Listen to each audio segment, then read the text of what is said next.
So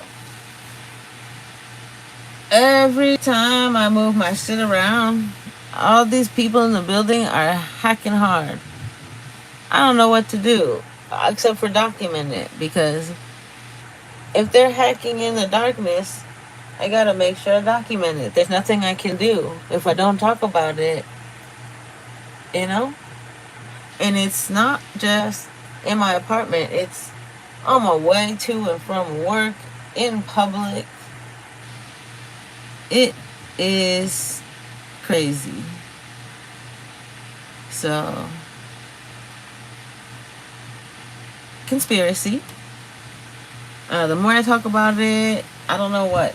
They don't want me to talk about it, but I have to talk about it because I really don't care.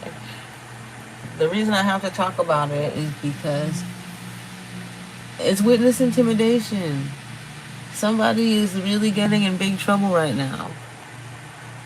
Somebody is really dependent upon me looking crazy and like a drug addict. And they are really depending upon making me look like a criminal. Uh, so I have to talk about this as they have an important court date that approaches. Or maybe they've decided what day they want to take me out. So far, I think I have until like just after the 4th of July. Right? There's like plans. They're going to be like, oh, sorry, she just was like, whatever. But I'll tell you right now, I'm very happy. Because I don't make plans. I do have plans. Should I make plans to go where? They say because I don't make plans. Why do I want to make plans? Making plans makes it so they can stalk me and try to make me look crazy. They think that it's gotten out of hand because I've been too mobile. Part of their program is dependent on making me look crazy. So once you realize it, it's not. I'm not blaming everyone for gang stalking. I'm blaming everyone for being broke and money hungry and signing contracts they don't understand and getting involved in things they don't know until they fucking read the shit and it's too late. So once people realize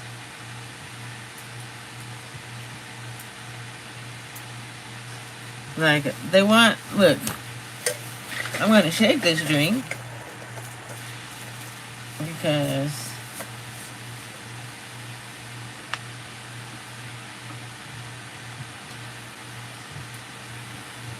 it's a nice cup.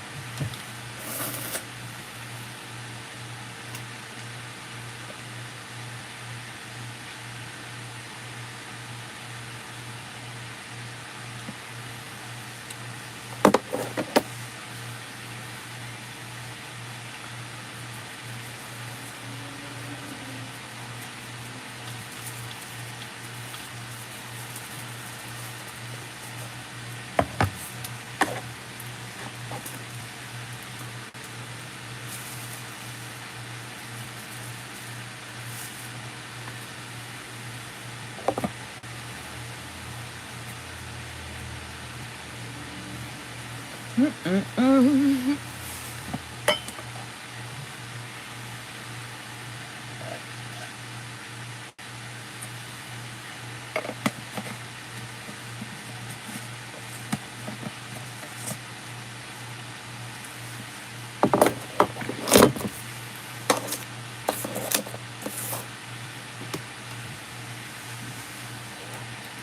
It's funny.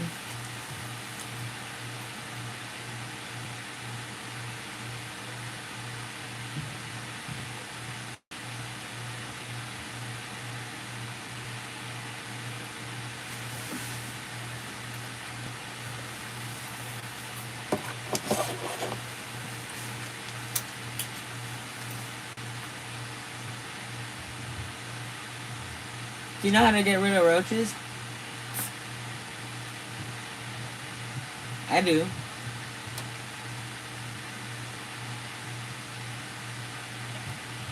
I do.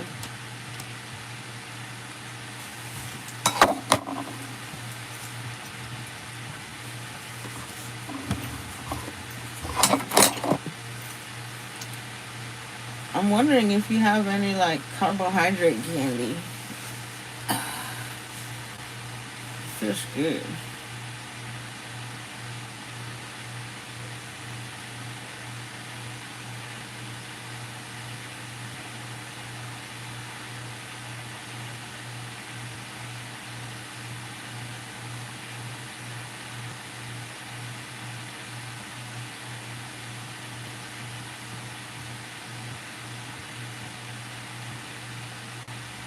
Ooh, look at that one. Oh, who should I tell about this?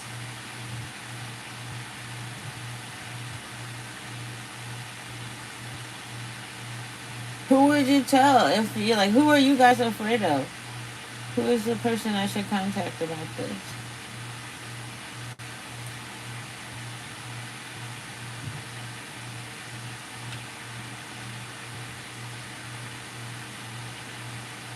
That is the next step, right? Like, I don't know. I didn't know this was even possible.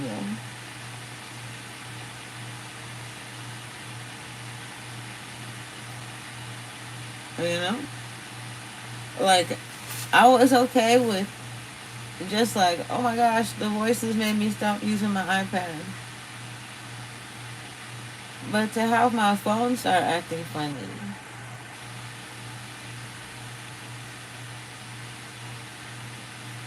Right? Because I got the iPad as a used iPad or like a replacement from the Apple Store. And now my iPhone is acting funny.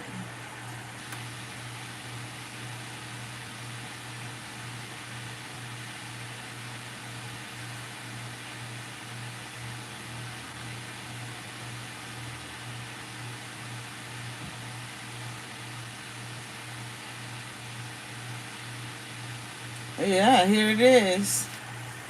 It's not because of me. In Greater Los Angeles, you can get a brand new air conditioning system installed and do not put a single penny down. You guys really process. You heard me right, guys. If you're anywhere went in the hard. area, we have a special going on where we can get you a brand new high efficiency air conditioning system for $0 down, and you're actually going to be able to finance that new system with 0% interest financing. So you'll pay nothing extra to spread out the cost of that new system over time. If you guys are interested, if you'd like more info, you can use the camera app on your phone. Scan the QR code here to my right or to my left. It's going to take you to a page with... What advice do you give for the average person that's looking to invest their salary or their wages? Don't own US stock. That's a simple strategy that you can act on. What about S&P 500? No, really? Yeah. And if you have a big position in US technology stock, my personal advice would be to sell it all. But I'm an investor in SpaceX. Good luck. SpaceX is such a fabulous BS story, and we can go into that. Crypto? No, Why? it's an unnecessary piece of nonsense that facilitates nothing except criminals moving money, but they can't be seen. Do you think Bitcoin's going to go to zero? Yes, it will certainly go to zero. So how many years have you spent investing? 60 years, And what's the most amount of money What's you've that? ever Ooh. managed of other people's money? 165 billion. What's And one of that? the things you're famous for talking about is this idea of bubbles. Yes, and bubbles always occur around the very most important ideas. So the railroads, everyone could see that it would change the world. The same with the internet. And everyone wanted to put their money in, and so they overinvested. But this is the... What is that?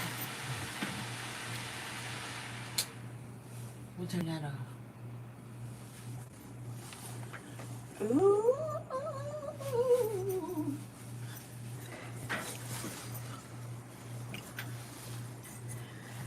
Spoopy ghost.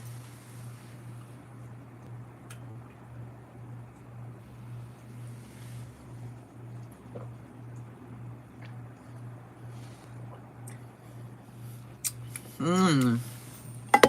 What is it? Special?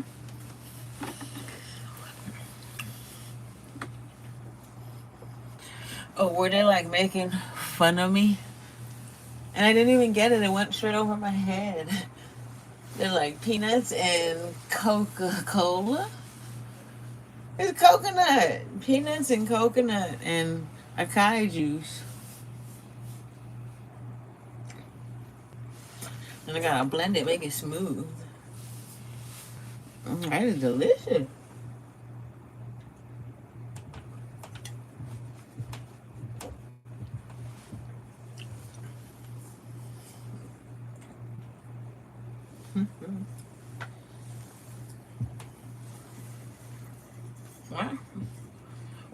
Wow.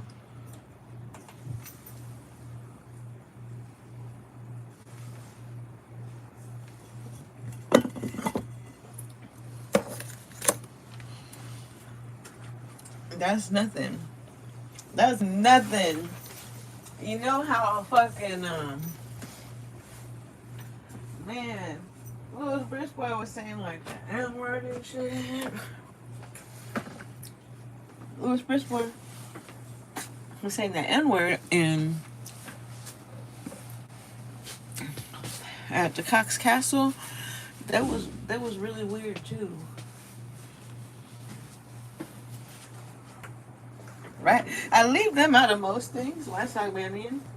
I leave them out of most things because they didn't act as weird as other places.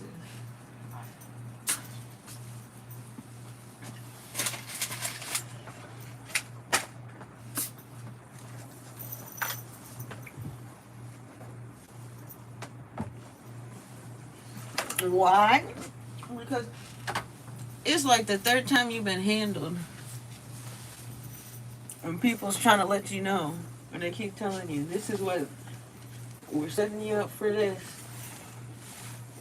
And then as things start coming through, you start saying like, oh my gosh. Oh, let's talk about it. I'm gonna talk about it. I wanna talk about it. We're on the live too. If you wanna hear about it. I love telling this story. Right? I gotta make sure there's no cockroaches. So what you gonna call it? Oh, have I ever told this one? I don't know if I ever told this story on the live like this, but you guys like putting the pressure on me. Keep putting the pressure on me. Witness intimidation. That's what I'm screaming because that's what it feels like. So I don't know what kind of people will want to intimidate me, but somebody who's gonna get in a lot of trouble. The only people I know gonna get in a lot of trouble right now. So it's hilarious.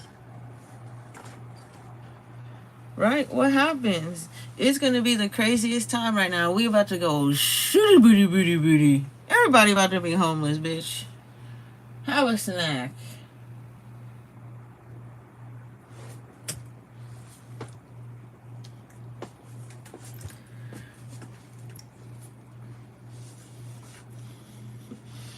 So with those skills, you should go to Apple and say, give me a check, because why the fuck do you have the ability to get onto my phone like that?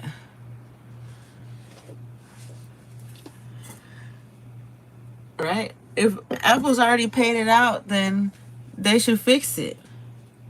And if they don't fix it, then that's their fucking problem.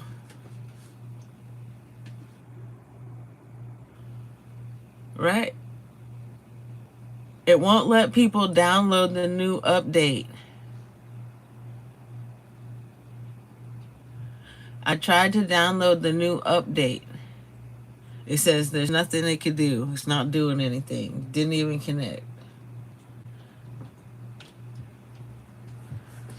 So, I don't know. Go check your phone. Check your phone and see if yours lets you do an update. My iPad let me update. I think it's a different update.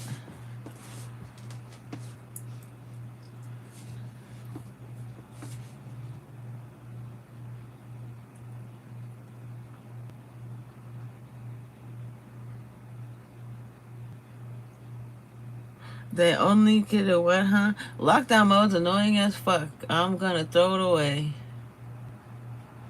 I just throw the whole phone away.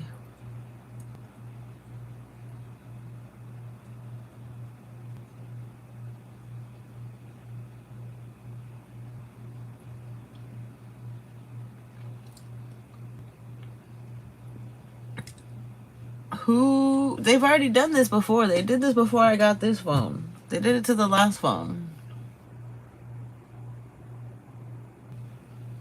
This is the same phone I'm prepared to give to the police.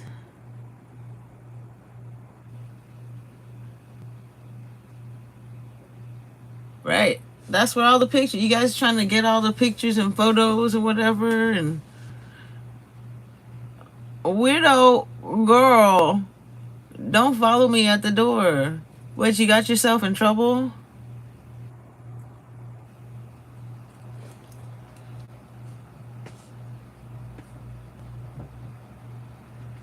It's on some. You really shouldn't have done that shit.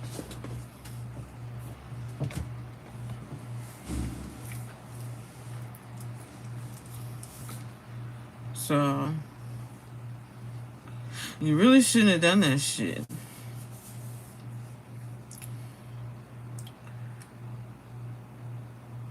Mm-mm.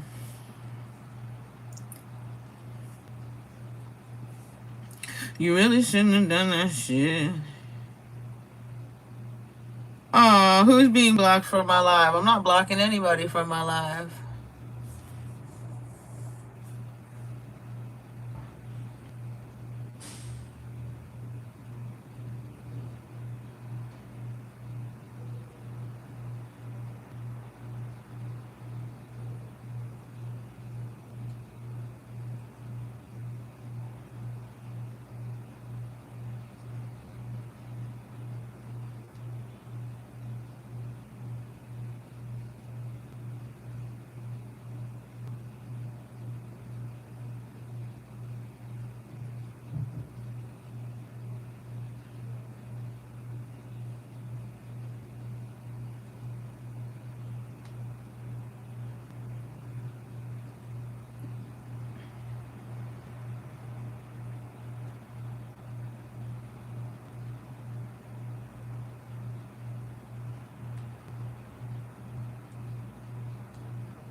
So V2K talking about every email I sent has been infected with the virus.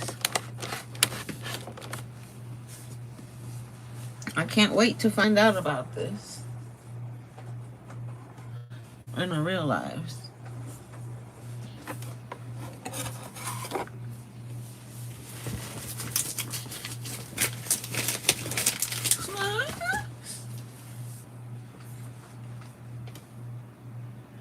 Who is... Oh, eventually, they does. And if you look at the great bubbles breaking of the past, you find that it's followed by really tough times, a miserable period Most people's gonna for lose the economy. everything. And the bigger the bubble, the bigger the bust. And topic will own the world.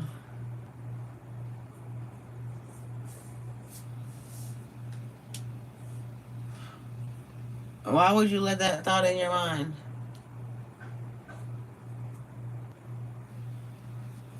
Why not just turn off the computer? On, peon. Turn off the computer. Get a pen. Do you need somebody to do the work or not?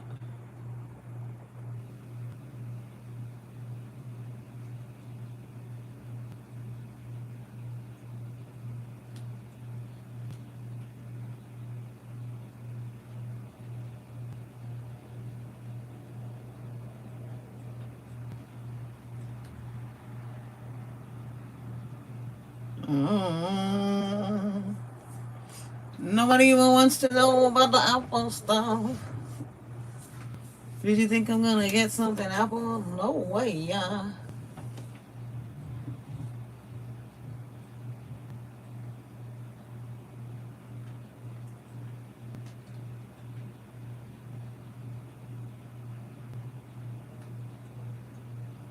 What's this? Let's watch it, I guess. Interesting. Curious about Ozempic or Wegovy, but not sure if your insurance covers it? That's where Ro comes in.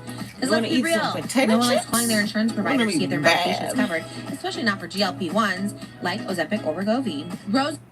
Do you ever get the feeling you're being watched? An eerie sense that the deck is stacked against you by someone or something hovering in the corner of your eye? Potato chips. You're not alone. According to a recent Gallup poll, 7 out of 10 Americans oppose the construction of data centers in their backyards to power AI. But despite this incredible statistic, opposing ChatGPT and sprawling server farms could be the reason you show up on a federal watch list, according to documents I obtained and published with Wired. This is America's new surveillance regime.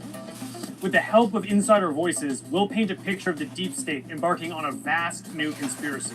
This time, the government's fight isn't with foreign adversaries like Iran, China, or Russia. It's here on American soil. And its alleged enemies are everyday Americans 24/7 Big Brother surveillance because the goal isn't protecting national security, but the profits and feelings of corporate America. The Department of Justice Department, the FBI, the DEA, the Secret Service, all these agencies, hey guys, we have to focus on this. The price of gas, food, childcare, everything is going up. And to see something that characterizes class-based economic grievances as an indicator of terrorism or a dangerous belief is really shocking. My name is Daniel Boguslaw, and I'm an investigative reporter covering national security and U.S. intelligence agencies. Stick with me over the next few minutes. We'll not only outline this new conspiracy, but for the first time, we'll reveal one government agency that is taking on an unprecedented role in the war against workers. Lists are being drawn up. New categories of dissent are being formulated. And the citizens being targeted are just like you. Let's take a look at what your government doesn't want you to know. The clearest signpost of a new mass surveillance and intimidation campaign taking place across the country is an unassuming 5-character acronym, NSPM 7, short for National Security Presidential Memorandum 7. Can we assume that you or persons under your direction at the Department of Justice have prepared that list of groups or entities who are designated as domestic terrorist organizations? And I just remind you, that's a yes or no question. Did you prepare I'm not the going to list? answer it yes or no. This was the U.S. Attorney General Pam Bondi refusing to answer a member of Congress's question about the formulation of secret lists of subversives under NSPM 7. And her efforts to obscure the narrative around this program go even deeper. My former colleague, independent journalist Ken Klippenstein, began investigating the investigators and obtaining confidential documents. In response, Klippenstein had several visits from Bondi's direct reports at the FBI. So I booked a trip to Madison, Wisconsin to talk to him about it. At this point, I've had 2 visits for stories that I've done from different FBI agents. One was from field office at Middleton, which is like 15 or 20 minutes from where I live here in Madison, Wisconsin. I asked Ken to take me back to the start of this conspiracy. 7 months ago on September 25th, 2025, when President Trump signed an executive order that unleashed drastic impacts and very little media scrutiny. It's really a significant order because when it was first handed down, I think there was a lot of confusion about what it was, or a question like, oh, this is just rhetoric. Trump says a lot of things, which he does say a lot of things. That there's, you know, it's just Trump saying crazy things. But this was absolutely something that has been interpreted by the federal government as something that we're going to operationalize. But where did NSPM 7 and the FBI's visit to Ken come from? NSPM 7 and those visits are related to a sense of paranoia that I think pervades certainly the national security establishment as a result of some of the high-profile acts of violence that we've seen, the attempted assassination of President Trump when he was on the campaign trail, the murder of Charlie Kirk, murder of the CEO of United Healthcare, which has created, when I talk to people from these agencies, a sense of that there's and, uprising against the kind of political elite. Well, the average American who takes issue with the greed of big corporations, the overreach of big government, and sky-high health insurance rates isn't about to commit an act of political violence. They're being targeted by the same powers used to target lunatic assassins. It's unusually open about what they're targeting, and on the list are things like anti-Christian sentiment, anti-traditional family sentiment, anti-Americanism. What about anti-capitalism? Is that on the list? Yes, anti-capitalism is also on the list. Anti-tech sentiment has also showed up in federal law enforcement documents as a focal point of surveillance. Ken told me that these extremely broad and vague categories aren't just talking points, but massive dragnets that sweep up all kinds of speech and dissent. This is on the Justice Department, the FBI, the DEA, the Secret Service, all these agencies. Hey guys, we have to focus on this, and what we're focused on is that list of so-called indicators that I was describing before. They're supposed to tell you, or the administration says it's supposed to tell you, what will portend future acts of terrorism. This is something on which people are being promoted, resources are being allocated at the field office level in all 52 FBI field offices across the country. NSPM 7 is a public record, but confidential documents Ken obtained show how it's been interpreted by intelligence agencies to become a guiding force in intelligence collection. Yeah, so I was leaked a copy of the Department of Homeland Security's strategy, and it had a new term, class-based or economic grievances. They're worried about terrorism as defined by class-based or economic grievances. Typically, when you have a counter-terror approach, that's supposed to be focused on groups like Al-Qaeda or ISIS. So this is something that you don't want to be deploying against U.S. residents or U.S. citizens. And it's defined around, again, these terms that would define probably most of the people I know. I mean, who is happy with the economic state of affairs? Probably relatively few people, probably a minority. The vast expansion of authorities has terrifying implications, according to Ken. So under this counterterrorism approach, they have a lot more authority because they don't have to go to a judge. They can just say, oh, these indicators predict that something might be committed later. After the rollout of NSPM 7, I got curious about how the new powers were playing out at the local level across the country. I began contacting sources in towns big and small, trying to extract records from federal intelligence agencies. A few months ago, I finally got my hands on records that show NSPM 7 investigations are already taking place in FBI field offices from Boston to San Francisco. The Bureau even made this handy map, which was not supposed to leak to the public.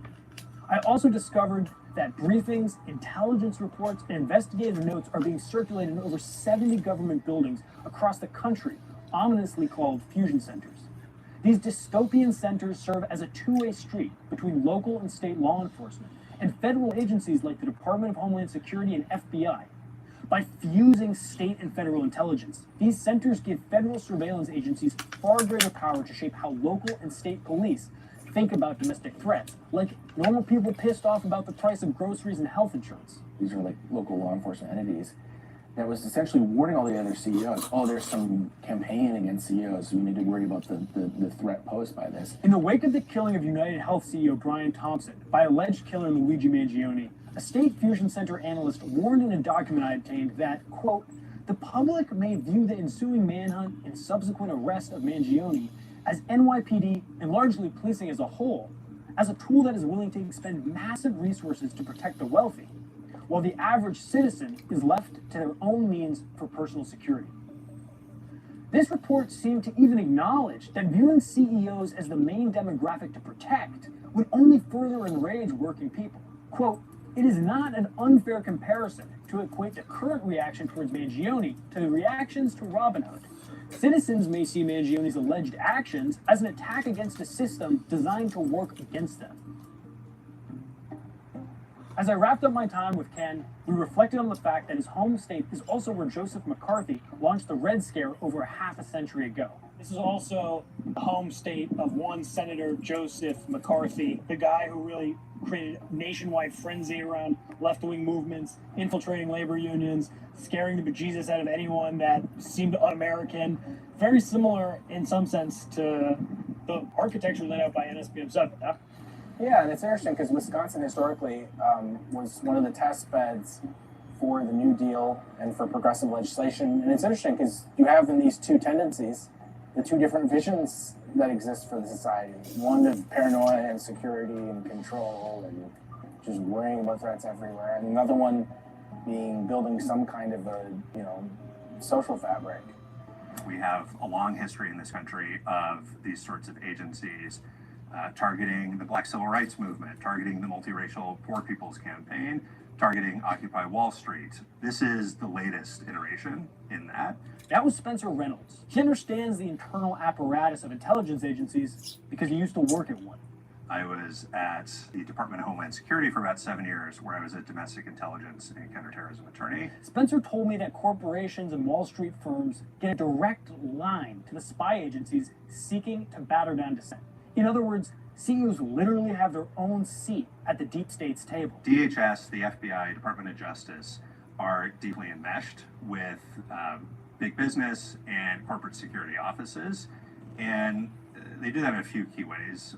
First, they all sit together at those fusion centers where information is swirling back and forth, and in that environment, they can provide intelligence to security offices at businesses that will then use it for their own business interests. They can also collect what they might call tips and leads from corporate partners who give them people to look into, or incidents or events and protests, for instance, to look into. So that's one thing. It turns out, though, that in addition to actually sending liaisons to fusion centers, the Department of Homeland Security also has a two-way newsletter between businesses and intelligence analysts. DHS has platforms like the Homeland Security Information Network. The information that's provided on there can often include information about protests, constitutionally protected speech and activity. But that's not all. There are also entire conferences dedicated to corporations snitching on consumers to the deep state. One of those is the Domestic Security Alliance Council, which is a consortium of business members, and it promises on its website a direct line to DHS and the FBI. The result of all these systems is a vast intelligence apparatus trained on people standing up to billionaires. During Occupy Wall Street, after the banking industry had gutted the world's economy and plunged us into recession, there were again organic uprisings of people who were concerned, upset about that, felt alienated and left out by our economic system. And DHS spent a lot of time monitoring those protesters, the intelligence offices. To showcase what corporations working hand in hand with the government looks like, let's go back to 2015, when workers at Walmart, the largest retailer in the world, launched a campaign for living wages and benefits. Internal Walmart documents obtained by Bloomberg showed that after the mega retailer hired a Lockheed Martin contractor to monitor union activists and protesters, the internal tracking and monitoring wasn't enough. They also contacted one of the FBI's joint terrorism task forces when union activists planned to protest the annual shareholder meeting. But while the FBI is one of the most well-known offenders when it comes to violating constitutional rights, a different agency, one that was created for the very purpose of protecting workers, is now going after them. The Department of Labor doesn't have an official intelligence component, but its Office of the Inspector General holds powerful investigative capabilities and liaisons with the FBI and other intelligence agencies, including DHS. It has also shown up on the Department of Homeland Security's joint task forces across the country. DOL's top cop is literally a former cop, Inspector General Anthony Desposito, who previously served as an NYPD officer, and he was accused of stealing a golden chain from an arrestee and then lying to put a different guy in jail. The NYPD later paid out a six-figure settlement to that guy. But even more concerning than Desposito is the top DOL lawyer, Jonathan Berry, the Solicitor General. While working as a corporate lawyer, Berry penned the chapter on the Department of Labor in the policy manual developed by the Anti-Worker Heritage Foundation, known as Project 2025. In the chapter, Berry calls for the transformation of the Department of Labor from a watchdog to ensure workers are protected from predatory corporations to an investigative arm targeting workers and unions. The chapter calls for using the Office of the Inspector General to look into worker centers across the country. But it also calls for investigating unions without any initiating complaint, meaning investigations into workers and their unions could be undertaken without probable cause, at any time and at any location across the country. While Jonathan Berry's playbook takes shape, Spencer told me there's another element from the Department of Labor already in play. We talk about these Homeland Security task forces, and the Department of Labor, through its Office of Inspector General, participates. in those task forces. When you look at the press releases touting DOJ successes, they often include Department of Labor there, and it's usually through the Office of Inspector General. It's concerning because I think there's that risk to investigate workers. In other words, the Department of Labor has found a way to inject itself into the dirty business of intelligence work. So where does this leave you, the American worker? Well, believe it or not, there's a vast range of tools to fight back against government surveillance. Cities across the country have used their city council to terminate partnerships with the FBI's Joint Terrorism Task Forces, carrying out NSPM-7. Unions like the American Federation of Teachers and United Auto Workers are suing the government to shut down unconstitutional surveillance. And whether in Minneapolis, Minnesota, where local residents drove agencies like ICE and CBP out of their communities, or in the nationwide upheaval to force the FBI to release its files on Jeffrey Epstein, the demands of the public continue to have a massive impact on the federal government's actions. The three-letter agencies, whether DHS, FBI, or CIA, would have the American public believe that their war on working people is already won. But that lie couldn't be further from the truth. Thanks for watching. If you want to support our work, please like this video and subscribe to our channel. If you have a story idea, you can send it to stories@perfectunion.us. If you work for a federal law enforcement or intelligence agency, you can reach me at daniel.boguslaw@proton.me. And you can check out those documents and more of my reporting at Deeper States on Substack.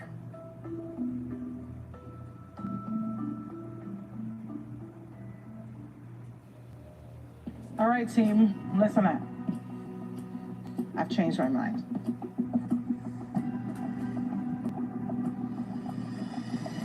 I'm gonna have the truffle butter filet mignon. Oh, that's a great decision, boss. I'll take the miso chicken. See, that's for me. I'm gonna do the blackened salmon. Sweet and sour shrimp for me.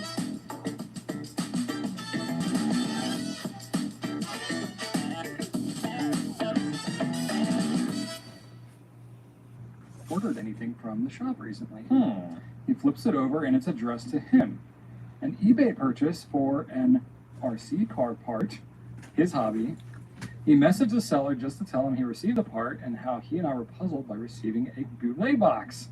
They messaged back and forth how his wife and I love stationery, fancy fountain pens, and ink, while the two of them share a hobby of RC cars. From their conversations, she also watches the Pencast, so if you see this, hello to the lady in Texas whose husband has an RC hobby. I feel like that could be a couple of people. I love that so much. There you go. Connecting people through random interactions. I can't imagine like if I ordered something on eBay and it showed up in a Goulet box. That would freak me out. That would be pretty wild. Yeah. That would be really wild. It's funny how a simple box with blue writing, not even meant for me, but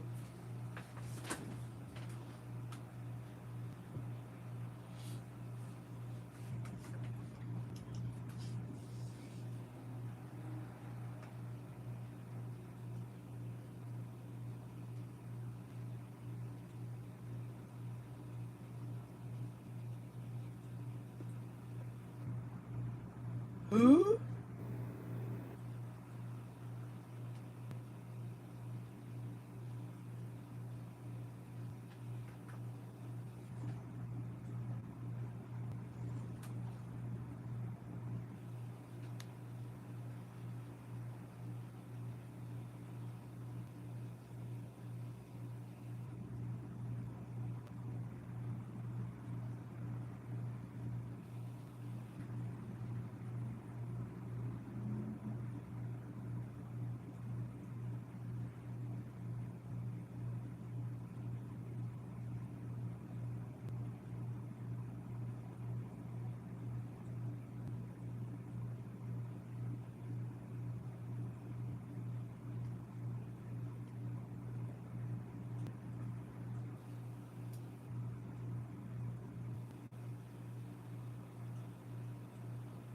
Where did it watch this one? Potentially even being connected to this hybrid agenda, meaning that our souls may have traveled here from other planets or dimensions. A lot of people on my channel also resonate with the idea of star seeds or the hybrid children agenda, feeling like they have extraterrestrial DNA. And then we've even gone into exploring Rh negative blood, which is connected with presidents and important figures in human history. Rh negative blood is also kind of like a genetic mutation. It only shows up once in a while, and Rh negative are kind of built for survival, but they're built differently, their blood clots differently. A lot of them are protected from specific diseases, whereas the other blood types might not be. And then there's a lot of people that associate Rh negative blood with psychic gifts. Now, just because you have, or even if you don't have Rh negative, you still may have psychic gifts, because there's a lot of people who, I actually was talking to somebody on my channel the other day that mentioned that they had family members who are Rh negative, but they were not.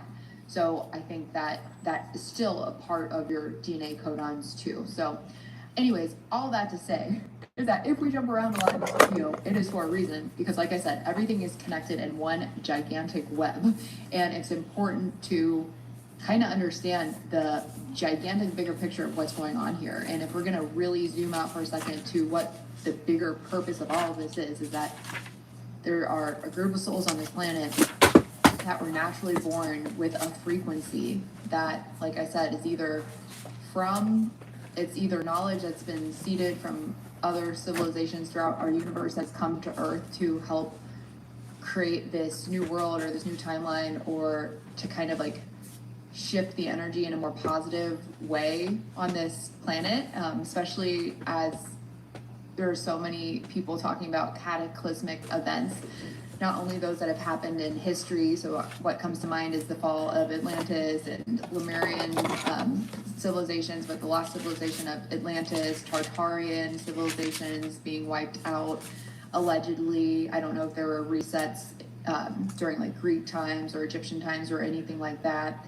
But then, of course, we look at the Bible and in religious texts and how there's a lot of people on the planet that feel like something's coming. So my question in all of this has been, are we programmed to believe that something is coming because outside forces are trying to make something happen, because they're trying to wipe out humans from reaching a certain level of consciousness? Or is it because humans have evolved to a certain point in time where they've started to wake up to their power, but the power we have as humans is the power to create or the power to destroy? So people who cannot use this elevation in consciousness or the activation of the higher strands of DNA in a conscious way, do we deserve to have this power as human beings if we are going to destroy ourselves and wipe out other planets and timelines in the galaxy as a process? And I think that's why Earth is such a place of interest as far as the bigger galactic picture goes.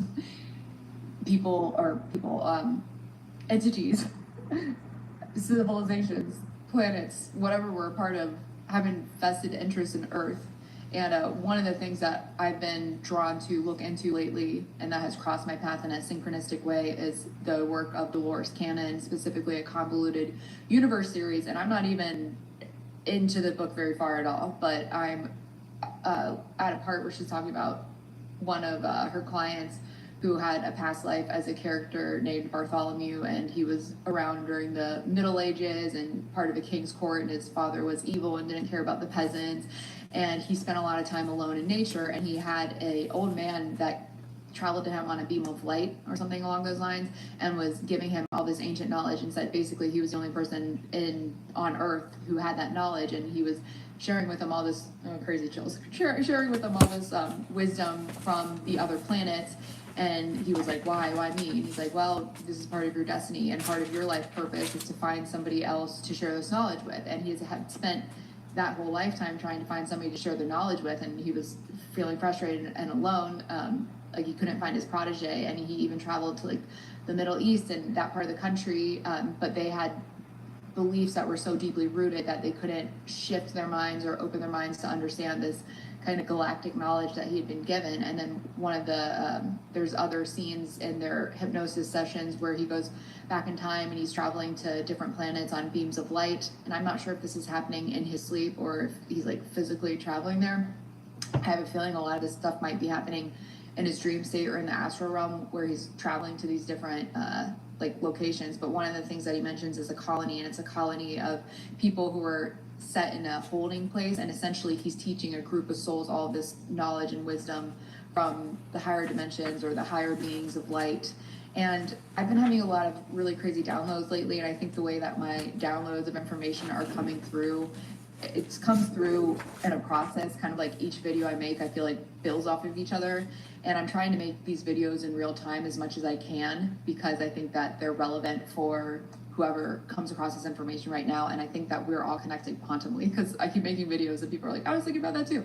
So I think that we're all connected in a quantum way, and because we're of a certain frequency. So when we dip into these higher frequencies, especially these higher brainwave states, a lot of the gifted minds have the same type of downloads coming through at the same time. And sometimes I think that we're explained these downloads like in different ways, or we see it in different ways. Some people see the visualization, some people hear it, some people see it in metaphors, but a lot of us are getting the same gist of what's happening. And for me, the download lately has been like disclosure. This disclosure movement is kind of a slow drip of information that we have intuitively known, and it can't be stopped. And there's been a lot of programming that's done on the planet, and I still kind of shift back and forth in my own mind, as in, was this programming done to limit our consciousness and try to prevent the inevitable awakening?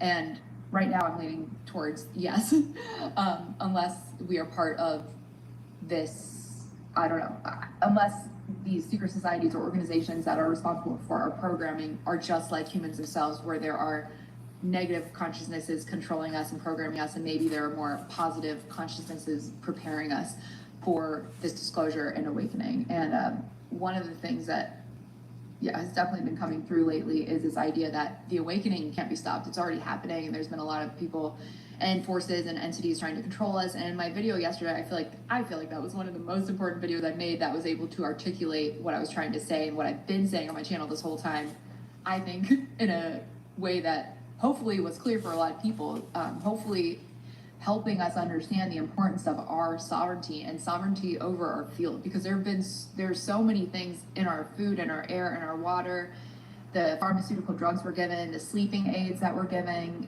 and then extracurricular substances that people are still addicted to, especially gifted minds. And if you're a gifted mind or you have any kind of psychic gifts, you really should consider getting off these substances, because they are mentioned in programming for a reason. And if you've ever had a handler and you are aware of what a handler is, you're aware of how people can use NLP. If you've ever felt like someone was trying to control your life and you were literally under mind control and you were acting in a way that was not yourself. Like, I was literally just watching a podcast that I had recorded when I was with a group of, I'll call them like the Hollywood people, or what felt like handlers. And I don't know who they're involved with, what they're involved with. All I know is that spiritually, when I met this group of people in my life, everything shifted. And I felt like I was like in a cult or something. Like, basically, I was sober when I met them, and then they kept, everyone in the group was addicted to MJ, and they used it constantly. And that seemed to be their connection to the extra magical forces or whatever. And they wanted me to partake in this, and I was strong for a little bit when I first met them, and then eventually I was worn down by feeling like I was the only one that was sober, and I wanted to fit in and be a part of it, because it was so like what they had to offer me, it was so like tempting. It's like they knew exactly how to offer me and talk to me to essentially implant ideas in my head that I felt like I was coming up with myself. So they were planting seeds on a path that I felt like I was discovering it on my own, and then I was following this path. Eventually I started smoking, and then they would stay on the phone with me for like 4 hours just talking about all this crazy stuff that once I found the Monarch Programming book, I'm like, they're literally like repeating the Monarch script to me and indoctrinating me with a lot of this stuff.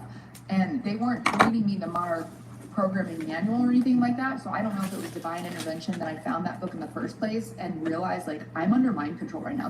I'm literally using NLP, hypnosis on me, the substances, the way that they talk to me, the imagery, the subliminal, like sleeping over at somebody's house, and then they intentionally turn on the TV so I listen to a specific track all night.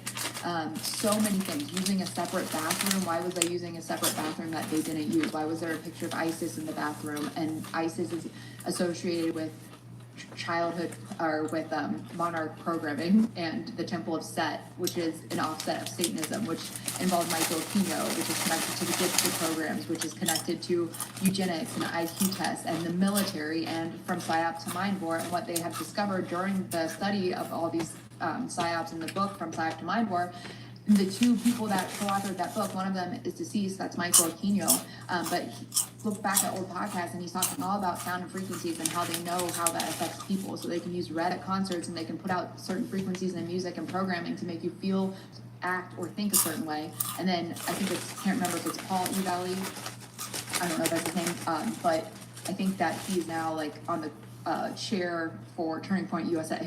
And that's influencing a large amount of people, plus words and epistemology, I don't know if I said that right, are really important to these groups. Spelling, witchcraft, spelling, words, important. So turning point, what is the turning point that we're on? The turning point in consciousness, but that could go in different interpretations. The turning point could be a cataclysmic event or apocalyptic type event, but something else that's coming to mind is the meaning of the word apocalypse. I think the meaning of the word apocalypse is to reveal. So essentially, there's so much stuff that's coming out right now, not just in Hollywood.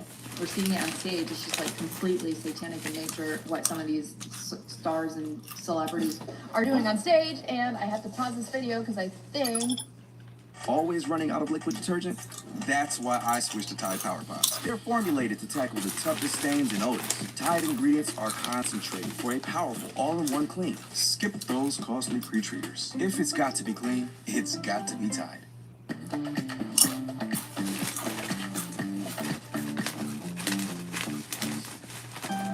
When life takes a turn, you can't stand still. Because understanding is always the first step to overcoming. See how we're advancing the future of heart care at Cleveland Clinic.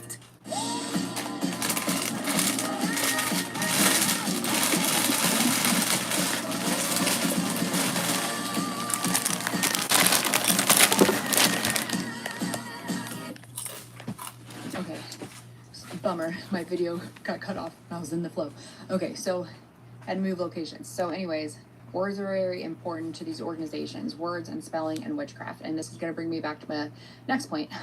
If you're a gifted mind, if you've ever felt like your life has been pre-programmed, or you've gone in a different direction, or you've lost your sense of purpose, or you've struggled with addiction, and you've struggled to live up to your full potential, and you've always felt like your relationships with your friends or your family or people in your life were against you, kind of like you are on an alternative path, like that somebody else is putting you on. A lot of that might be by design and be a result of some of these gifted programs where they literally mention in monarch programming that they do these, that splitting and traumatization happens literally in the womb from medications given to the mothers.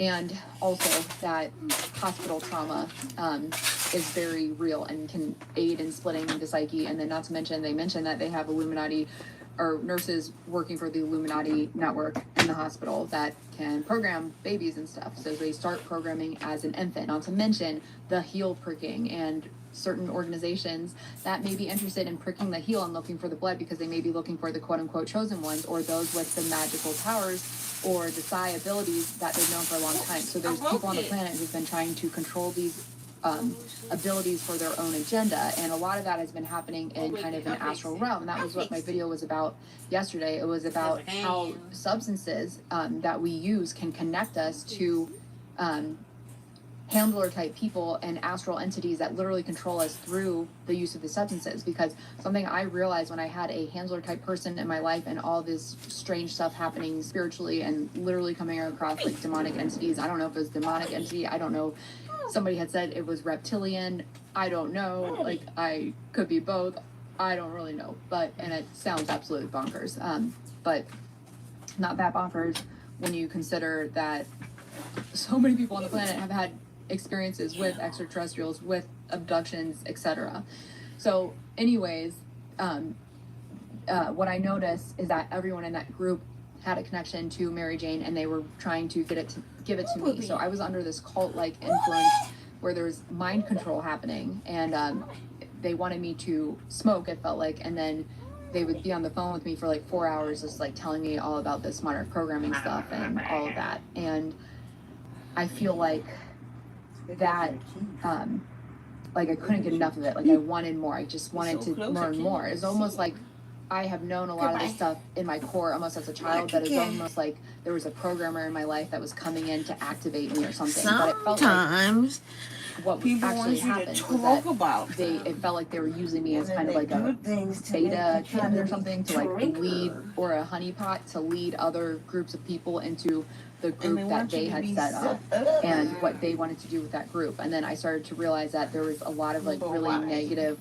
dynamics, and that I felt like that I was literally in a cult. And then I realized, like, this isn't right. Some of the way that the cult leader or whatever, the leader of the group was like acting towards people, and a lot of people, like, they were literally trying to recruit people who use substances because those people are easy to control. It's like leading sheep to a slaughter.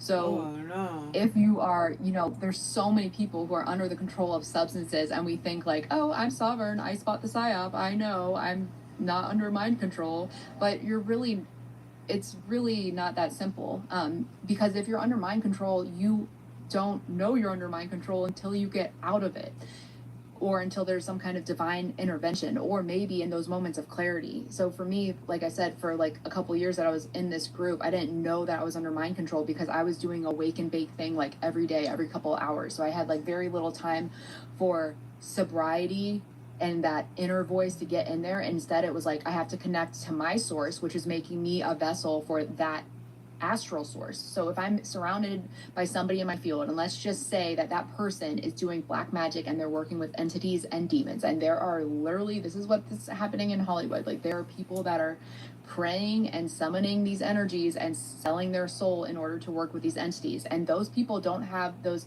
psi abilities that a lot of gate kids naturally have, so they need to manipulate others in order to create the world and the reality that they want to see. So they have to use magic, they have to use DNA, they have to use hair, they have to use their strange rituals. They might have to get you to do these strange rituals. They might have to get you to light a candle for them because they can't do it. And oftentimes, if you pay really close attention and you know what you're looking for, you understand NLP, you understand that they are programming you the whole time. They're telling you exactly what they're doing to you, but they might be telling you in a sense that they're saying this is what the elite are doing, not revealing necessarily that they are one of the quote unquote elite and they're also doing it to you. They're teaching you how to spot the pattern. So if you're not spotting the pattern of the handler that's handling you, and instead you're thinking that they're telling you how somebody else is handling you, but in reality that person is actually handling you one-on-one, then it's kind of on you, and they karmically don't have karmic repercussions to deal with because technically they told you. Another thing that I had heard from somebody is that these people might wear eye protection so they can't lie when they're like, they feel like if their eyes can't be seen, it's easier for them to lie or something, or be deceptive if their eyes are not revealed. So that is another red flag to kind of look at. And I realized that a lot of people in this group often wore sunglasses. So is that weird in itself that somebody wears sunglasses? No, because sunglasses are common. But so that's where you really have to use your discernment and put a lot of clues together, not just like one isolated clue, like they wear sunglasses, they're a handler. You have to look at the bigger picture again with all this. So again, I would ask you, like, how do you know you might be under the control of one of these handlers or entities? Well, first of all, are you under the control and use of substances? Is there somebody in your life who always does it with you? Is there someone in your life who brings it to you when you run out? Is there someone in your life that does it with you, that got you hooked on it in the first place, that wants to talk about conspiracy type stuff, or secret society type stuff, or truths about life, or they're trying to indoctrinate you with something when you guys are under the influence of a substance? There's your number one clue right there. Substances are used in programming to put you in a specific brainwave state and to make you susceptible to that information. Now, another thing to look out for, hypnotic suggestions and NLP. What is a hypnotic, what might that look like? Well, somebody who's matching the pacing and the tone of your voice, somebody who's speaking slowly and making suggestions like, oh, you may find that you're tired, oh, you may find that you're getting sleepy. So they're not directly necessarily telling you something, they're kind of making these suggestions, and then subconsciously, since they're in that, especially if this is paired with like Mary Jane or some kind of substance, then you're more likely to be in that hypnotic programmable state, where you start to think that you came up with those ideas. And then NLP is when they use future pacing. So that means that they're implanting ideas of the future that they want you guys to have together, or they say, oh, in the future we can do this together, or oh, in a couple months we'll do this. So a lot of people use that in relationships too, and a lot of people have handlers who are their romantic partners. So that's another thing to think about. They keep you hooked by speaking about the future, and oftentimes if you really pay close attention, it's their future, it's not your future. So they're either using something about you, they may know something about you, maybe you're an animal lover like I was, maybe you care about saving the world like I did. So they're able to take those parts of your personality, and then when they first meet you and when they're using future pacing on you, they use those things that they know that you want, and they say, oh well, we're gonna go here together someday, we're gonna go save the animals together someday, oh, this organization that I want you to be a part of, even though it's my organization, we can rescue animals, you can do your animal sanctuary there. So they're providing you opportunities for you to do what you want, but they're giving you the space for it, hence they have the control over it. So you may think like, oh my god, this is like too good to be true, I can't believe it, my dreams are answered, somebody else presented something with me. But they're presenting you something that they can control. So they're trying to control your gifts and how you show up in the world. So I always caution everybody, watch out in relationships with business partners or romantic relationships or family members or anyone who's trying to future pace. For me personally, now I'm at the point where it's like, if I don't manifest these opportunities myself or with my own energy, and I don't get a chance to make it happen on my own or feel it out, then I'm very skeptical about who's in my life offering me things. Like, you have to be very careful about who's randomly entering your life, what they know about you, especially if you're a public creator, because you're just kind of spilling your stuff out there, and it's would be easy for somebody to just be like, oh, I can mirror her personality, I can mirror what she likes in order to, future pace or make these suggestions and plant these seeds for her so she acts in the way that I want to. So a programmer who's got experience can use things like future pacing and like matching your tone of voice, matching the frequency or the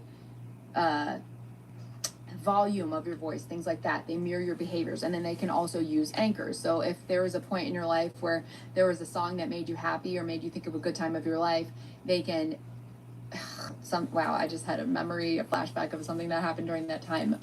A big one for millennials might be your emo music phase. So that could have been an anchor for you to feel sad or depressed, because emo music in itself was an anchor for people to feel repressed or depressed. Now, is it interesting to anyone else that emo music is kind of making a comeback right now in pop culture? A lot of them are going on tour. Emo music was often about like, I'm so sad, no one understands me, I'm so different, I am glorifying violence and self-harm. And so they're using that emotional anchor in the past, and then they're trying to pair that brainwave state or like those memories with your present. They're connecting it to something in the present. So they may, if they bring up times like that where there's anchors to something sad that happened in your life, and now they are trying to pair that with what you're doing present day, maybe they're trying to shift your mindset and to be more depressed like you were when you listen to this type of music. And same thing can be happier. Maybe you're like with a toxic partner or something, but one of the ways, or maybe they're trying to hook you up with somebody who is there to be another type of handler in your life. So you could have more than one handler. You could absolutely, you often do. Usually these people will also come into your life and say, oh, I met another person. So they use triangulation a lot. I've talked about this in my Do You Have a Handler video. And this is even more relevant and to me now, because every time I've been approached by a handler type or somebody who's working for a specific agenda, it seems like one of the things they always say is like, oh, I found another person, or like, oh, here's another person, oh, can I bring my friend in, oh, this other person really wants to meet you, oh, so like literally without fail. So I don't like, okay, you either want to connect with me one-on-one, why do you need to bring a second person in? Well, because of the group dynamics and power imbalance. So they can take their two ideas and then influence you. It's easier to influence when you've got two people, because then you are the odd man out. So subconsciously you're like, well, I want to be a part of. So that's something to look out for, is triangulation. And then anyone who enters your life wants to connect quickly in an intense way, somebody who's trying to reveal to you the secrets of the world and you're kind of like hungry for more. And then anyone who's literally offering you substances or trying to use language like, we did this together, we experienced that together, like we kind of like they're putting themselves on the same level as you, even though you may not know this person at all, but they're trying to create common ground by using those types of words. And then future pacing too is a part of that, mirroring, and then anchor. So like I said, if there's a handler that enters your life, and then another, maybe they are trying to guide you off track. Maybe the handler is your manager or something, or your boss or something, and then they're like, oh, let's get Alex in a romantic relationship where we can get her more off track, or we can give her another handler, so then she'll start to be influenced by our group as a whole. Because oftentimes these handler types don't come in as one person. They're working with a group, so everyone in your life that you meet around that time is also going to likely be part of that kind of cult or the group of people. So you also have to be aware of who else is entering in your life and who are they introducing to you, and are they implanting ideas in your head like your friends that you have now aren't good. Like maybe the people that you've chosen yourself are bad in some way, or maybe that new partner that you've been talking to is bad in some way, but they are good and their friends are cool and their friends are real and their friends can protect you, but your intuition can't be trusted. So that is a huge red flag. Your intuition is there to be trusted. But if you're under the use of substances and you're not confident in who you are and you don't know how to control your frequency, that's when your own intuition can get a little bit faulty, and you can kind of start to not, like, maybe you can't really trust it if you're under the influence of these things. So that's why I always promote sobriety, especially in connection to the GATE programs and mind control, because if you want sovereignty over your field, you're going to have to cut off and sever that connection. Because like I said earlier, these organizations, a lot of them do not have the magical psionic gifts that you have, or the psychic gifts that you have. Some of them do. Some GATE kids have been recruited to work for these organizations, so their gifts have been used by the organizations, and some of us have not, because for whatever reason we've been divinely protected, or we were not programmable enough, or whatever. So there's definitely a path of people whose lives have been like almost like purposefully kind of like destroyed to some extent, like they were kind of pushed on this path of toxic relationships or toxic addictions and things like that, or like not getting the job opportunity, etc. So anyways, the majority of a lot of these societies are under the control of like fallen angels or entities that do not have a human form or cannot show their human form yet, because they're literally in a different dimension. But they can use humans as a vessel to influence what humans create, because humans create reality through our conscious thoughts, through our emotions. We are literally creating this. Other entities, I don't think they have those creative powers, especially if they're disembodied spirits, to create the world they want to see. So humans are creating it. So how can they control humans?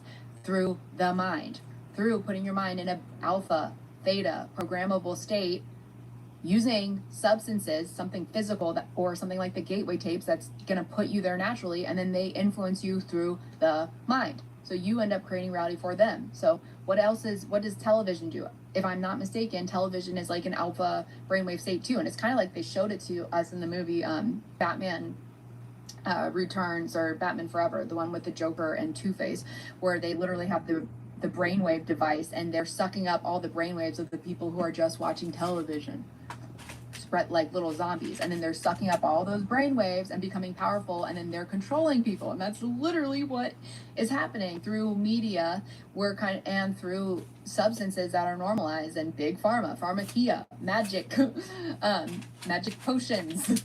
Okay, so why does every medicine seem to have 10 times worse side effects? Because that's what they're designed to do, is keep you a lifelong customer.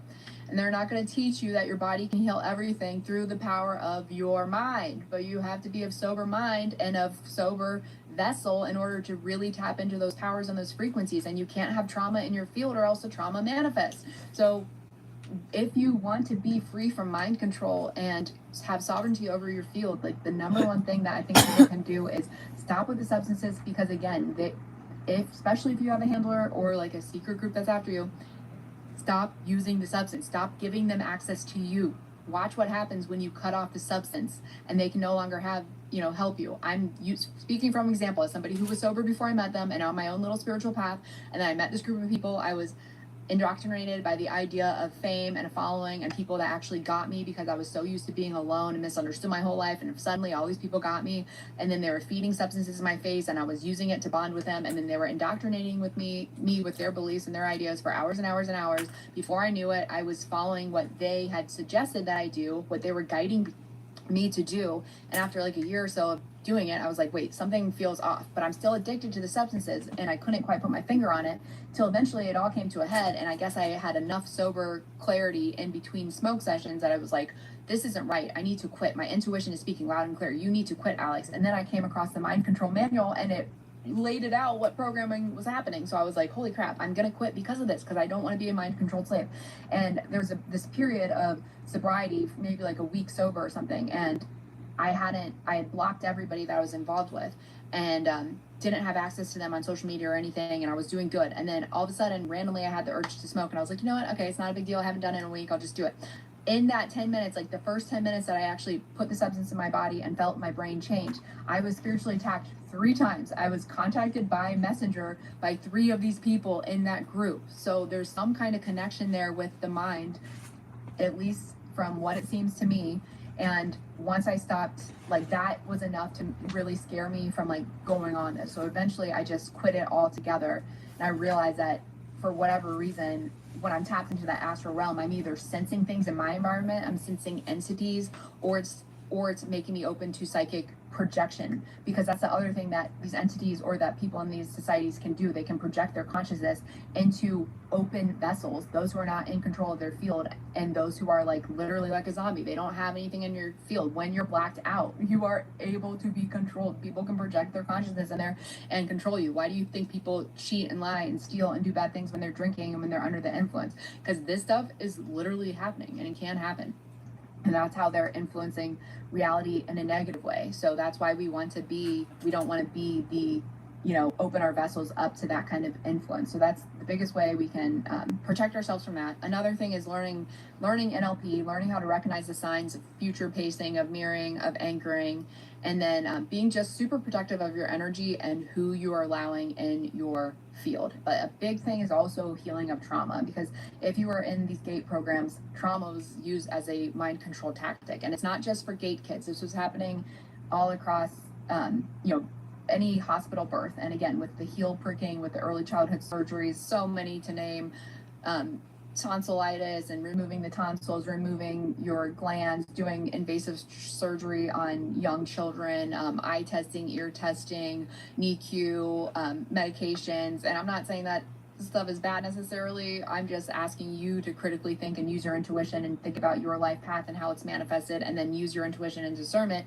to think about whether or not that early childhood surgery could have been connected to some kind of trauma that you had at a young age. Did it because the other thing, anything that happens to us before 7, especially before 12, but definitely before the age of 7, when we're in delta and theta, we are sponges for programming. So Disney programming, like, all kids watch Disney movies unless you grew up without a TV, essentially. There was Nickelodeon and Saturday morning cartoons, and all that stuff was connected to like creepy ass Disney and some of the things that he was slipping in there without us knowing, and subliminal messaging and adult jokes, and they were showing this stuff to kids. Not to mention that they can do MK Ultra Monarch activations in these shows that they know a lot of kids are going to watch, so they can traumatize you and fracture you from a young age through medicine, through invasive surgeries, through programming, through traumatizing your parents and putting your parents through trauma, who are teaching you and the role model for you, so you absorb the parents' trauma, especially if you're an empathic sponge like I was and like many GATE kids are. So now you're open to these activation codes. So that's why a lot of us kind of like have a lot of these awakenings and downloads at the same time, because a lot of this is coming in media, but then there's also a quantum connection due to our frequency and our consciousness kind of waking up together, because we are the water drop and we are the ocean. We are the wave. We are the individual drops of water that create that wave. So that is what consciousness is. So we really are all connected. So where am I going with this? I think the main purpose of this video was just to, kind of bring light and bring more awareness to this stuff. I've talked about it in so many videos. If you are interested in this topic, just keep watching all my other videos. Check out my playlist. I go into Monarch, I go into MK Ultra, I go into GATE program, I go into the DARE program and how that affected many people's relationship with addiction. We talk about disclosure in some of my playlists, and then I got tons of tools to reprogram your consciousness. So the most important thing at this point in the game is sovereignty over your field, so you're not used as a tool by these entities, and you can start to create the future that you want, and more and more of us can awaken together and create the futures that we want together. Because I think what's happening, the other download that's coming through for me, is that we're literally a lot of us have been awake this whole time, and yeah, maybe some of us have been susceptible to programming at different times, but obviously if we were able to be controlled and programmed, we wouldn't be here right now. You definitely would not be clicked on this video or part of this community. So if you're part of this community, please like take this message seriously, because it's really important that more and more of us are awakened at this time, so we can use our free will to create a better future and a better world. And I think that's what Gate Kids are doing. I think we have the ability to open up portals and other timelines and shift timelines. So I think that if there ever was a cataclysmic event like they discussed in Project Looking Glass, why did they open CERN and, you know, trying to unlock other dimensions like right after Project Looking Glass failed, when they were using psychic kids to like predict the outcome of different timelines, and all the timelines converged in 2011 to like one mass final event. And I can't remember if there were actually two timelines that they saw, or if it was one cataclysmic type event, or if all the timelines converged into a disclosure where everybody awakens. So I think that's actually, I think that was it. Everybody awakens. No matter what they did, they couldn't influence it anymore. But they can still influence it through TV and through substances and through pharmacy. So at this point in the day, like, the information is here. I'm telling you, the books are telling you, they're telling you themselves. So if you choose to keep doing these things that they're telling you are controlling you, that is on you, and that you're allowing yourself to be a mind-controlled slave. So you've got a big day, and you need to smell fresh. That's why the all-new Unstoppables gives your clothes a 24-hour non-stop freshness. So no matter how long the day goes, you can't stop this power, this walk, this pose, this strut, this look, this talk. Unstoppables fresh. Smell unstoppable. He was considered the spiciest player in the game, but the world couldn't handle it. So I took all that spice and made the Hot Ones Monkey Meal with a sriracha curly fry burger or buffalo chicken tater melt. It's like a good kick in the mouth. Welcome to Jack in the Box. 50% of people in this country don't live within driving distance of a Whole Foods, and even more of them can't afford the premiums, even if they do. Nick Green and his co-founders came up with the idea for Thrive Market. Thrive Market is the online healthy grocery store on a mission to make healthy and sustainable living easy, affordable, and accessible to everyone. And then we restrict over 1,000 ingredients across the entire catalog. No artificial flavors, no antibiotics, no synthetic nitrates or nitrites, and no parabens. The audience you were going for were not affluent, but were people who just didn't have access to really healthy food. Again, like, I had seen my mom, how hard she worked to make healthy decisions. We ship anywhere in the lower 48 and offer best-selling products you can find at a health food retailer at better prices delivered to your door. If you care about getting high-quality groceries, join Thrive Market for just $5 today. Wake up and decide, do you want to be controlled in that way, or do you want to be a sovereign being? And for me, I want to be a sovereign being, so that's why I teach these things to you guys, because I didn't know that I was under mind control for a long time, and it was actually making me really sad. It was making my relationships crappy. It was making me feel like I could never live up to my full purpose and potential. It was making me feel like I wasn't meeting the right people in my life. And ever since I quit the substances and I cut myself off from those people, and I've been extremely discerning about who I share information with, who's in my field, who am I letting close to me, who is influencing me. Now I've come in like contact with a group of really amazing people who also have side gifts, and we are doing some amazing things together, and amazing things are happening in my life and their life, and I'm really blessed to come across the people that I have met through these groups, and the community is only growing. And I hope that these videos are inspiring you to take charge in your own community. If you don't have a group, if you want to be a part of a group, and I haven't made the group fast enough, make it yourself. Use my community tab, like, meet with other people and start these groups, start physical locations and meetups. If you have a trouble with addiction and you need help and support, reach out to people in the comments. Say, hey, I'm a gate kid that struggled with mind control. I want to break the conditioning mind control. Does anybody want to do a small group? Do you want to go read this book together? Is anybody else trying to get sober? Let's be accountability buddies. Like, that is so important. That's how I healed from addiction, and 12-step groups have been extremely valuable for me. And then I've also created tools on my channel. I've created a Break the Cycle 21-day habits tracker, which is the same process I use to understand my limiting beliefs that were keeping me stuck in this stage of addiction and keeping me stuck and attached to these karmic loops and cycles. And then I have an ESP program, which I always recommend people start at if you feel like you have trauma in your field, if you want to understand your chakras more and you want to understand the process of awakening and Kundalini energy rising, how it activates the trauma in your field as that energy is rising and as it's coming up through the pineal gland to activate the pineal gland and your spiritual connection. And then it also gives you tools and meditation tapes that are not designed to be used forever. It's designed to be the training wheels to help you meditate if you're not in the practice of meditation or remote viewing. So it's going to train you what to do, so you eventually you can stop using the tapes and then go at it on your own, which I think is the most powerful, because if you can meditate with no sounds and no frequencies, you're in control of your field. If you can fall asleep without pills and dream on your own, you're in control of your field. You don't have to use these pills and these things that connect you to certain frequencies where God knows what entities or influences are controlling you. And there was a lot of research that they were able to do this, especially when Monroe was studying the gateway tapes and the hemisync technology. There's a video out there, and I even made literally the most popular short on my channel is about it's like, don't listen to the gateway tapes.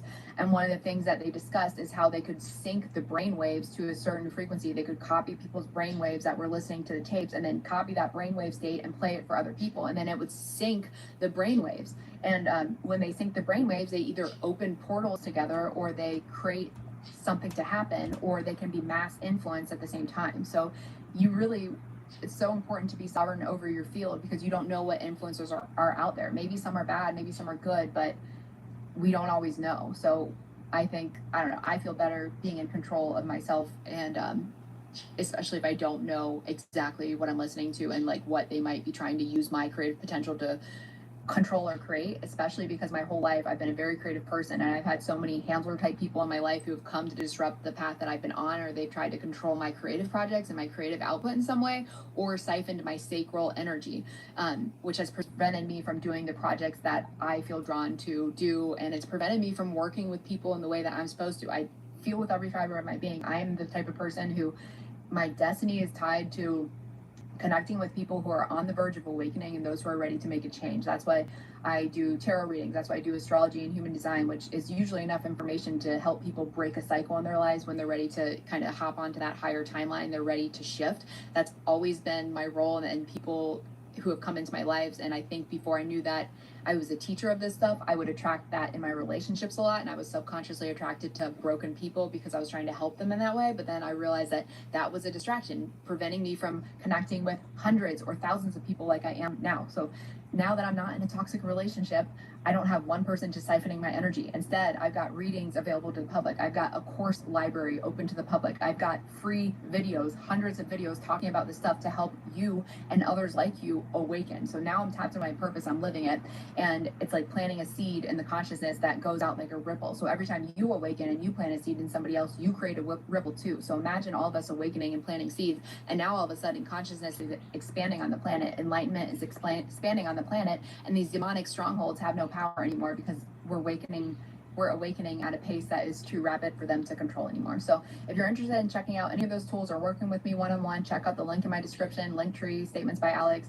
Got courses on Gumroad, and then I also have a bunch of readings in different budgets. So if you depending on your budget, check it out and see if you want to work with me. And those readings are designed to help you find clarity and connection with your inner self, and to bring you back into wholeness and sovereignty within your own field. So thank you for watching, and I hope you like and subscribe if you enjoyed this video, and tell your friends. And thanks for watching. I'll see you guys in the next one. You looking for a car detailing?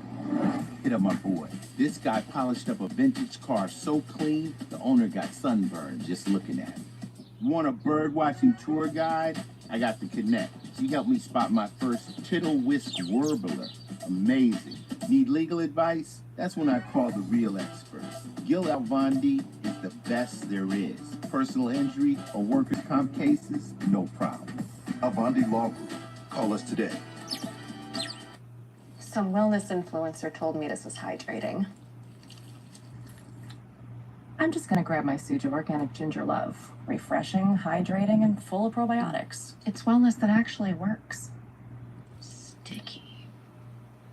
Today we're going to do something a little bit different. We're going to answer some questions, and we're actually going to ask ourselves the questions, and the questions are going to be things we think you'll be interested in. Like number one, we'll ask what makes you trust someone.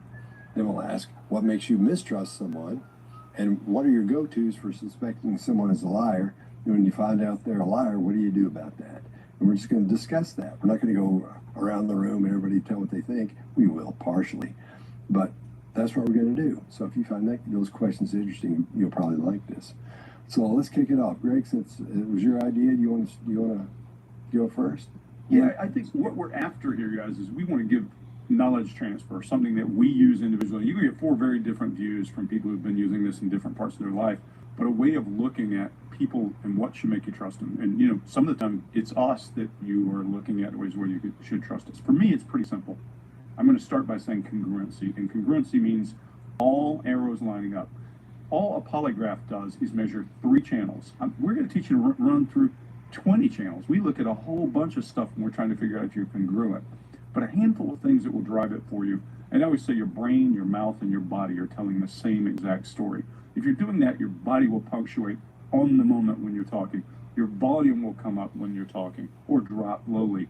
So there's all kinds of pieces in there that all have to go together. Your pitch, yeah. When you hear that, there's a reason John Lovitz made an entire life out of that one joke, in that he was lying in a skit and it became his entire life. I'm sure he hates it for that, but then you went, but he's rich, so I don't think he really cares. So then pitch, tone, when a person does downward telling versus upward asking, it should match what they're saying.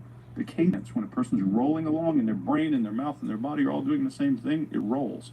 When it doesn't, and their brain is thinking one thing and their mouth is saying another, they're second guessing themselves, and that cadence will start to slow. So we want it all to play together, and the volume and all those things to come together, and the words to be something they've said before and not a word they're stumbling over. That makes you trust somebody, makes me believe the person, somebody. And Mark, you're in the business of making people trust people. What do you see? What do you think? Yes. So let me tackle it this way, because congruence is absolutely key.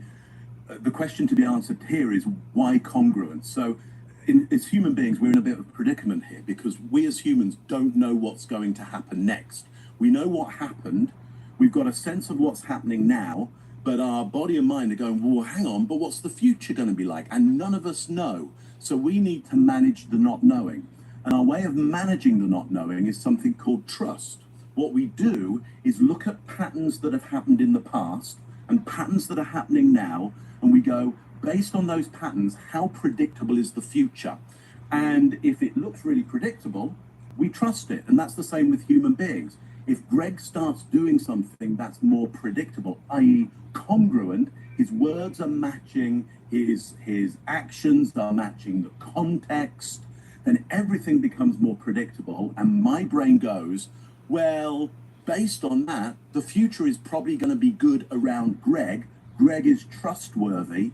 And then I might even go, he's even credible, great word, credible, from credo, I believe everything he's going to say, because there's a pattern that I can predict right now. I can believe everything he's going to say. I trust him. Trust is a great word because it means, it's like proto-European for solid, which means, and not only solid, but always solid. It's a prediction that things will always be the same. So trust, I would say, is based on a prediction mechanism. We can talk about distrust later, but that's where I'd go with it. Chase, what do you think? Trust.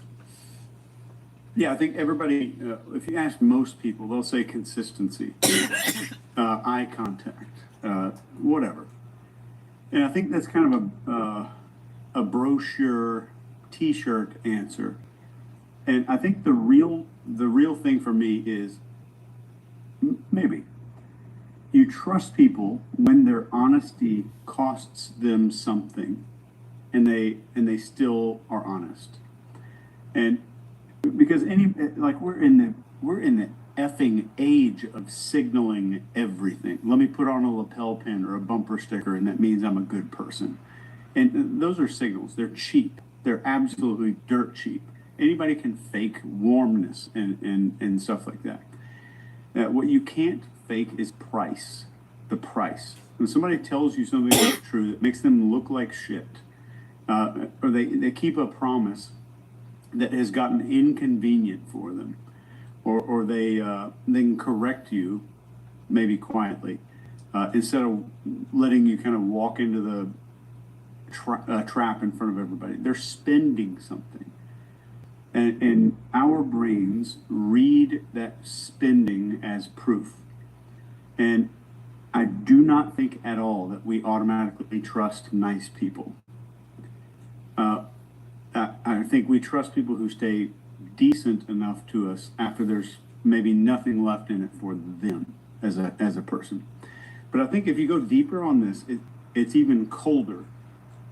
And people say, "Oh, I trust predictable behavior." What I think we trust is predictable motive. Like Mark, you were just talking about it. You can trust a ruthless bastard completely because you know exactly what he wants and exactly what he'll do to get it. The motive is key. So the thing that we call trust, me and Mark are both breaking down this word game. But what we call trust is our nervous system standing down. It's saying this is a safe thing. I know what's going to happen. Like Mark, you were saying, I can predict the future. So it's kind of a sense of relief, and I think that's the whole thing. And I think if I were to sum it up, trust is the absence of required vigilance. That would be my definition of it. So we don't trust people who are good to us. We trust people who are good to us when it stops paying off them somehow. That's all I do. Scott, what do you got? What do you think?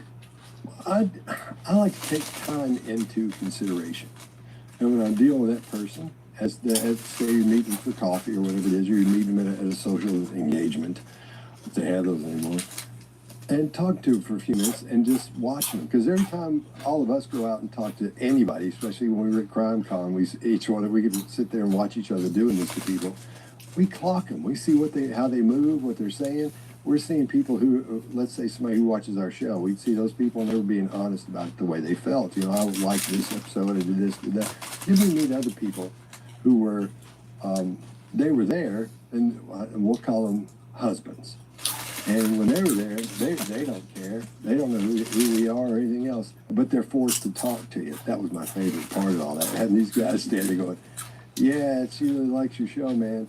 And then you say, so what do you do? Those are the ones that I like to engage with, I saw you guys doing that too, because we can ask them questions, and their wife is standing there, and those things they usually say that would make them sound cool and stuff, we'd see the little chin toward the single shoulder shrug. We'd see them back up a little bit or get quiet and just start talking.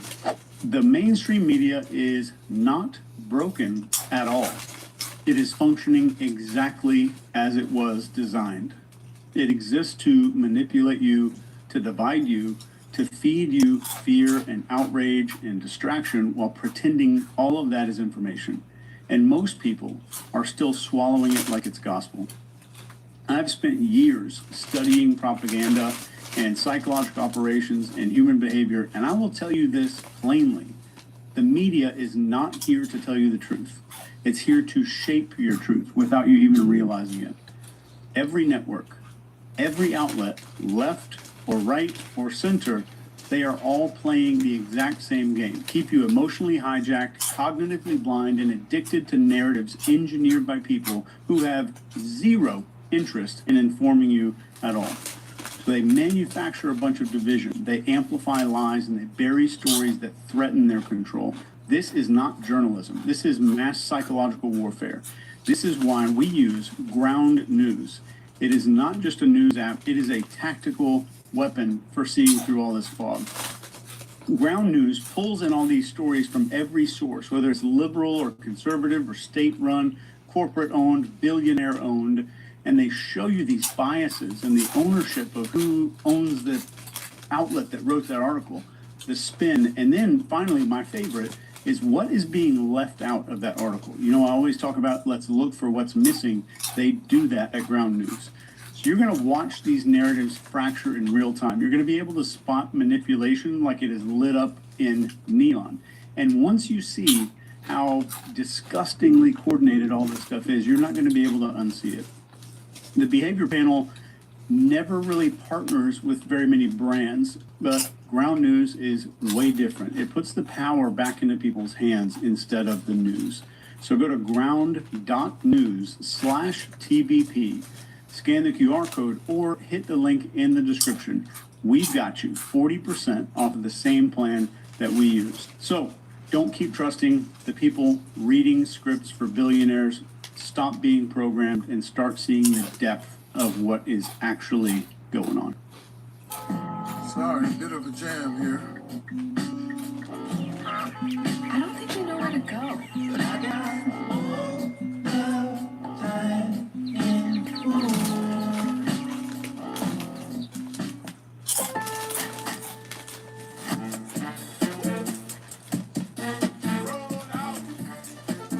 colors that make you rethink every room. Our best lineup is here.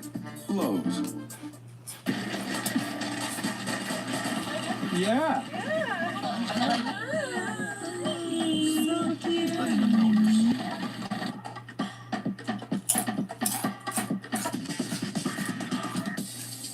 Obviously, it would look messy if it got out. Don't tell anyone.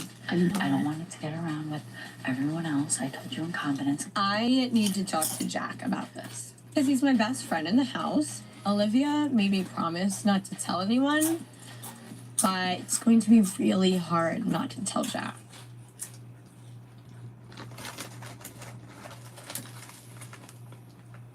So this is some things I start looking for when I'm having a conversation. And over that little amount of time that you have with that person, watching YouTube of all the cues and tells that we say to look for, I look for those.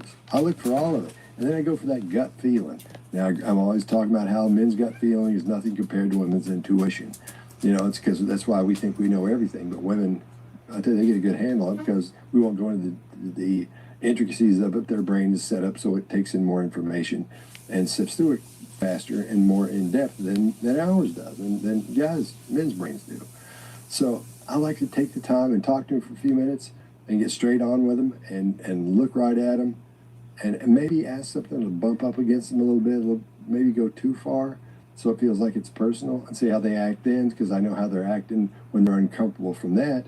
Then when I ask them something else that means something, if they look uncomfortable, it could be because that's stepping on something, and I should ignore that part, or do I start seeing extra cues that tell me something's up? That's how I do it in a nutshell. But all of our tools come on when we talk to somebody, no matter who it is. You know, you always say, oh, we turn it off. People ask, can you turn it off? You go, oh, yeah, you turn it. Of course, never turn it off. It just clicks on as soon as somebody starts, as soon as somebody starts talking, bink, everything comes on. And it begins at that point. And I think we all got one thing you bring up, I want us to bat around. Women, you talk about women's intuition, but women are taking advantage of more often than men. Why do you think that is? If that's true, why do you think that happens? I think they don't trust their own instincts. I think people that get in that position project onto somebody so much, and they have, we call it imposter syndrome or whatever you want to call it, but women get taken advantage of more often than men, it appears. So biologically, women are at more risk. That's just the reality of it. And so therefore, if you're under more risk, you're going to be more vigilant, and you're going to bias towards more negatives when you're vigilant. Yeah, which means you're going to be picking up on more negative things happening. If you were to gamble on it, you just gamble that a female is going to pick up correctly more negative information because they're more negatively biased. A male, however, if there's a lot of testosterone there, and males are going to generally, have more testosterone than females, not every male, not every female, but on average, it's going to be the case. One of the things that testosterone does is reduce the idea of risk. And so therefore, a male's walking around going, I don't think there's a lot of risk there, okay? So ultimately, they're not as vigilant. So regardless of the brain aspect of it, if you bring biology, just fundamental biology and neurochemicals in there, like testosterone, it's going to be, if you go to the casino with the idea, will a female have picked up more negatives? Yeah, absolutely. Will a male have missed more negatives? Yeah, absolutely. But a female may have missed many of the negatives as well. I mean, they're not necessarily more prone to getting it right. They're just picking up more data. And Scott, the reason I was poking back to you is because you talk about it a lot, and I just think it's worth us batting it around, because, and I think there's a combination in there, Mark. They may be less likely to act on those things where males are more likely. But Scott, what do you think? Because I know you think a lot about women's intuition and talk about it a lot.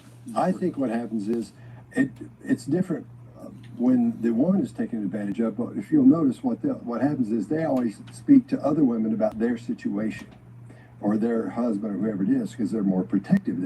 We're protective in a different way than women are. They're protective from looking at the whole situation and going, I don't know about this, or this is good.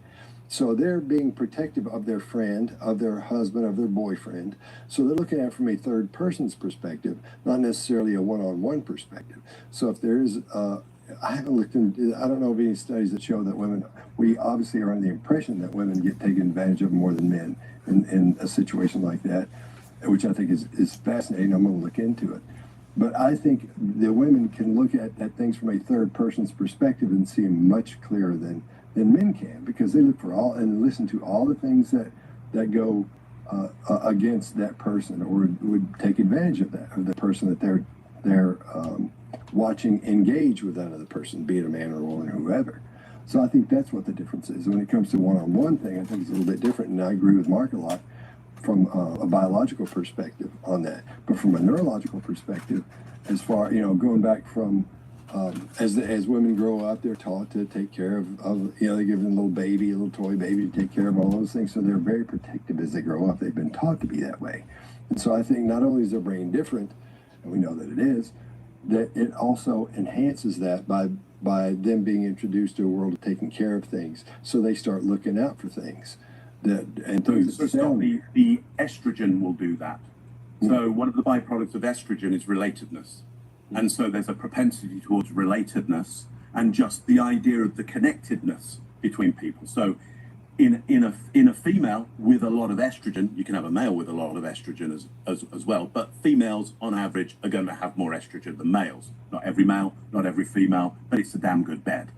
They're going to see more risk around relationships as well. So I'm going to talk to that person because there's a risk if I don't bring them in. And the biological importance of that is they're going to be more geared towards nurturing because it's just the brain. So the difference between the male and female brain, you're right, they are there. But those actually small differences are exacerbated by estrogen and testosterone.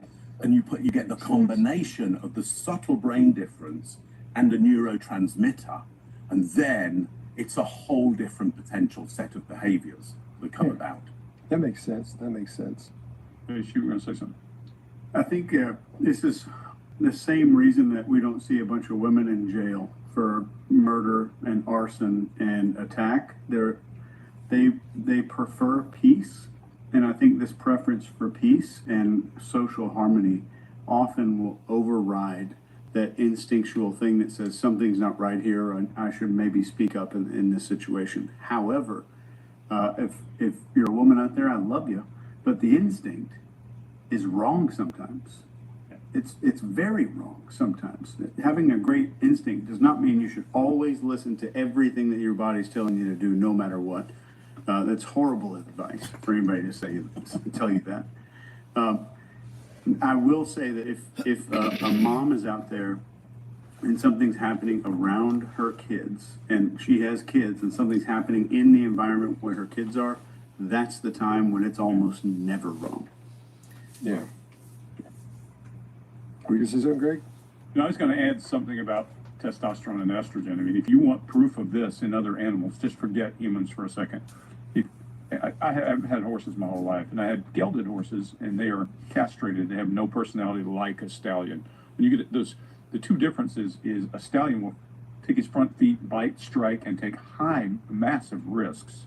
The minute you castrate them, they fight like girl horses. They turn their rear ends to each other and kick because that's their most defended area. It's really wild that how much testosterone affects how our brains operate and how much estrogen affects it. Yeah, just go and ask an insurance company how much it's going to cost to insure a male between the ages of when you can drive and around about 23 to 27. Yeah, they're going to charge much more. Why? Testosterone.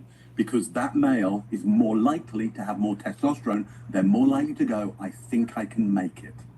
And let's also take into consideration. Let's take into consideration the locus ceruleus, where all this stuff is, where the brain sends everything to the locus ceruleus and starts sifting through it. Will this hurt me? Has it hurt me before? Have I seen something similar to this before? So I would, Chase, I'd lean more on the side of do listen to what you're feeling, because there's some things we can't explain with the way women grab that information and see. I'm just saying, a lot of times there's an intuition that I need to stay in this relationship or I get the shit beat out of me all the time.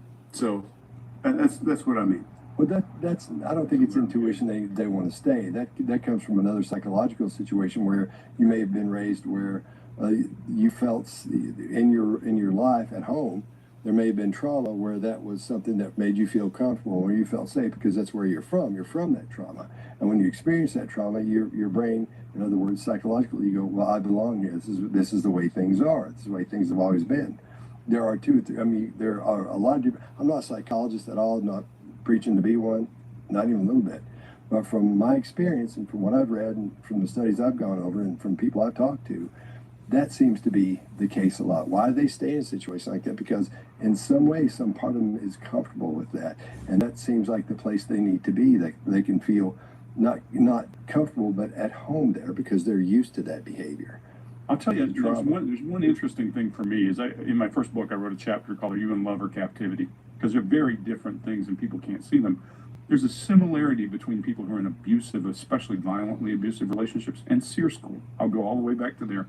We tested testosterone in these men, and these are not kids. These are hardcore men. These are tough boys. And we tested the testosterone on day 1 and on day 3 of being subjugated and abused and physically. Guess what happened? Their testosterone went. And if your testosterone levels are already lower, your ability to take action, your likelihood of taking a risk to take that action goes through the floor. So to your point, in what you guys are saying, that it's a learned behavior, but it's also probably a self-preservation behavior that's embedded somewhere deep in our brain. And we see it. We saw guys just start complying because their testosterone level was through the floor. Mm-hmm. So bonobo monkeys. A little bit closer because your volume's fairly low.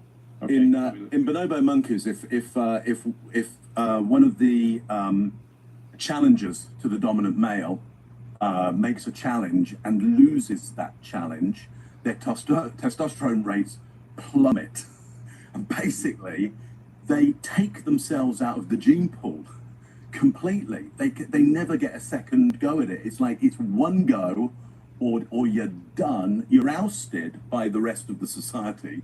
Your testosterone levels plummet. So you're not going to go back into the group and go, I think I can make it with another go. I think I'll be a challenger. You're done on that. Sounds a very similar situation, Greg. It is. Yeah. But by now you either love what we're talking about or you hate what we're talking about. I think those are the bonobos that you typically find at 2 a.m. smoking in Denny. Yeah, you've been out with them as well. Yeah. You got a machine handle. You gotta watch them. All right, let's move on to the next question, which is, what makes you mistrust someone?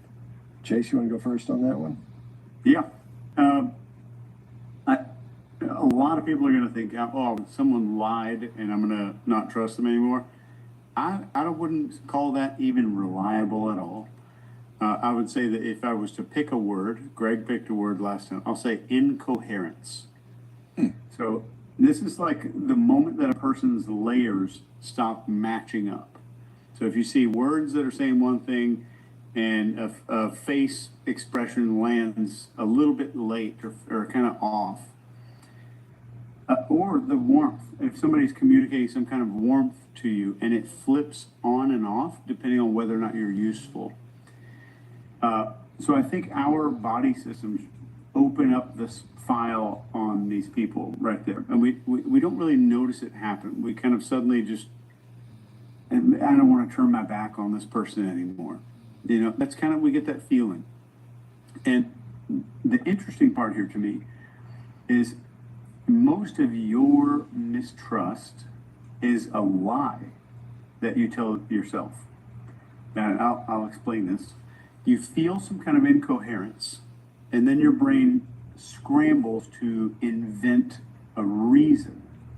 He's arrogant. He's an asshole. She's fake. Something's off. So the verdict comes first, and then the story. So, in my opinion, and I may be wrong, the real skill isn't being able to kind of sniff out a bunch of mistrust. I think it's catching yourself when you're in the middle of building the case and building the prosecution case for whatever this person is. And that narration that's going on in your head, I think, is the big tell.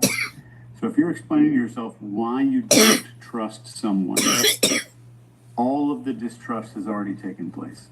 So you're kind of like, filling out paperwork for it after the fact. So what you're talking about goes back to the studies that were done at Harvard, where it was called the thin slices study, where they found that the first 6 to 9 seconds you see someone, before they say anything or anything else, you make up decisions about whether you like that person or not. Part of your brain sees that and goes, have I seen this before? Is this kind of person hurt before? Do I like this? I think that guy looks like the guy that used to hit on my girlfriend in college in that first 6 to 9 seconds. So that goes back to what you're saying, the verdict is made first, because your brain sees it and it tries to protect you by saying, is this good or bad? What are we looking? What are we dealing with here? So that first 6 to 9 seconds with the thin slices study, what they did was this: they had a group of students that for a semester they said, look, we're gonna have these people come in, and we're gonna have substitute professors as you go through this. We'll have assistants. They'll come in and you'll deal with them while we're taking the semester as well. And what they did was they said, I'm going to show you a short little video of this person, and I want you to grade them on a 1 to 10 how much you think you like this person to be one of your assistants in your class. And they showed them these short videos, 6 to 9 seconds. They were black and white, had no sound, they were kind of fuzzy. And they said, so what do you think about this one, 1 to 10? And each person would write down what they thought. And now at the end of the semester, what they did was they said, okay, now you've spent time with these professors, assistants, and tell us what you think about those on 1 to 10. You remember what's his name, and they write down on a 1 to 10 what they thought, and they said, you remember her, 1 to 10. They did that for each person, each of the assistants. Now at the end, they got down there and they said, these down here are fairly low. They're in the 3s and the 2s and the 4s and things like that. Then they got to the end, they were 9s and 10s, 8, 9s and 10s. They said, well, something's not right here. We have to do it again. So they did it again and found the very same thing, that once you spent time with these people and got to know them, then they liked them. And so that's where that study began, where they said, something's up here. We need to look into it. Because when you just see someone for that thin little slice of time, your brain makes up a backstory on that person. And it says, I don't like this person because, as it goes back to what you were saying, Chase, it goes back to, I don't like them because that looks like the guy that kicked my dog once when I was little. Or it looks like the girl who was mean to this guy that I know, and she wasn't a good person at all. When in fact, they have no earthly idea about anything about this person. But it's just that initial experience they had a while back that they're layering over that person that they're seeing in those first 6 to 9 seconds, simply because they looked like or moved like or sounded like that person they knew in the past, or that situation from the past. So I see what you're saying on that, and that's where that comes from. Wherever the study is you get, or the thing is you got that's where that comes from. The closest thing to fresh air in this office is your boss's screensaver. But what if you just booked that lake house? Go on, it's easy. Booking.com. Booking.yeah. Back to school is back, and with Walmart's must-haves, you can check off everything on their list. Even a Huntrix backpack? You tell me. With a fit this sharp, they could cut the lunch line. All this? All at Walmart prices? Who knew? Knowledge is power. Ever changed a tire before? Don't panic. I just wanted to help people by sharing dad advice on TikTok. Throw the big fish over the I'm not a dad to just my own kids, but to the millions of people that just need to hear, you've got this. Razor bumps? Get a shave with a touch of aloe. Venus Extra Smooth Sensitive. George and Junior are fed up. They weren't planning on having to replace their brakes today, but they went to AutoZone, where a friendly AutoZoner helps them find a deal on the right parts.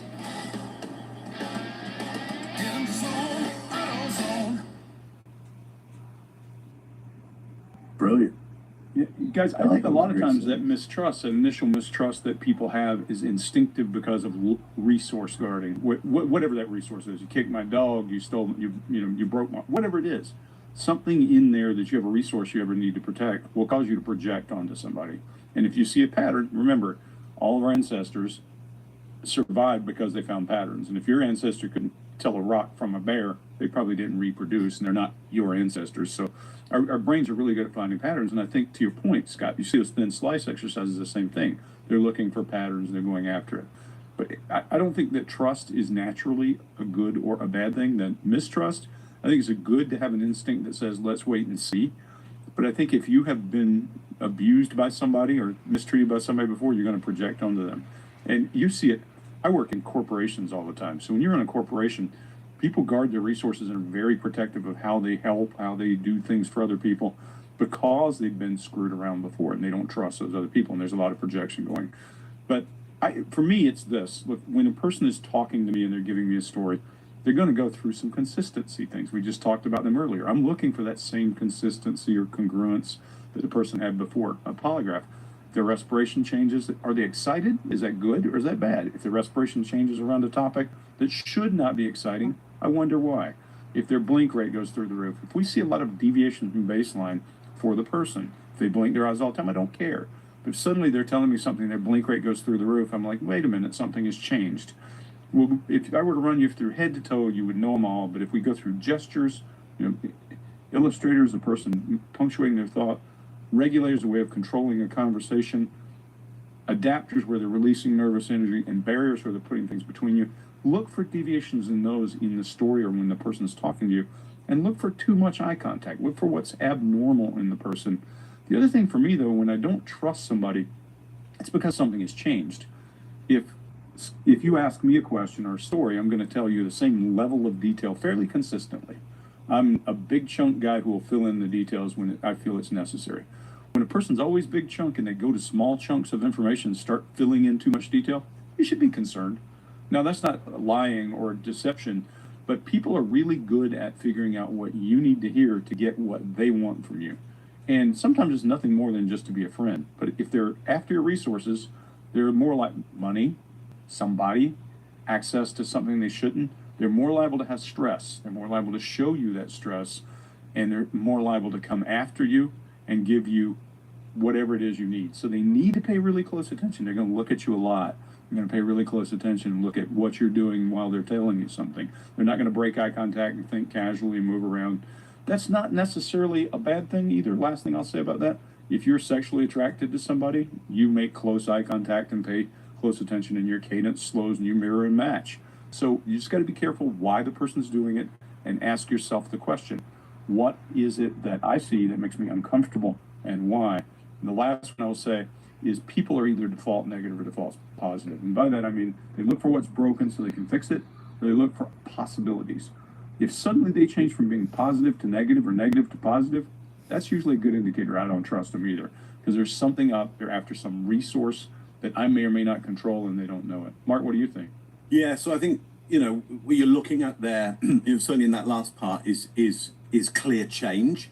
And the reason we as behavior analysts will look at change is suddenly things have become less predictable, essentially. Suddenly we're going, hang on, there was a pattern and that pattern has changed, and now we're kind of worried about the situation. Pattern's changed for me. The light is coming through the window there at a whole different rate, and you might be thinking, what the hell has happened to Mark? Why is he whiting out? I can't be bothered to change the aperture on the lens, so we'll just all manage this as best we can. So yeah, look, our brains are not knowledge machines, they're best guess machines. And human beings, we're in a tricky situation in that we think about the past a lot, but it doesn't exist anymore as far as we can tell. It's something that's gone if we think about time being linear. And the now, it keeps becoming the past, and the future we don't know. So we're in this kind of horrible place where we're always going into the future with this sense of not knowing, like what the hell's going to happen. And so again, as we said before, we're looking at these patterns because we want our best guess at, am I going to be safe in the future? And so incongruence rather than congruence now becomes the thing of, I now don't trust the future around you. And just as you said before, Chase, if I'm seeing somebody congruently evil, I'm going to trust them. Like, now I know what to do. I can send in my army. I can give them a wide berth. There's all kinds of things I can now do. You might be the greatest person on the planet and you might wish me well, but if you are incongruent in your behavior for whatever reason, if I don't have any history with you, or we've gone into a place where there's more risk and I don't have history of you around that risk, I now may not trust you. And so again, to your point, Chase, You know, when am I going to be more vigilant? When I'm around my kids and they don't have as much agency as me, they don't have as much power. I should be vigilant. I should be mistrustful. When I'm with their teachers, absolutely I should be mistrustful, because where are bad actors going to go? They're going to go places where people have less power.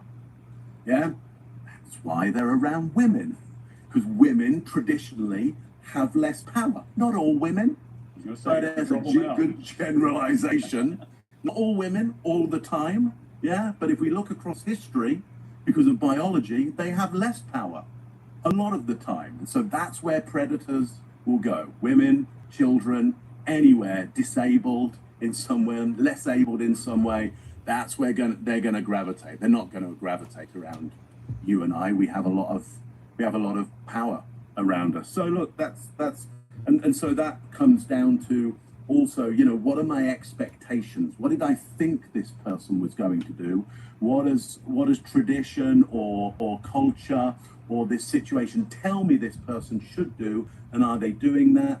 And again, to one of your points, Chase, should I start suspending my judgment around that? Should I label them as mistrusted because they're not performing as I think they should perform? Well, this is all critical thinking. And if you have no power and you're in a place where you're at risk, you don't want to do critical thinking. Trust your judgment. You could be wrong. That's okay. You'll be alive tomorrow to know that you were wrong. That's all great. Listen, that's all I got on that. Let me add one thing on here. Yeah. I think a gigantic chunk of I don't trust that guy is that guy's doing the thing I would never admit to. So sometimes your read of not trusting someone sucks. It sucks big time. And a lot of times it's us mistrusting our own reflection wearing somebody else's face. This is some very young, Carl Jung kind of stuff. But if we watch for that warmth that turns on and off, and then remember that half of I don't trust him is he reminds me of me on a bad day. That's a lot of what that might be. But it doesn't mean you shouldn't still be wary. If you get a weird feeling, always be wary. Because if the world is wonderful and everything is great and all that, those are the people who get snagged every time. The world isn't a wonderful place. It is in your spot where you are at home and things like that. You can make that a wonderful place. But out in the world, out in the wild, man, that's not a wonderful place. We've all seen that. We all know that's a dang fact. So you have to be careful. So don't dismiss those gut feelings you have at all. Always listen to those. And like what Mark was saying, that may be what keeps you alive. And there's nothing wrong with the book, The Gift of Fear, Gavin DeBecker's book. Every woman on here should read that book. Every woman that's watching this should read that book, Gavin DeBecker's book.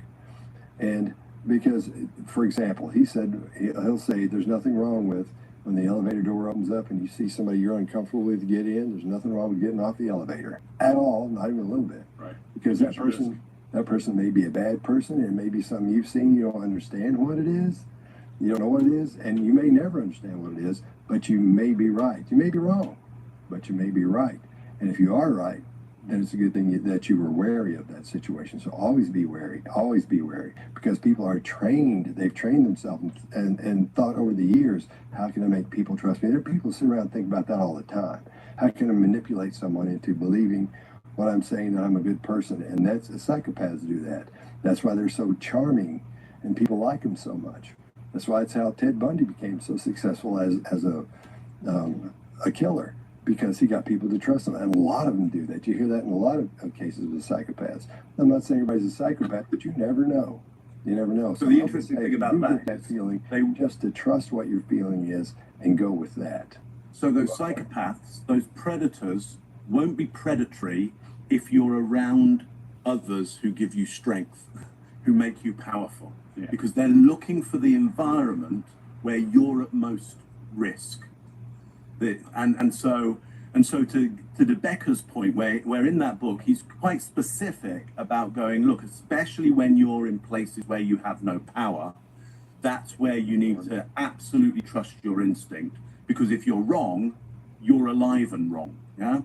But he also says, hey, you know, if you're in a place where there's a lot of resource for you and a lot of power, you can probably risk, you know, you could probably risk getting to know the person a bit more because you're powerful, you're still going to be okay. But the predators, they're going to find you when you're not okay, when you're less powerful. Mark, you mentioned it a little bit earlier. The ones I don't like are the people who appear to be so stellar and so superlative, they're perfect.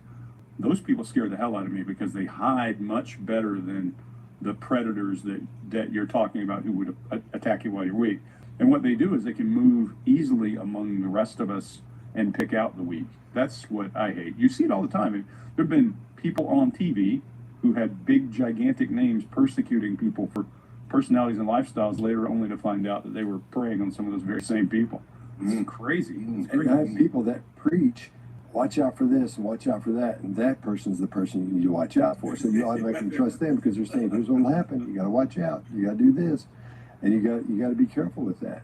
That's back to Chase's point about trusting. You don't trust them because they're you in disguise, you know? Yeah. Yeah. And I will say, there are maybe thousands of studies that say fear will literally kill you. So running around full of fear throughout your life is not the recipe that Scott's talking about. Yeah. There's Gavin de Becker has a shitty title for his book, in my opinion. It should be The Gift of Caution, not The Gift of Fear. Fear will kill you. It floods your brain and your body with cortisol. It ages every cell in your entire body. Caution is different than fear. That's all I have. I still think it's a name. That's a great name for the book, though. It may sell more copies. It's just for sure. It's not a good For sure. recipe. It's a good Sells more seller. firearms. Sells Yeah, more firearms. yours is more of an accurate title, Chase. Yeah. But at the same time, I'm not saying live in fear, but I think keeping your eye on stuff, fear sometimes, I think that sometimes is good. You know, don't live in fear, but yeah, I guess you're right, be cautious. That'd be the way. There's got to be a word for that between fear and caution. Vigilant. Be vigilant. Yeah. Oh yeah, always be aware of what's going on around you. Because that's what happens with psychopaths. You just all of a sudden you realize you're in the middle of a conversation with somebody that's wonderful. You can't believe you've met this person. It's almost like you've met this kindred spirit. You know, we don't get into the psychopathy thing that deep. Shit, I'll talk about that all day. All right, let's go to the next one. So what are your go-tos for suspecting someone is a liar? Passports, bags, thermostat, Uber.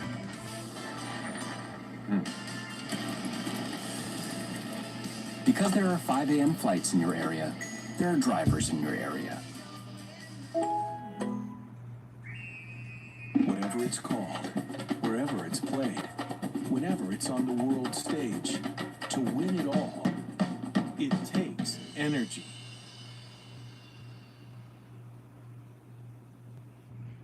This Friday, summer hits different. Yeah, Supergirl. Let's see that again. He opens up the Gemini app. Oh my, that's looking a little bit untidy at the back. He calls for a new formation. And just like that, he's got options now, thanks to Gemini. Oh, some clinical phase there. Home. It's more than an address. It's where you connect. You recharge. You succeed. You learn. You celebrate. You explore. Home is where you experience life's most significant moments and all the little ones in between. Irvine Company Apartment Communities, where home means more.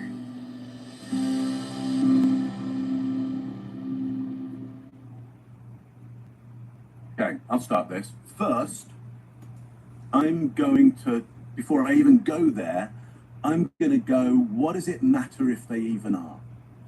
What's at risk? What's at stake here? What is the jeopardy that I would even worry if somebody's lying to me? So I'll let you guys cover what indicators might say that there's a lie going on. But first of all, I'm going to go, hang on, where am I? Who am I talking to? What's happening here? What's at risk? What's at stake? Oh, very little. Carry on. Lie all you like. Like, what does it actually matter? You know, because the lie is creating some kind of secondary story to what actually may have happened, and maybe trying to get me involved in a secondary story as to what happened, and maybe alter my opinion of what might happen in the future. But that future event has no consequence to me. So carry on. Who am I to get in the way of your life? It's not going to make any difference to my life. Because if I went around going, I'm going to point out every liar that I meet, like, I would be alone. I would be the loneliest guy on the planet, and I would need you guys taking me around going, pay no attention to Mark. When he says anything, he doesn't mean it. He's just not very socially skilled at all, and he can't stop this thing. And we've stopped him being killed a number of times because he'll go up to the most important people and tell them that they're lying about the most inconsequential stuff.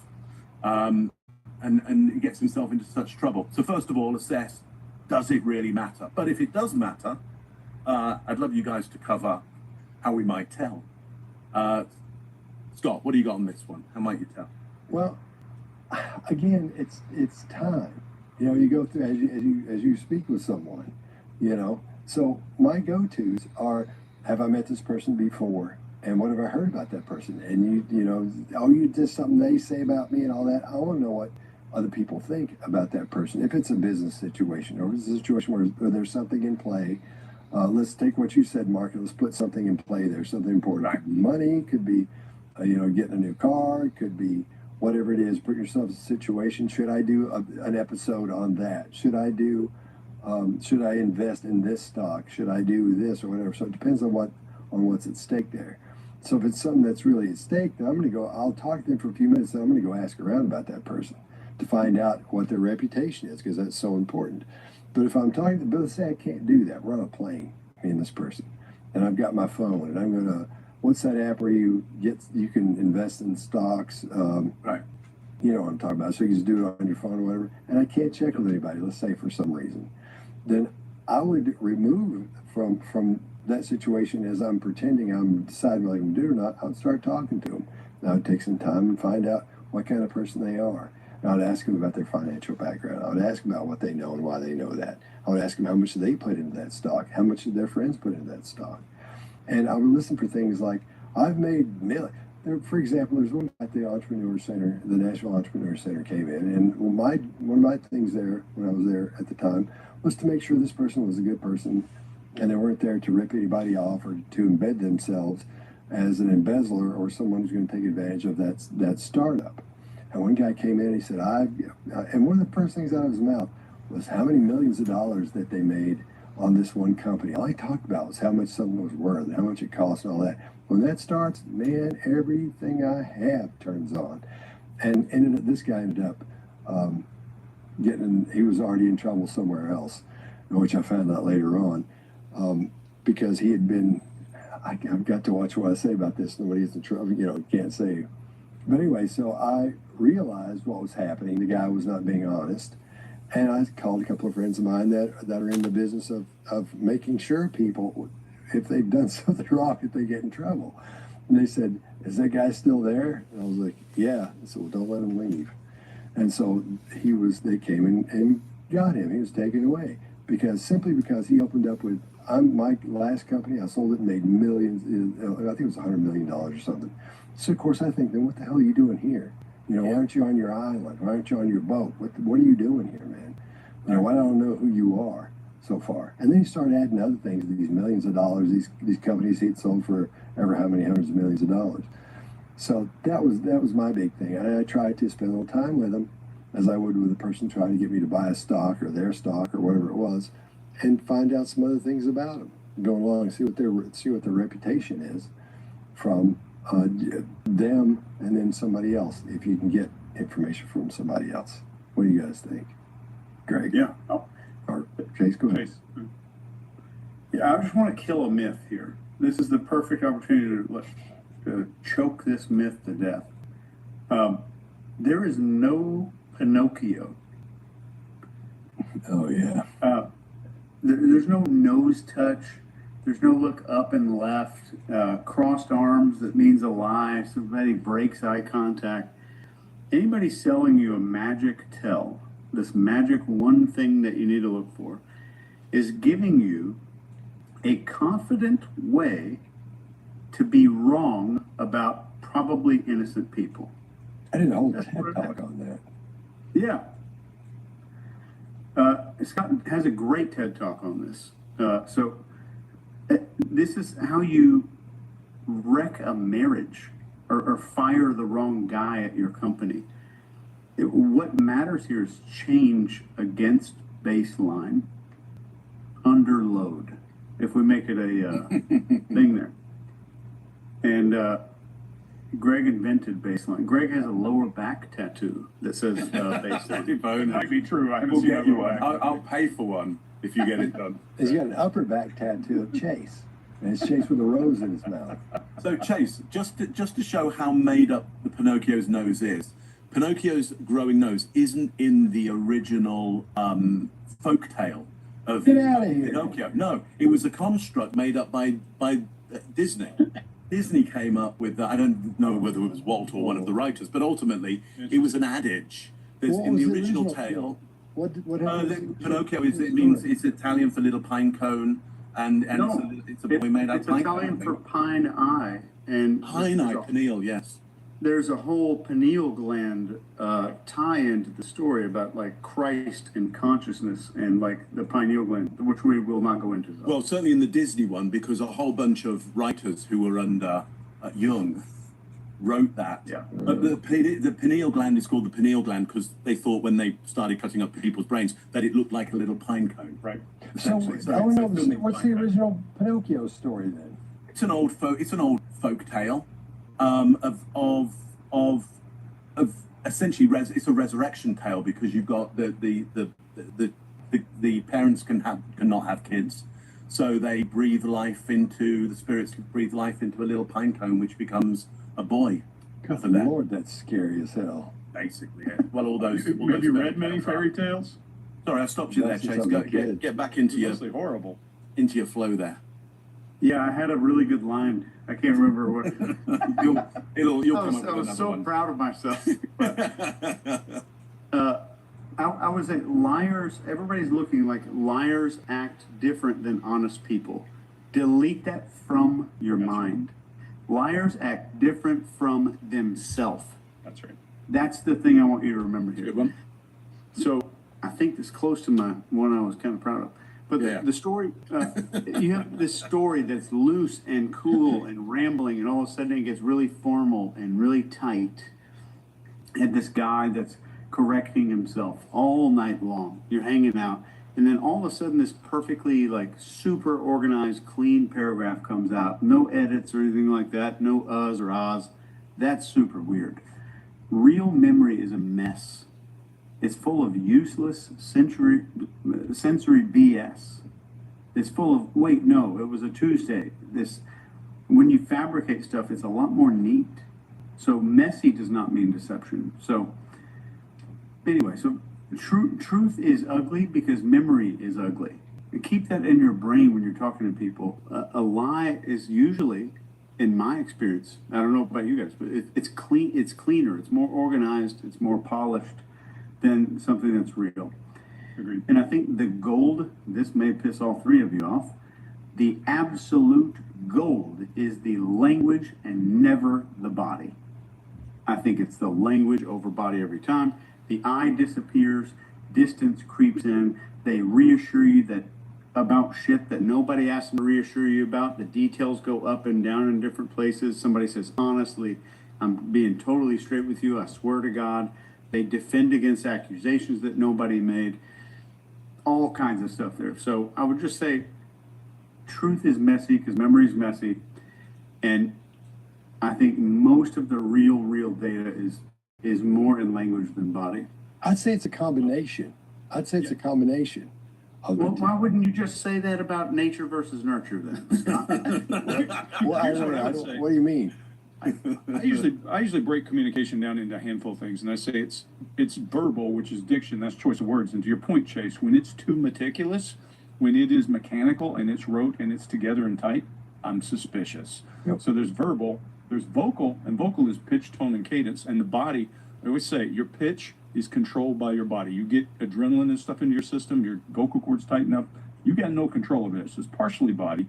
And the tone, that telling versus asking, is the brain trying to do its job to say, I don't believe what I'm saying myself. So there's that, and then the cadence. The cadence is my one indicator that I pay a hell of a lot of attention to. If a person normally rattles pretty quickly and they slow down, they're either trying to negotiate past something or they're thinking. Should they be thinking or negotiating fast? That's a good question. And you have to be pretty meticulous to pay attention and understand why they've slowed down or speeded up. And that becomes one of the most powerful things. Look, I got big ears and little eyes. I always said my verbal, my vocal, all those pitches, all those pitch, tone, and cadence things hit me quicker than any of the rest. And then I turn on my eyes and I start looking. But when you get to, there are a handful of things to look for in people. When they get really ambiguous around key details, something is up. When they get really meticulous around details that shouldn't be in the story, something is also up. There's no way to tell. There's no magic, there's no Pinocchio, there's no body language that's going to tell you anything. It's a consistent delivery of story between the mouth, the brain, and the body again. And if the brain is using words you don't usually use, you're going to feel uncomfortable, so your cadence is going to shift. One of the best examples of how to know when a person is lying versus telling stories, there's a difference in those two as well. War stories are one of my favorite. If you ask me a war story and I tell it to you, don't believe it, because I don't know exactly what happened that day. I can give you the story as I understand it, and as I've told it 40 times, 20 times, whatever the rule is. So look at the reason, look at the cause. I'm always a big deal about why. Is the person after something you have? Then you maybe are a little more careful. If you're just telling the story, and Mark, back to your point, if it hurts no one, I don't care. I don't care if you told me you used to be Miss America. I don't care. I want to hear your story and hear your details, because I love a storyteller. But if you get to a point where it's something that they have to use to take advantage of you or to take your resource, I'll go back to resource because it's a very human thing, and they start to deviate from baseline, and baseline is everything. If a person blinks their eyes all the time, it means nothing when they blink their eyes. If they pick their nose, it means nothing when they pick their nose. It's all it is what they have gotten comfortable doing, delivering the story. When their brain starts having a problem telling the same story their mouth is telling, you'll see a glitch. You'll hear words change. And that's what we're looking for, guys. I mean, we talk a lot about body language, but body language is, after all, a symptom of something going on inside your head. And that's all we're looking for. That's my opinion. Yeah, here's Chase, where I reckon you're right about in deception, the language has to get quite complex, because body language isn't really a language. It can't displace. It can't tell you about the past or the future. It can only tell you about now. Language has displacement in it. It's self-referential as well. I can tell you how I'm telling you about the past or the future. So it's super complex.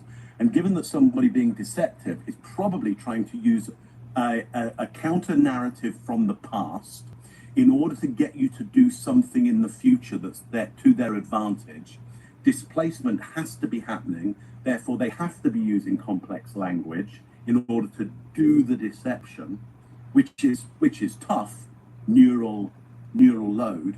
And so you're going to be able to probably pick up where that narrative starts to fail. But to everybody else's point, yeah, absolutely, that because it's a complex narrative, high neural load, their body may well dissemble as well. So they're not going to be in such control of that. They'll think they'd like to control that, but the narrative being complex, chances are they'll be let down by that. I think Spidey could come on here and do a couple of sleight of hand things and knock everything you guys just said right out of the water, because he's actually lying with his body language when he's making you look with misdirection and those kind of things. So no, it doesn't. That's so stupid. I shouldn't even say that. But he could do that. He's got the person projected. But the thing that's interesting is what we're all dancing around here again is a person deconflicts a lie if they have any brain at all. And that's the reason you see shifts in language and you see them apprehensive. There's my word. Apprehensive around delivering that story, because they're uncertain about how you're going to feel it, because they're running a second tape in their head doing, this is where I'm in trouble. This is where I'm in danger. And humans sense danger from other humans. We're back to that whole thing, back to the gift of fear. If I sense danger in my delivery of my story, my baseline might deviate. And I don't mean body, I mean everything. You listen for every one of those things to look for deviation.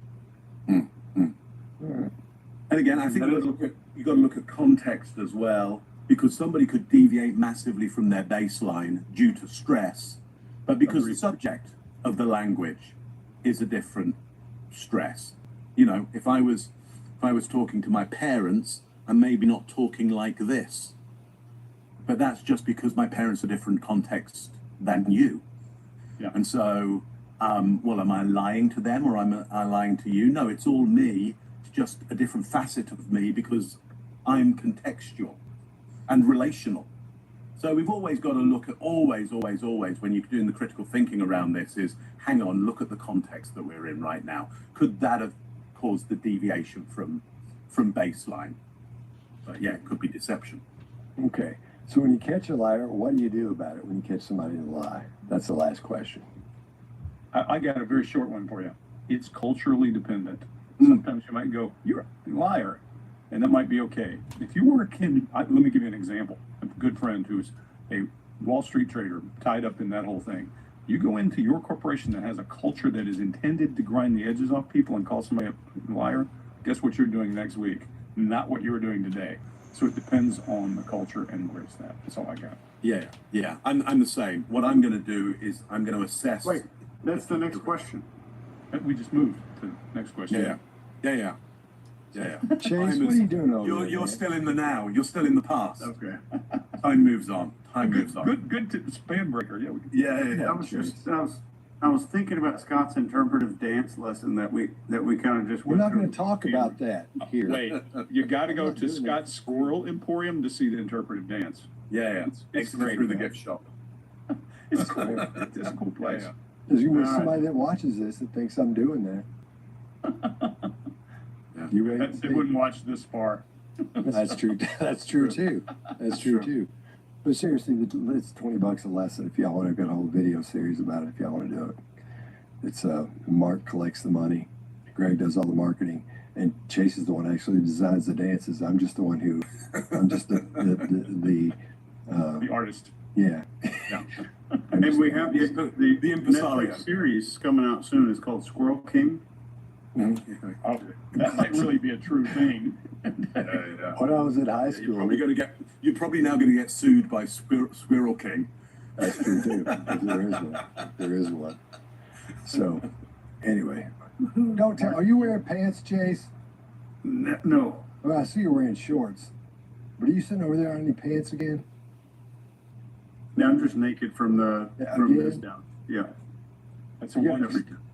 You gotta stop doing that. Why wouldn't you be? Yeah. All right, so let's move on to question 4 since we didn't do that yet. Yeah. How do you manage the risk of a lie? Well, to your point, Greg, I've got to work out the risk of it. Like, is it of great risk? And what does the situation tell me that I can and maybe can't do around it? And how do I want to break that can and can't? Because there's a cost to that. You can break any rules you like. Yeah. There's just prizes and punishment to that, and you've got to assess. So when there's risk around, I'm trying to do risk analysis. The problem is that's really high neocortex stuff. So am I going to be able to do that, or will I've gone for instinct at the time, and therefore I'm either going to get the prize or the punishment of letting my instinct deal with the liar? Well, I'm going to personally try and move towards critical thinking, which is tough. So the first thing I'm going to do is breathe, because if I'm going to do critical thinking, my neocortex is going to need like a third of every breath that I'm taking. And if I'm seeing somebody I'm suspecting is a liar, I might be shifting into fight and flight for whatever reason, because maybe they remind me of somebody, a liar from the past, who put me into fight and flight. So maybe I'm getting triggered with that. And my only way out of that is to breathe. It's just to concentrate on my breathing, that I might get a third of every breath to my neocortex to go, hang on, what do I actually want to do about this? Does it matter? How much does it matter? What are all my avenues of dealing with this? So it's kind of contextual. Scott, what do you think you'd do? I just get them. I keep talking to them, get them to tell me some more. See how many lies I can get out of them, see if they keep going. Because once you find out what the main thing is they're lying about, you can ask questions around that. You're going to have to lie about that too. And then once you get so far down the line that it sounds nuts, you start backing them up and you start asking them questions about those things again. And you finally, and you can just, it's from the interrogation world, but that's the only way I know how to do it. So, yeah, and then you just keep flipping those things over. This is not true. This is not true. This is not true. And you don't have to say it's not true. You just have to say, oh, that's interesting. So they know you think it. So they know it's not true. Because as soon as you call somebody out for being a liar, lying about something, they're going to zip it, and they're not going to talk to you anymore. And they're going to move along to something else. And you would have missed out on all that information there would have told you about. You know, so when somebody, even though I know I'm already not going to do the deal, or I'm already not going to do whatever it is they're trying to get me to do, and they're lying about it, I keep talking to them because I want to see what else I can get out of them, information. Plus, you learn a lot too when you deal with things like that. You start saying, I wonder if I'm going to see this. I wonder if I'm going to see that. That's where my brain goes for those things. To try to keep it real world and go and try to get as much out of them as I possibly can. How many lies can they tell once you start getting into the intricacies of the original lie?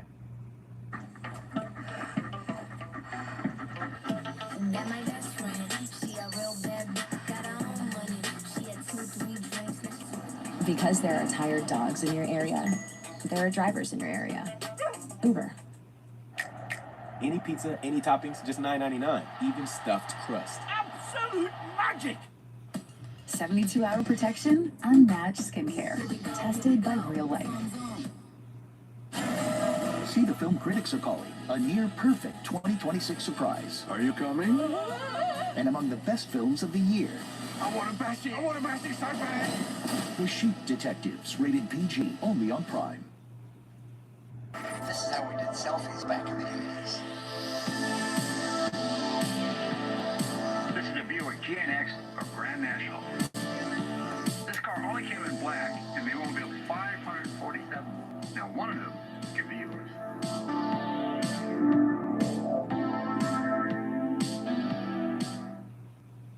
So, that's mine. Greg?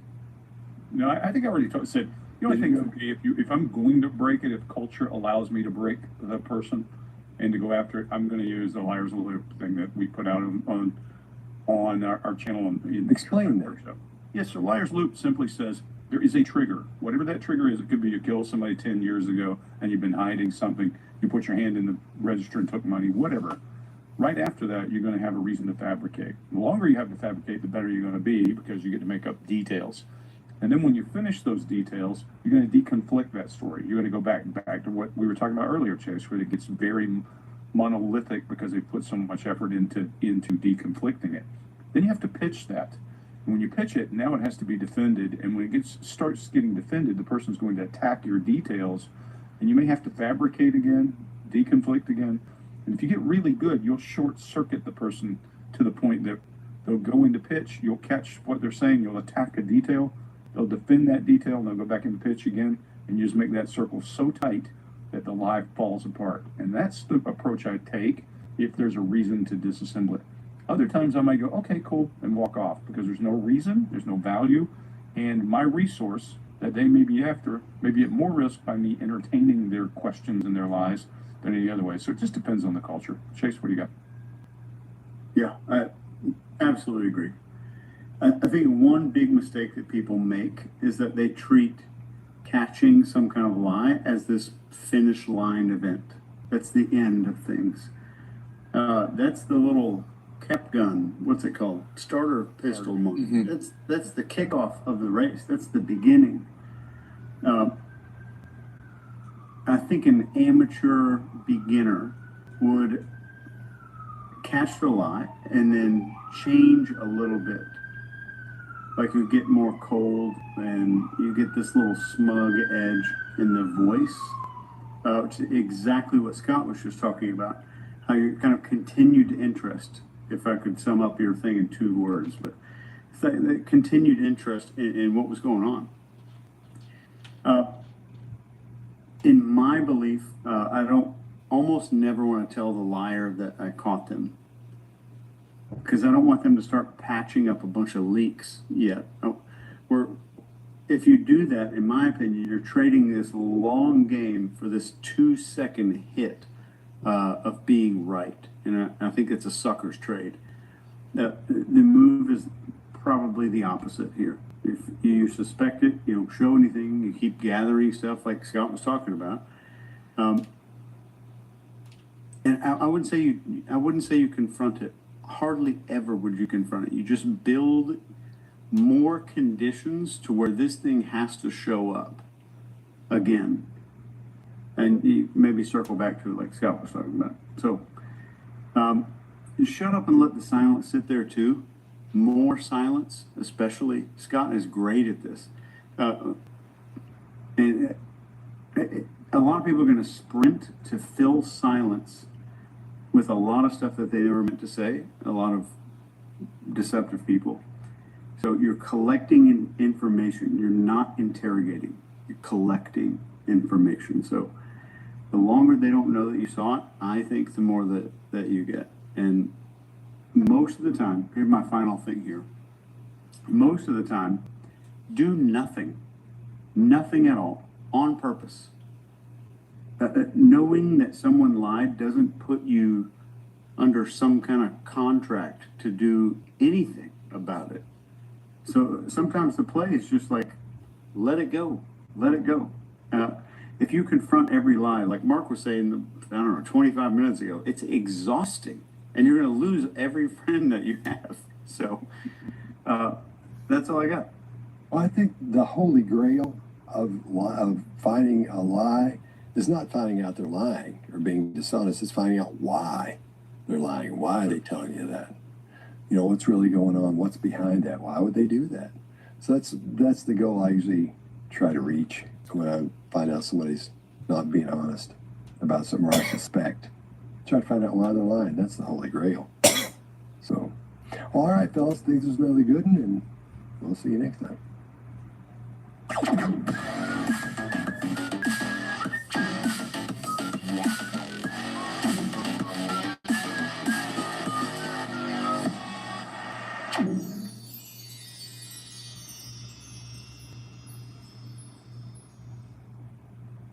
You haven't seen the sun in days.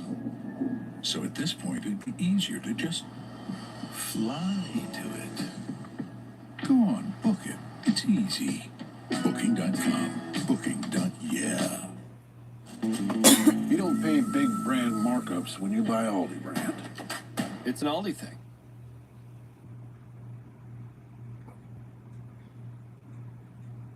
We had the best time doing the initial breakdown of the body language and behavior in this video, and we decided we'd revisit some of our favorite moments from it.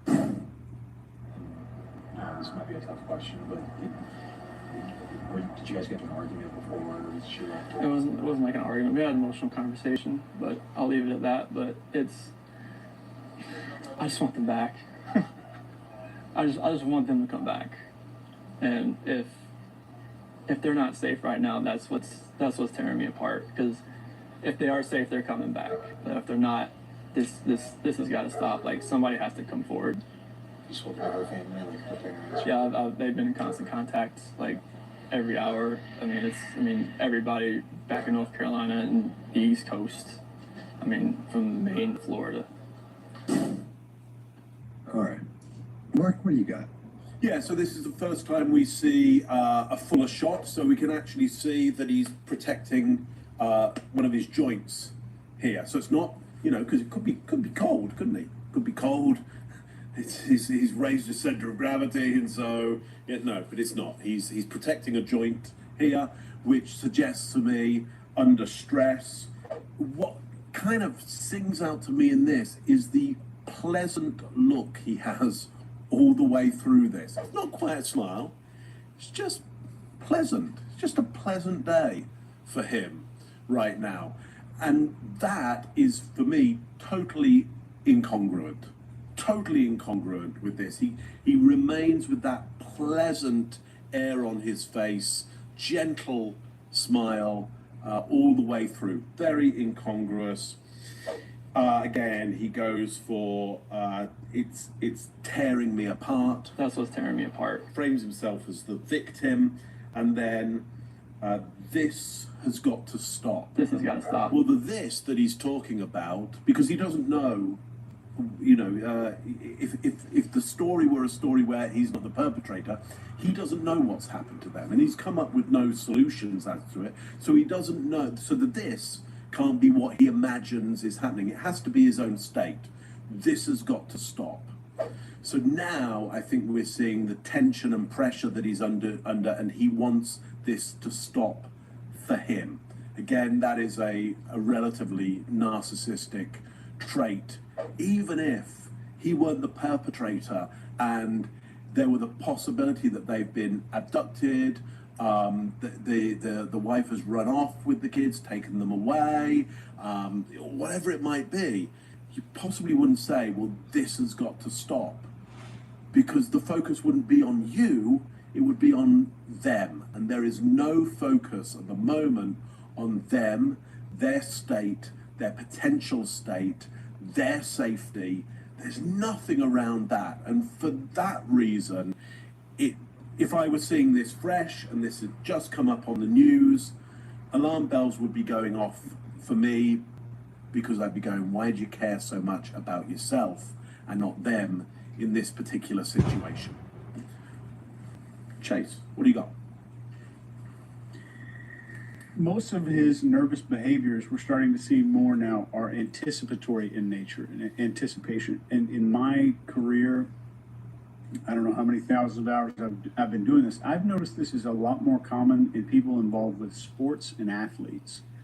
You can even go back to the O.J. Simpson interrogation. I think the detective's name was John Van Adder. And you watch those tapes and watch him being questioned or deposed, you can see the same thing. You see it with a lot of athletes. There's some digital flexion, finally. Right in the pinky. Excellent. Right in the pinky. So that digital flexion is a stress response. And if we're breaking body language down, I have to teach you body language in 3 seconds. The body's either closing or opening. That's how I would teach it to you. So we see that digital flexion, the fingers are pulling in towards the palm, and it's great. It's right there on his arm. And I wrote down here, Mark taught me this. We were having a glass of wine or something somewhere. Yeah. Mark taught me this thing about the joints, and I've started to see it in a lot more places than I thought I would. And I truly believe it. And I think when he says, I want them back, I just want them to come back. He's more concerned with the rapport with the interviewer than anything else. So that's what he's done his whole life, is mimic and build rapport and build trust with people, so he defaults to that script or that narrative that is just programmed in him. This is common in guilty people, because innocent people are more likely to open the floodgates no matter what. It's guilt or shame or anger or sadness. They're a lot more willing to open this stuff up. This is research from a guy named Vrij. I think everybody here has seen his name. I think it was 1999. And continues to make no mention of these people's names, which is Shannon, Bella, and Cece. I hope you guys remember it, because I won't say this guy's name. I'll pass it to you, Greg. Yeah, so I used to say to my kid, every morning I wake up a monkey, every night I hope to go to bed a human. There's a lot of monkey in us, a lot of behavior patterns that emulate apes. And one of those is nervous smiles. When you're in a bind and you go, eh, chimps show their teeth when they're nervous or terrified. And when we're not cognizant of what we're doing, we can do all kinds of weird things with our face. And I think Ekman said there were 19 smiles, and the smile is the most complex of all human communication. If I'm wrong, you guys write it down below. But I think I recall that being correct. It's been a while. And you see here this face that's connected in some weird way, an awkward kind of a smile that doesn't fit, and there's still asymmetry in the smile all at the same time. He's signaling all kinds of confused things. And Scott, I know you're going to wrap this part really good, because you're going to tell everybody why he's doing that. But he's asked a question: did you argue with your wife? And that question's clear. It's coming across the bow. What would you say if you didn't? No, we didn't. You wouldn't say we had an emotional discussion. It wasn't like an argument. We had an emotional conversation, but I'll leave it at that. Okay, that's softening whatever happened. Right there, I'd want to dig in if I'm talking to this guy, because he's hiding and hedging something. He distances, then he does that little weird nervous smile again. Every one of you has made a mistake in your life, done something that didn't feel like a mistake when you were doing it. You wanted to do it, and then you got busted, and you all did that weird little smile too. It's how when we ask a question in interrogation, someone laughs, we know they did it. They may not realize they're doing a laugh or a smile. It's a nervous release. He does that. So we're paying attention to that. That's asymmetric signaling, and then this barrier gets tighter. And Mark, I appreciate that covering the joints piece. I also think he's keeping that hand free, right? No one is going to trap their hands if they're under high threat. So we're seeing that. And then let's leave it with words that he says. It wasn't like an argument. It was an emotional conversation. But I'll leave it at that. That means I'm not talking about that anymore. And then he goes into this weird logic thing I won't cover again about if they're safe, then I didn't even follow it. It's so squirrely. It's just about they're dead and I know it, and if they're safe, they're safe. If they're not, they're not. So Scott, you want to wrap up his behavior? Let me ask you something. How do you feel knowing there are data brokers out there making billions and billions of dollars from selling people's personal information, most of the time without their consent, and eroding privacy in the process? And what really bothers me is they're not exactly rushing to stop the scammers and spammers and stalkers from buying that information. You know they're doing it. You get those emails and phone calls and texts too. And most people don't realize how common it is until it affects them. So here's the problem. We're all using those apps and services that are convenient, but those things harvest a whole lot of data. And it's frustrating knowing the solution is usually presented as a trade-off. You either go completely off the grid or accept that your privacy becomes a product. I don't like that trade-off, and I don't think you should have to accept it. Now, if you or somebody you know has ever dealt with identity theft, fraud, hacking, scams, or being doxxed, you know how invasive that feels. And it's not just annoying, it can be expensive. It can be time-consuming, not to mention unsettling, because it reminds you of how much of your information is out there. That's why I'm glad today's sponsor is Aura. Aura helps protect your privacy by identifying data brokers selling your information. And instead of you spending hours and hours trying to opt out everywhere, Aura handles the hard part by automatically removing your information from those sites and keeping it off. Now, there are other services that do parts of this, but Aura includes more features for the same price. For example, if your personal information shows up on the dark web, Aura sends you real-time fraud alerts for credit and banking. They have 24/7 monitoring set up to keep your identity secure, plus a secure VPN, antivirus, a password manager, and more. And if anything goes wrong, Aura has US-based support available 24/7. They also include $5 million in identity theft insurance with U.S. fraud experts ready to help around the clock. So try Aura for free for 14 days at aura.com/TPP. That's aura.com/TPP. In those 2 weeks, Aura will get to work scrubbing your personal information off those broker sites. I'm not leaving myself vulnerable, and you shouldn't either. So you go get that 2-week free trial. I'll put a link below. Yes. Let me start here, though. I can't believe none of y'all said this. When I say it, you go, oh, my God, because Chase nailed us on one of these earlier. And usually I'm checking these off because I have to do a bunch of them because by the time it gets to me, they're all gone. He opens up with chaff and redirect. He does. Because he says, we had an emotional conversation. I'll leave it at that. Then he starts talking about all this other stuff. And the guy just goes down that hole with him. It wasn't like an argument. We had an emotional conversation, but I'll leave it at that. But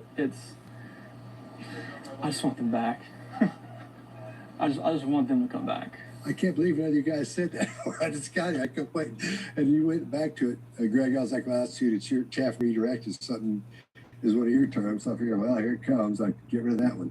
So anyway, that's what we're seeing is this chaff and redirect. But when he said that, when he said we had an emotional conversation, I'll leave it at that, that's when he should have pulled the Dr. Phil and climbed right on up in that colon and let him have it. Because the door, pardon the pun, is wide open at that point. He said, well, hold on just a minute. What are you talking about? Where are we going with this? What do you mean you had an emotional conversation? What is it? But he doesn't. He said, oh, okay, I just lets him go on. Mind-blowing how easy that was. And I think the reason that we're seeing that weird smile is because, again, he doesn't know what emotion to use. He's seen somebody use the smile as they're sad, trying to go, I'm trying to get through this hard, trying to, that kind of thing. But he doesn't know how to do it. He's doing it wrong. So that's why we're seeing all that weird confusion on his face. He's seen people do it, and he's tried to do it earlier. He's trying to do it one more time. So that's why I think it looks so confusing at that point. Then he says, I just want them back.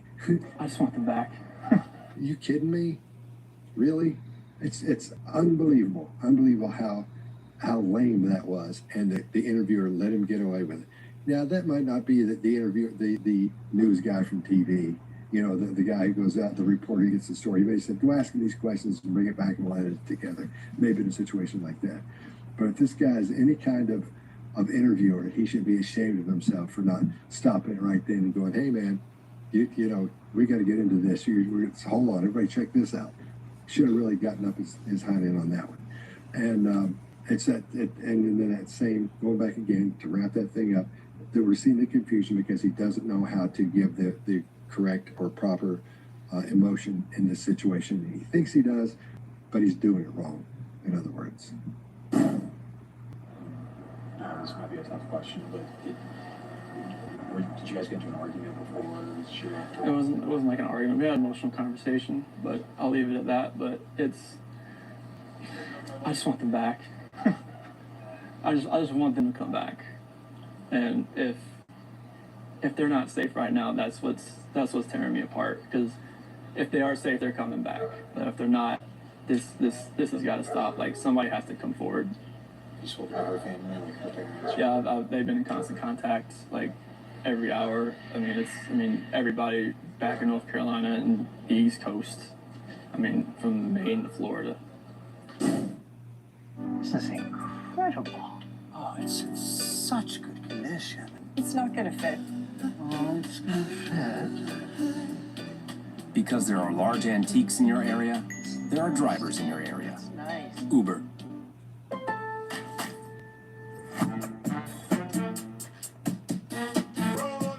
Choose it today, use it tomorrow. Next day delivery on hundreds of appliances. Our best lineup is here. Lowe's. Domino's best deal ever now includes stuffed crust. This is magisterial. Watch all FIFA World Cup matches on Fox One with YouTube. Add over 45 streaming services in one app. If you're still thinking about it, let me tell you why waiting can cost you. Every day you wait, you lose more bone. That can make the process harder, longer, and more expensive. We want to make this easy and stress-free with flexible financing and permanent results in just 24 hours. So let's fix your smile before it becomes harder to fix. What made you come out here tonight? I went to, my mom's a late-stage Alzheimer's patient. My dad's in the hospital. My mom gets anxious when she does. I went to check on them and Maggie. Maggie's a dog lover, and she fools with the dogs. And I knew she'd gone to the kennel. I was at the house. I left the house and went to my mom's for just a little while. Tried to call her when I left. Texted her, no response.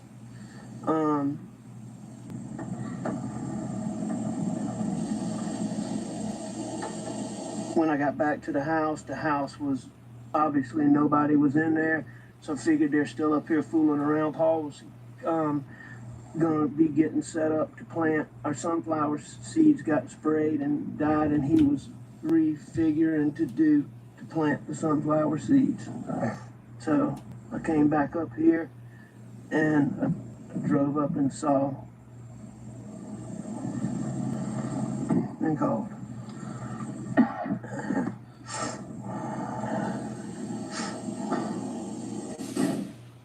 Greg, what do you got? Yeah, this is the first time we see him touch his face, touches his nose. Look, you'll hear people say if a person touches their nose, they're lying. No, we're not those folks. What we're saying is look for a deviation in baseline and ask yourself why. It's a pertinent question and a hard question. But what made you come out here tonight? And he uses his left hand, touches his face. Suddenly, he does one of the most powerful male adapters that exist. I call it butterfly thighs. And if you ever want to see, men will flip their legs, their thighs in and out that way. Younger men do it a lot, and it has a lot of impact. So that's a big comforting move for a guy to do. All an adapter is a way for you to release nervous energy. And if we do them enough, they become habitual. So if you don't know what yours are, the way you release nervous energy, ask someone next to you. Ask someone who knows you well, because they know what you do when you're releasing nervous energy. Maybe you pick your nails, flip your hair, do something like that. Then he starts to tell a long story that has no pertinence to anything we're talking about. And that is, I went to see my mama. My mama's sick. She's got dementia. My mom's a late-stage Alzheimer's patient. My dad's in the hospital. My mom gets anxious. And he goes on and on and on and on and on and on and on and on. And he gives you the cookbook. We call that chaff and redirect because an aircraft drops chaff to hope a missile will follow it rather than the story. That's what he's doing. He's dropping lots of details, hoping you'll follow that. That's odd usually, but again, my wife and son are lying 100 yards away, dead. Somebody murdered them. And I'm going to tell you about my mom's Jell-O she had for lunch. Come on.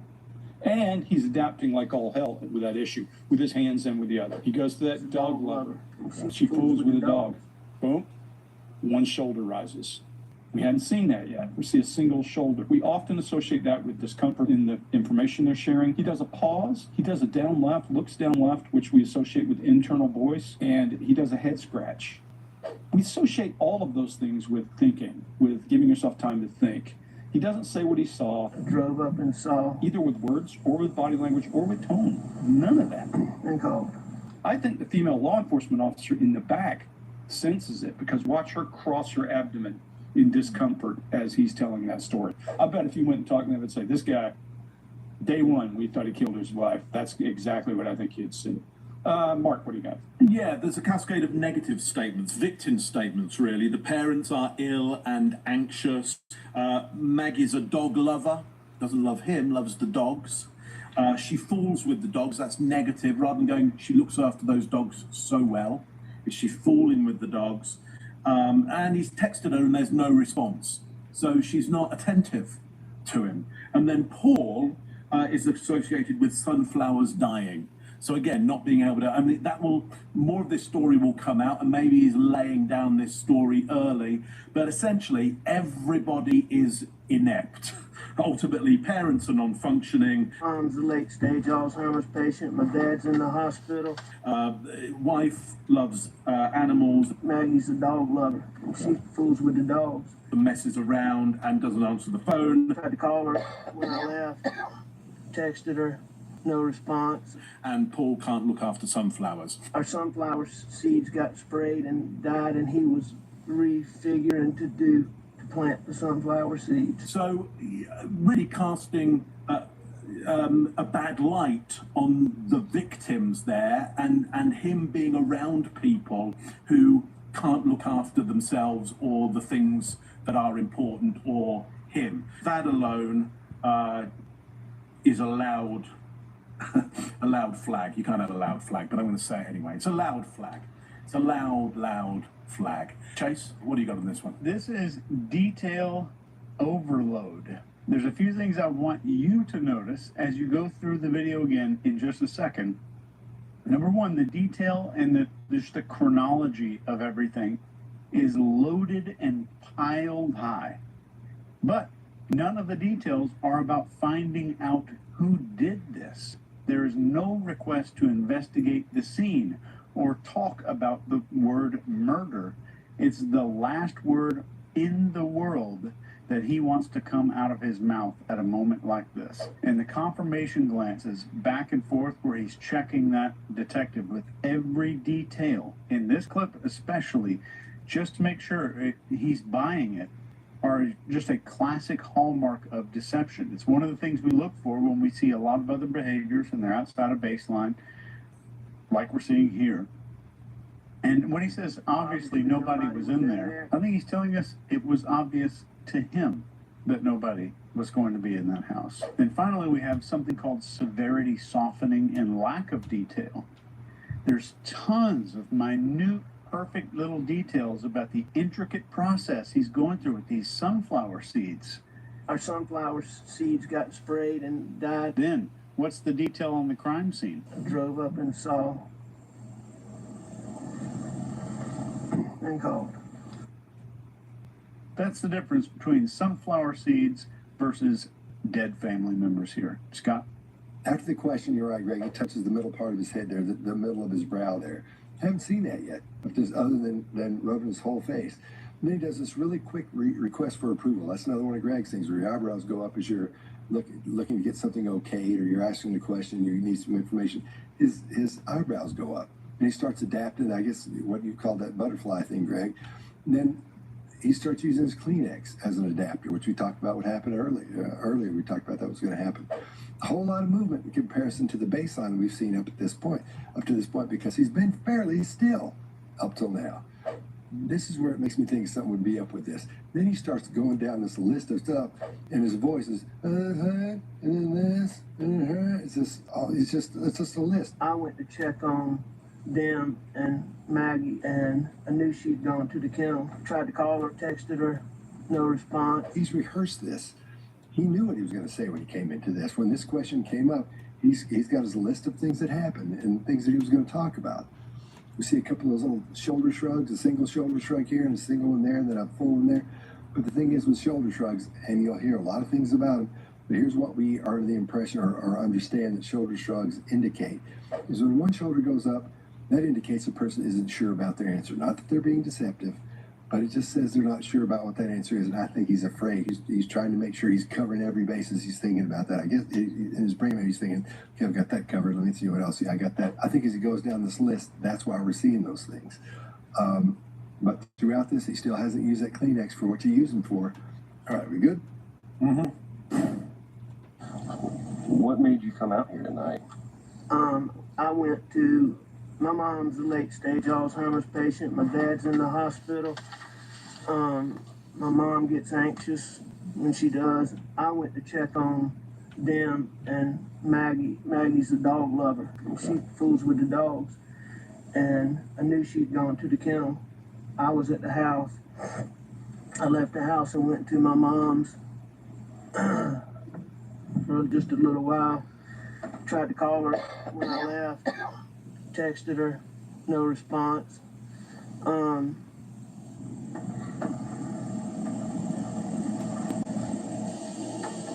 When I got back to the house was obviously nobody was in there, so I figured they're still up here fooling around. Paul was gonna be getting set up to plant. Our sunflower seeds got sprayed and died, and he was refiguring to plant the sunflower seeds. So I came back up here and I drove up and saw and called.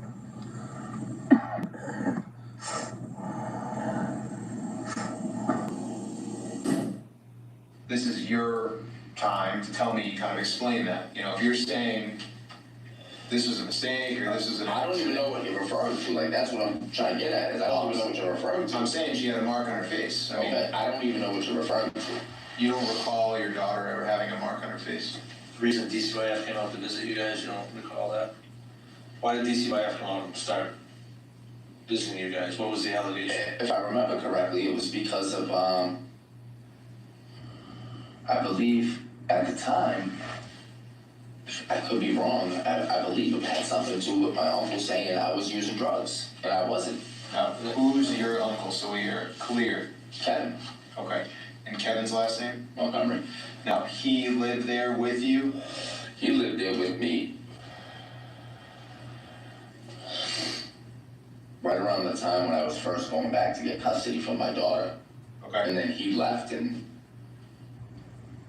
April, May, March, something around that time. And just so I have it right, because I don't want to guess or like get confused, what house are we talking about? Guilford Street. All right, and what was the number there again?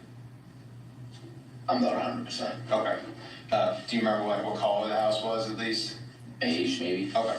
And whose house was that originally? My grandmother's. All right. And grandma is who? Kevin's mother. Kevin's mother? My dad's mother. Okay. So was it the Montgomery group living over on Guilford Street? Yeah, and they all moved out. My grandmother moved out in like January with my little brother, and they all moved down to Florida, and then Kevin went a couple months later. And so grandma, Uncle Kevin, you said little brother, and who's he? My father's son, Michael. So Michael, that's what I meant. Like, what's his first name? Yeah, and his girlfriend. And his girlfriend, and is he still with that same girl now? I have no idea. Oh, so you don't talk to Michael anymore? No. Okay. What was that girl's name at the time? Because maybe she can help us to say that, like, this is... Kayla, I believe. So Michael's girlfriend name was Kayla at the time? And you dated a Kayla at the time? Yeah. So it kind of got confusing in the house if somebody's yelling for Kayla? Yeah. Okay. The closest thing to fresh air in this office is your boss's screensaver. But what if he just booked that lake house? Go on, it's easy. Booking.com. Booking.yeah. Back to school is back, and with Walmart's must-haves, you can check off everything on their list. Even a Huntrix backpack? You tell me. With a fit this sharp, they could cut the lunch line. All this? All at Walmart prices? Oh no! Knowledge is power. America, put down the burgers and pick up Arby's cheesesteak with 100% Angus steak and melty Cooper cheese. It's the best cheese. It's the best meat. It's only available at Arby's. We have the meat.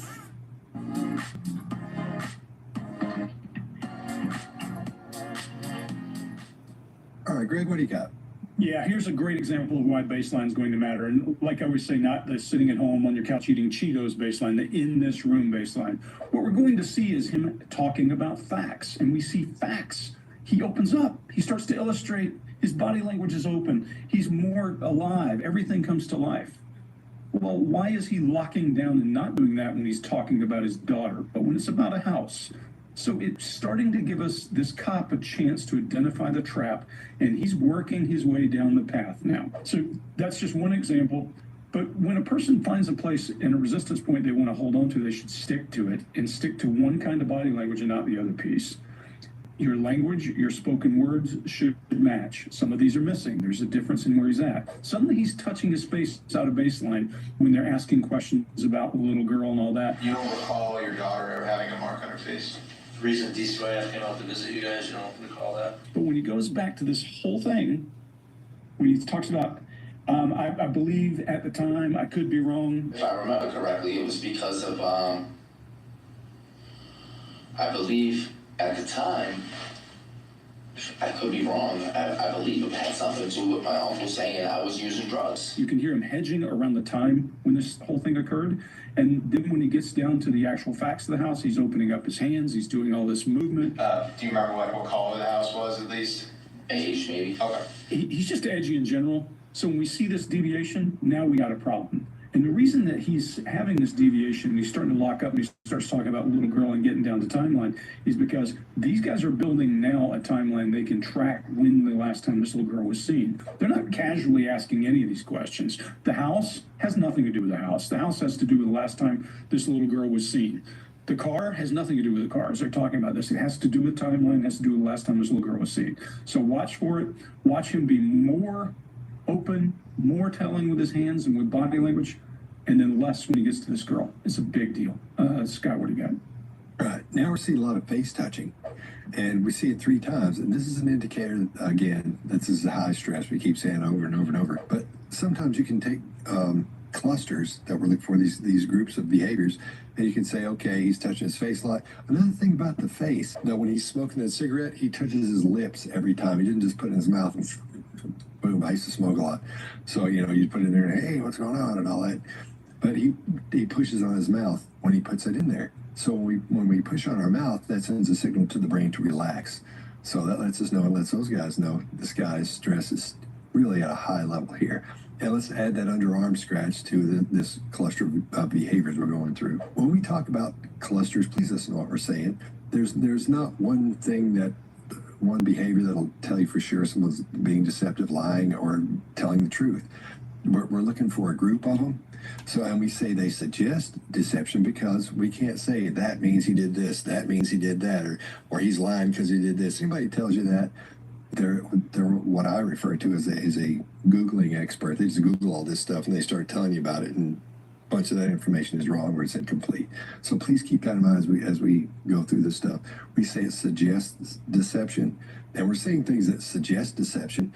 And we can feel pretty confident because we've seen a whole lot of things that have suggested deception so far up to this point, or what things through research we know suggest or indicate deception. So keep that in mind as we go through this. Chase, what do you got? Yeah, and that's what I tell people all the time. We work in likelihoods. So our whole job is about likelihood. What's the likelihood of X happening?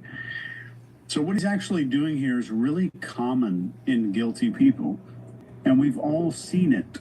And my entire career has been in looking for this kind of behavior. He's gone into this room with a plan to be confused and cast doubt. So he's so committed to this that after it's explained 2 times, he isn't sure what to say. So when he's not sure what to say, his brain defaults to what he committed to do. He reverts to his initial psychological strategy of, I don't know what you're referring to. I don't even know what you're referring to. Like, that's what I'm trying to get at, is I don't even know what you're referring to. That's the strategy. So this behavior of doubling down on being confused and not knowing anything can lead you into trouble, especially when the information is in front of your face and then you don't know what to do with it and you default to pretending like you're still confused. It doesn't answer the question about recalling his daughter with a mark on her face. Doesn't answer it. I'm saying she had a mark on her face. I mean, Okay, I don't even know what you're referring to. And then he says, and listen to this. I think I'm getting them all here. If I remember correctly, it was because, I believe at the time, I could be wrong, I believe something to do. This might be one of our top 5 most qualified statements in the history of the behavior panel. It's filled with self-restraint behavior, a behavioral change to upward tone, confirmation glances between the interviewers, hesitancy, and it's hesitancy to a reasonable question. So if I asked you, like, what's 37 times 904, there would be hesitancy there. If I ask you, what's your name, and you hesitate for a few seconds, those are 2 different types of hesitancy. So we're seeing hesitancy to something that he should reasonably know. And the interrogator shows us how capable and easy it is for him to ask questions that aren't about the daughter. He answers everything openly that aren't about the daughter. And he starts instantly responding to everything there. Still lots of self-restraint behaviors, but the largest spike in stress response is about his daughter and going to speak to Kayla. what was that girl's name at the time? Because maybe she can help us to say that, like, this is Kayla, I believe. Specifically when the interrogator mentions that woman, or when he brings her up because of the question. And I'm sure in their mind, the moment they saw this, if the interrogators did see it, they made a note to talk to Kayla as soon as humanly possible, if they hadn't already. Greg, what do you got? Mark, what do you got? Yeah, somebody. Chase, couldn't agree more that it's one of the most hedging, distancing, navigatory possibility and indirect statements that we've had. And so, just like you, I wrote it down as well. And so I have not much more to say on that. Yeah, if I remember correctly, it was because of, I believe at the time, I could be wrong, I believe. I mean, full of belief, full of possibility, full of hedging. The only time I've seen more than that, I would say, and this is no political comment, is Biden talking about Tara Reid. That's the only time I've seen more navigation than that. Extraordinary situation. If you want to go and see that, there's our Biden, Tara Reid. He was talking to somebody on television. I can't remember who it was. MSN, yeah. That's right.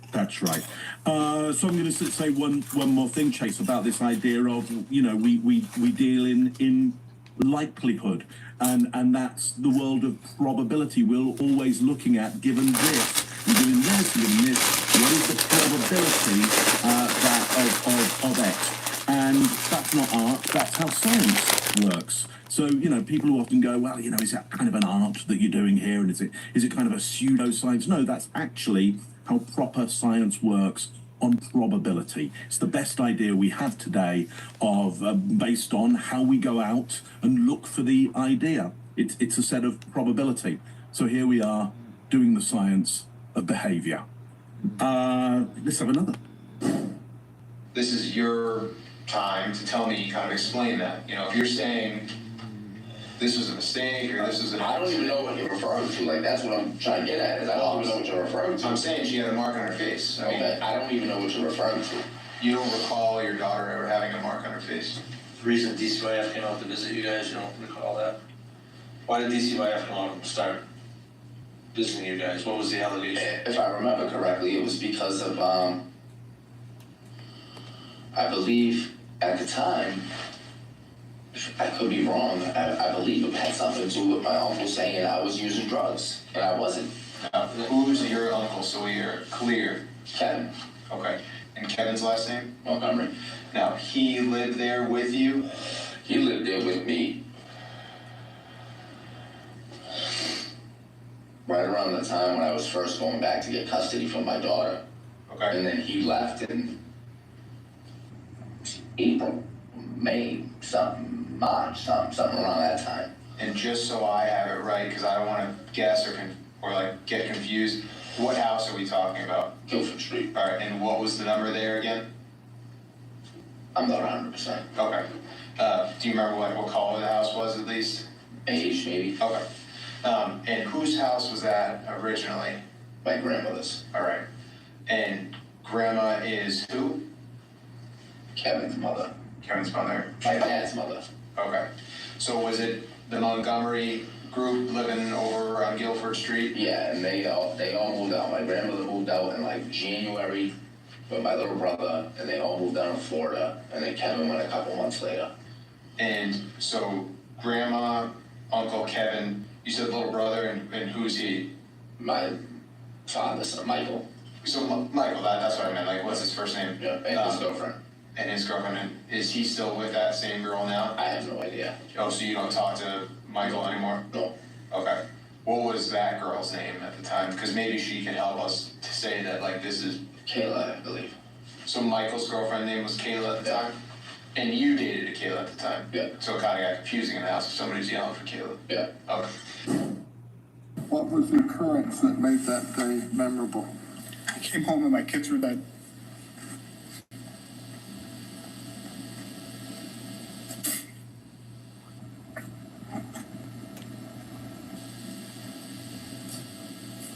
It was the most horrible day of my life. And what made me more horrible is my wife died in front of me.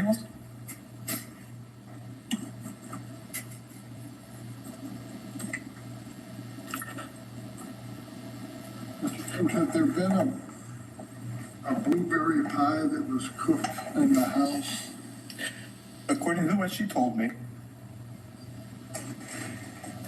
Objection hearsay. And just a sec, Mr. Toad. Response. Describe what you know or saw and not what you heard from another person if you can. Thank you, sir. When I came home that morning, I knew my family the night before was having dessert, and I declined it because you saw my health. I was jogging and losing weight. I came home that morning, and there was a melted purple, looked like a pudding pie. I can't really tell you exactly what it was. She told me what it was later, but it was in a graham cracker crust, and the kitchen, it was my job to clean the kitchen. But when I came home, that purple, bluish, grapish, melted pie, I guess you want to say, the pie dish was sitting there on the counter with some residue on the kids, that the kids places on their plates. Passports, bags, thermostat, Uber.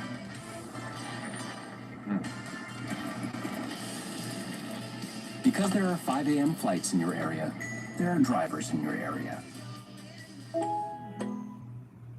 Feel a gush coming? Meet Poise Ultra Thin with Gush Protect, designed to absorb bladder leaks instantly without the bulk, so you feel dry, comfortable, and confident. Poise, the #1 preferred thin pad.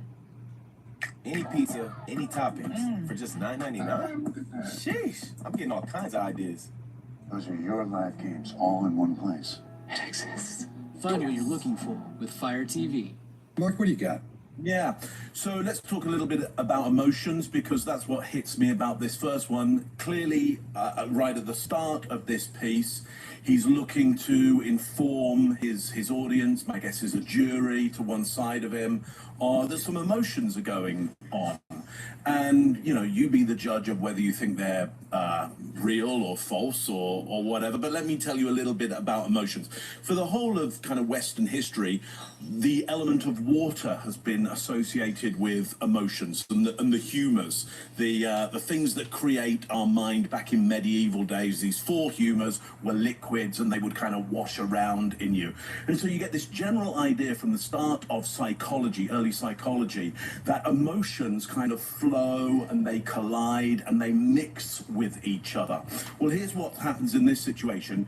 You get this kind of fluid at the start, but then it turns to ice really quickly. Look how it quickly becomes a very, very solid state. And that's why I believe if you look at this and you go, there's something kind of up with this, it's not just the collision of ideas at the start or that it doesn't quite flow as you'd quite like. It's that it suddenly stops around second 50. Around second 50, it goes to ice. And so it's no surprise that often for people who we feel are emotionless or hollow, or even we might call them psychopathic or sociopathic, we'll often use the metaphor of ice for them, because it's that state of water not being fluid anymore and being set and locked, and it can't collide.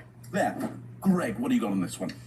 Yeah, I agree with you, and I must point out exactly where the change occurs. This is a really interesting one because before he starts to talk, before he's asked the question, he engages the grief muscle, which makes me think show and tell. And he ambers, I'll just use that as a verb. He turns to the audience or to the jury and boom, full blown, everything he's got there. But it's not real. It's not believable. It does look like remorse. There's sorrow in his brows. His chin is up. His chin boss is involved. He's trying to contain his emotion with his lips. That all looks real. There's a lot of reasons to have remorse.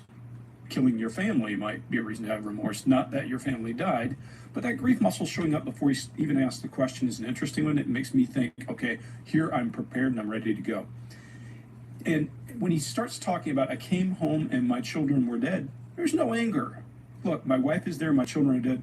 What sane person walks in the door, your wife's there, your children are dead, she tells you kill them, and there's no anger. There's all this other emotion, but there's no anger. That's odd and misplaced. I'll give him the benefit of a doubt. Go further into this before we figure it out. But I've watched all these videos and I have an opinion. You'll find out later. But this stuff changes so quickly. He has rapid grief muscle there, and then it just disappears when he says, "And my wife died also." And he gets a little tear. He's doing something I call milking your eyes, squeezing the hell out of his eyes, so you get a little bit of fluid to come out of your eyes. And he tongue juts at, according to what she told me. Now, go watch his interrogation if you have the stomach for it. It's horrible. You'll learn that this was Benadryl baked into a pie, some kind of a frozen treat for the kids, so they could do something to the kids more easily. He knew what it was. His eyes drop down to his left as he navigates the message. That doesn't always mean he's lying, but in this case it does, and all that emotion just disappears from his face. When the rescuer asks the question, he goes into internal voice and says, "Thank you, sir," as if he's talking to a guy about ice cream. And then he goes to high ground. I was jogging because I was losing weight. And then he goes back to a normal baseline with no emotion. That's a lot going on and a lot of fading. Mark, to your point, we call it freezing. It's just disappeared. This is the most emotional thing that most people would ever go through in their lives. And for him, just gone like that. Chase, what do you got? Totally agree with you. Throughout this whole thing, there's no emotional accessing, and that's when someone moves their eyes down and to their right. So if you're sitting in a Tesla and you look at that big screen, that's emotional accessing there. Would be for me. There's an eye flutter as well there, and that's typically a response to some kind of mental stress or what we call cognitive load. They're processing data. Grief could be from regret, not the recall. So we're seeing a little bit of grief there. And let me just make a quick distinction. When we're talking about shame, shame is an external emotion that we show publicly. Guilt is an internal feeling that we feel inside. So shame is external, guilt is internal. There's no mention of anybody's name here. And this is a big deal that we see commonly in guilty people. Again, there's the vanishing perpetrator. Kids were dead, not my wife had killed them, my kids were dead. I came home and my kids were dead. That's a big deal. That's vanishing perpetrator. And when he says blueberry pie, he gets to talk about blueberry crap, whatever he's talking about.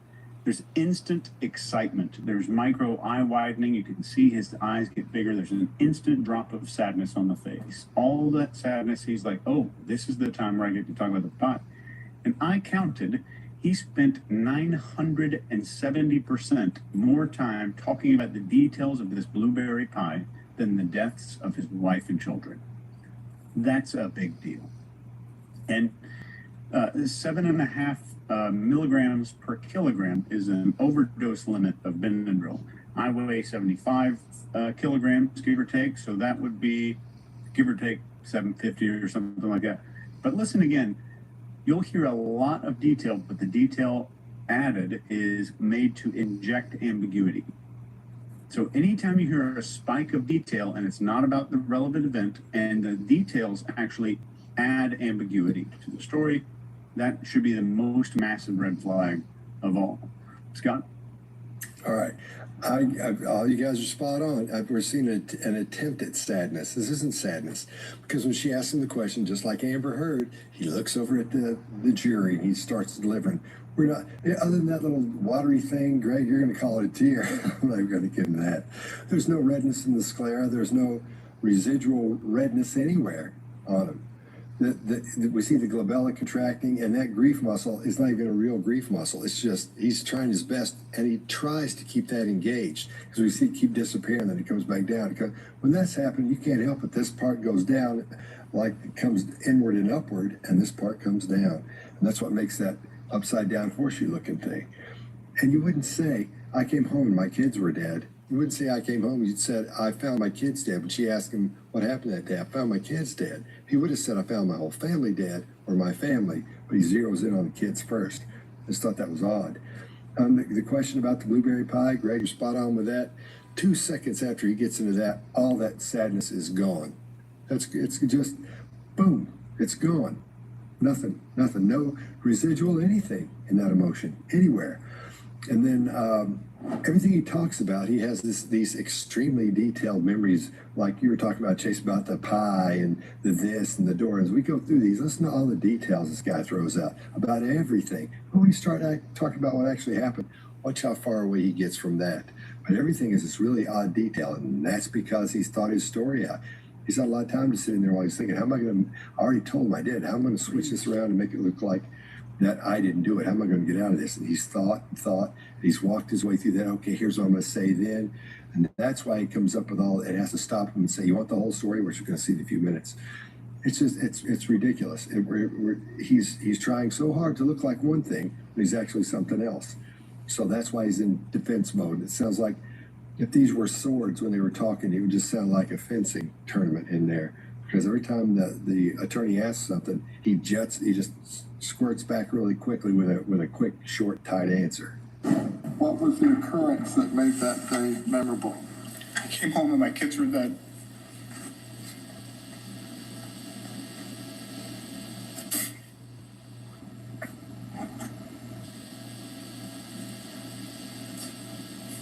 It was the most horrible day of my life. And what made me more horrible is my wife died in front of me.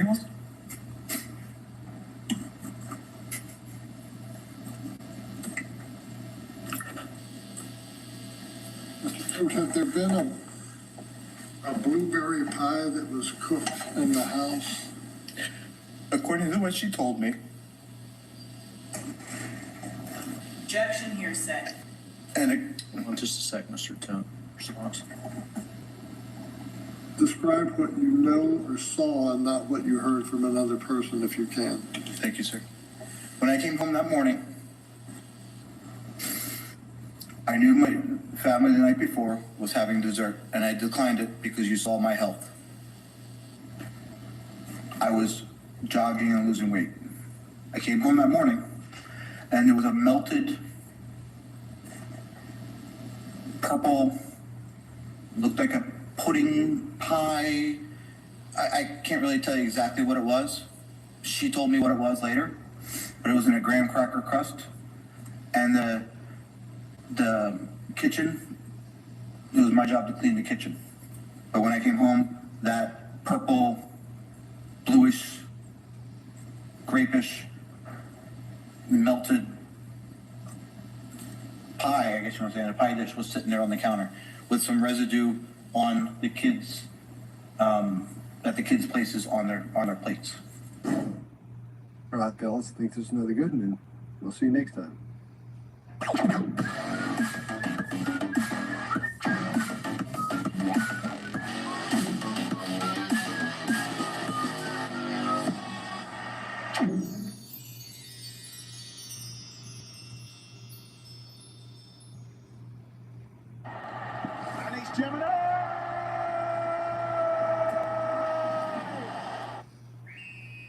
Whatever it's called, wherever it's played, whenever it's on the world stage, to win it all, it takes energy.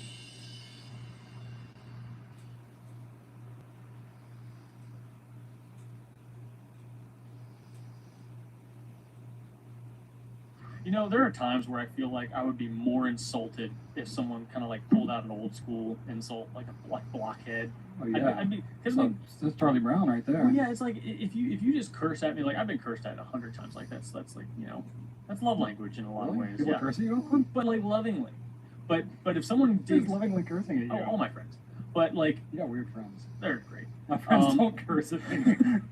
Oh yeah, no, that's definitely common. But if someone pulled out blockhead or bonehead, and I was like, you dug for that. Well, milk toast. Yeah, That's a throwback. absolutely. But like, there's something about like, you know, a curse word is just like always ready, depending on who you are anyway. Mhm. But like, if you really dig down and you pull out like a bonehead or a blockhead, you're like, oh, you went down and got that just for me. Like that's worse. That wasn't ready to go.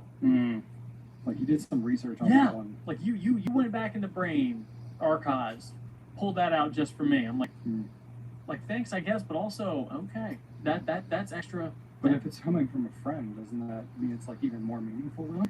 I think that Or does it depend on the tone? well, naughty words always depend on the tone. Like Yeah, that's why true. that's why teachers don't like it when kids say like, you know, darn, you know, stuff like that, because although it's the context of the word that's most important. But yeah, I don't know.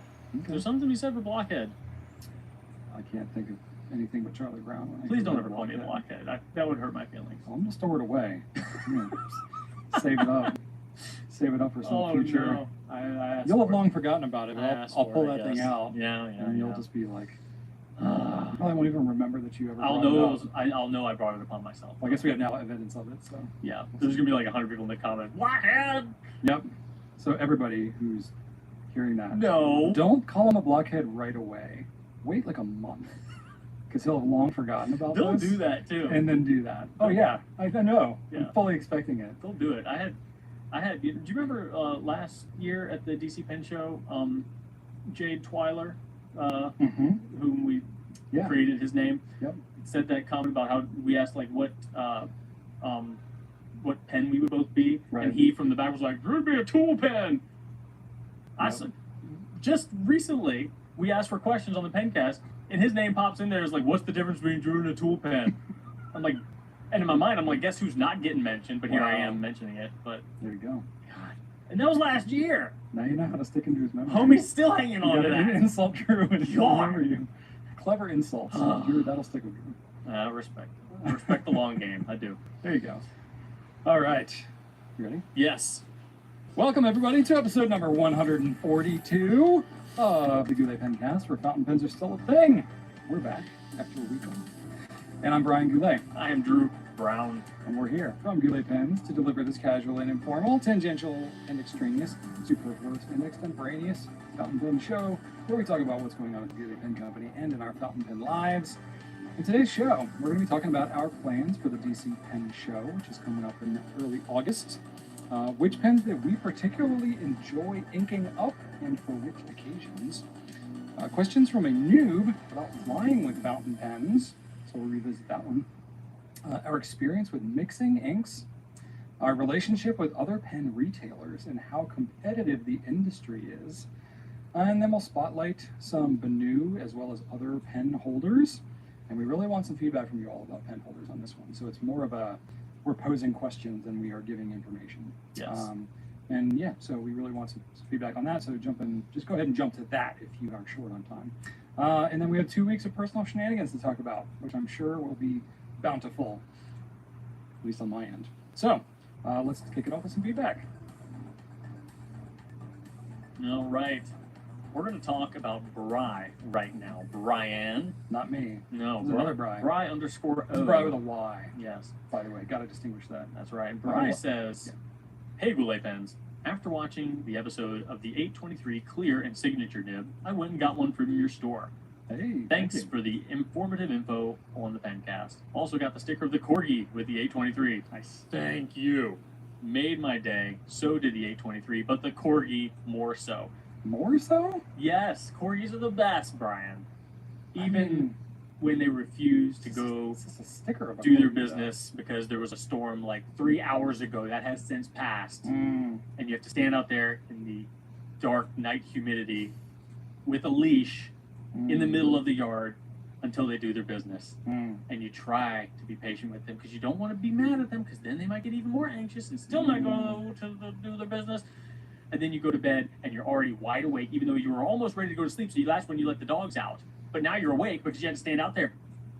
Corgis are still nice. It sounds very hypothetical. Not Very at all hypothetical. Like a personal No, they're perfect and wonderful. They would never do a thing like that. Do you ever feel like your dog is like too domesticated at this point? Like they're taking on our anxieties? One of them, yeah. One of them, definitely. Do dogs have that in the wild? Or do they just like not survive? The ones that have like the That's ones a good that, question. The ones that can't like pee when it's raining outside. That's That a seems good like a question. very tough. I think thing. that they probably just would not have made it to this point. Yeah, probably. I don't know. Probably. Anyway, Ron says, oh, this was in relation to my idea for a self-agitating pen that consistently stirs up shimmer so it doesn't clog. Okay. Ron has the best idea. Ron is picturing a 7-Eleven style hot dog roller covered in pens with shimmer ink. I love that visual, Ron. That is phenomenal. It makes me happy picturing a 7-Eleven hot dog roller with some taquitos, some quarter pounders, and then some fountain pens. And those like weird hamburger hot dogs. Yeah. That always look so dry. They look like these things have terrible. been cooking for like 3 Yes. days probably. Yes. Oh man, but I love that visual. And it's not crazy because you know they have watch winders that are similar. Yeah. So they just rotate, you know, to keep Seems your like a watch. pen winder. It's just like it's the same concept. The but technology just, exists. So Ron, I'm into it. Let's I still like my swiggle pen idea. I think that is that's the most solid. Just spray ink everywhere. Keep it stirred up, that's for sure. Oh man, yes. Okay, and then finally, oh my God, did I add 2 things from Bry? Looks I like you totally did. did. I did not notice that. I guess I just like I like Bry. Okay, There you go. this one was on purpose because I did talk to Bry about this. Okay. But anyway, Drew, those are Super 7 reaction figures. This was me in response to me complaining about the articulation of certain GI Joes. Okay. And this comment just reminded me of like how we can throw out the most random topic in the Pencast, Oh, yeah, and somebody will be knows like, more. Yeah. I am an expert on that thing that you just mentioned. And this, so I was complaining about these G.I. Joe action figures not being legit, not being super retro, and Bry describes exactly what they are. They're 3-inch scale, and they're like Funko Pops, one size / form for all of them. They're overpriced, but some lines are okay. Check out the Sesame Street reaction figures. No, thank you. As an action figure collector and fountain pen collector, who's 40, hey, seeing you gripe about the Super 7 G.I. Joe made my day. So wait, are the Super 7 ones the ones that have the good articulation? The bad articulation. The bad articulation. Yeah. What are the good ones then? He says to check out the Classified series 6-inch scale ones. Ah. So I just thought Size that was matters, hilarious. apparently. It popped up on my Instagram because this guy's Instagram is 100% action figures, and he took a video of the screenshot while he's watching the Pencast of me complaining, and was just like, "Yes, they suck." That's awesome. So that's awesome. Here he is with his action figure channel, you know, highlighting the Pencast because some random dude talking about fountain pens usually is now on his soapbox complaining about action figures, which apparently was his personal bullseye. So wow, I just feels very seen. I'm sure. yeah, I just love that, and this isn't the first sort of comment we've got about that. You know, we can hit any sort of tangential topic, and somebody out there is going to be like, "That's actually my jam." Yeah. So It helps anyway, that we have like many different hobbies and passions and obsessions. So Yes, indeed. we Anyway, cast a wide net in that. Brian happened to way. be the star of this unintentionally. That's awesome. But anyway, what you got? All right, I got one from W. Nelson. Says, I started watching the Pencast in early 2023. Welcome. I've seen every episode. Whoa, so you went back then from the beginning. This was my favorite episode because I was able to enjoy it with my week-old grandson. You both feel like friends, and the baby approves as well. Well, congratulations on that. On the watching the episodes, the grandson is like, Yeah. the baby's happen all the time.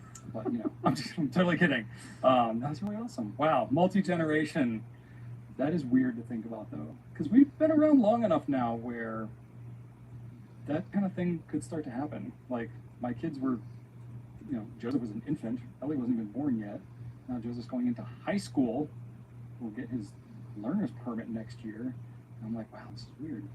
We are not young anymore. There are some kids that listen and watch. Like I'm always surprised by it because they don't comment.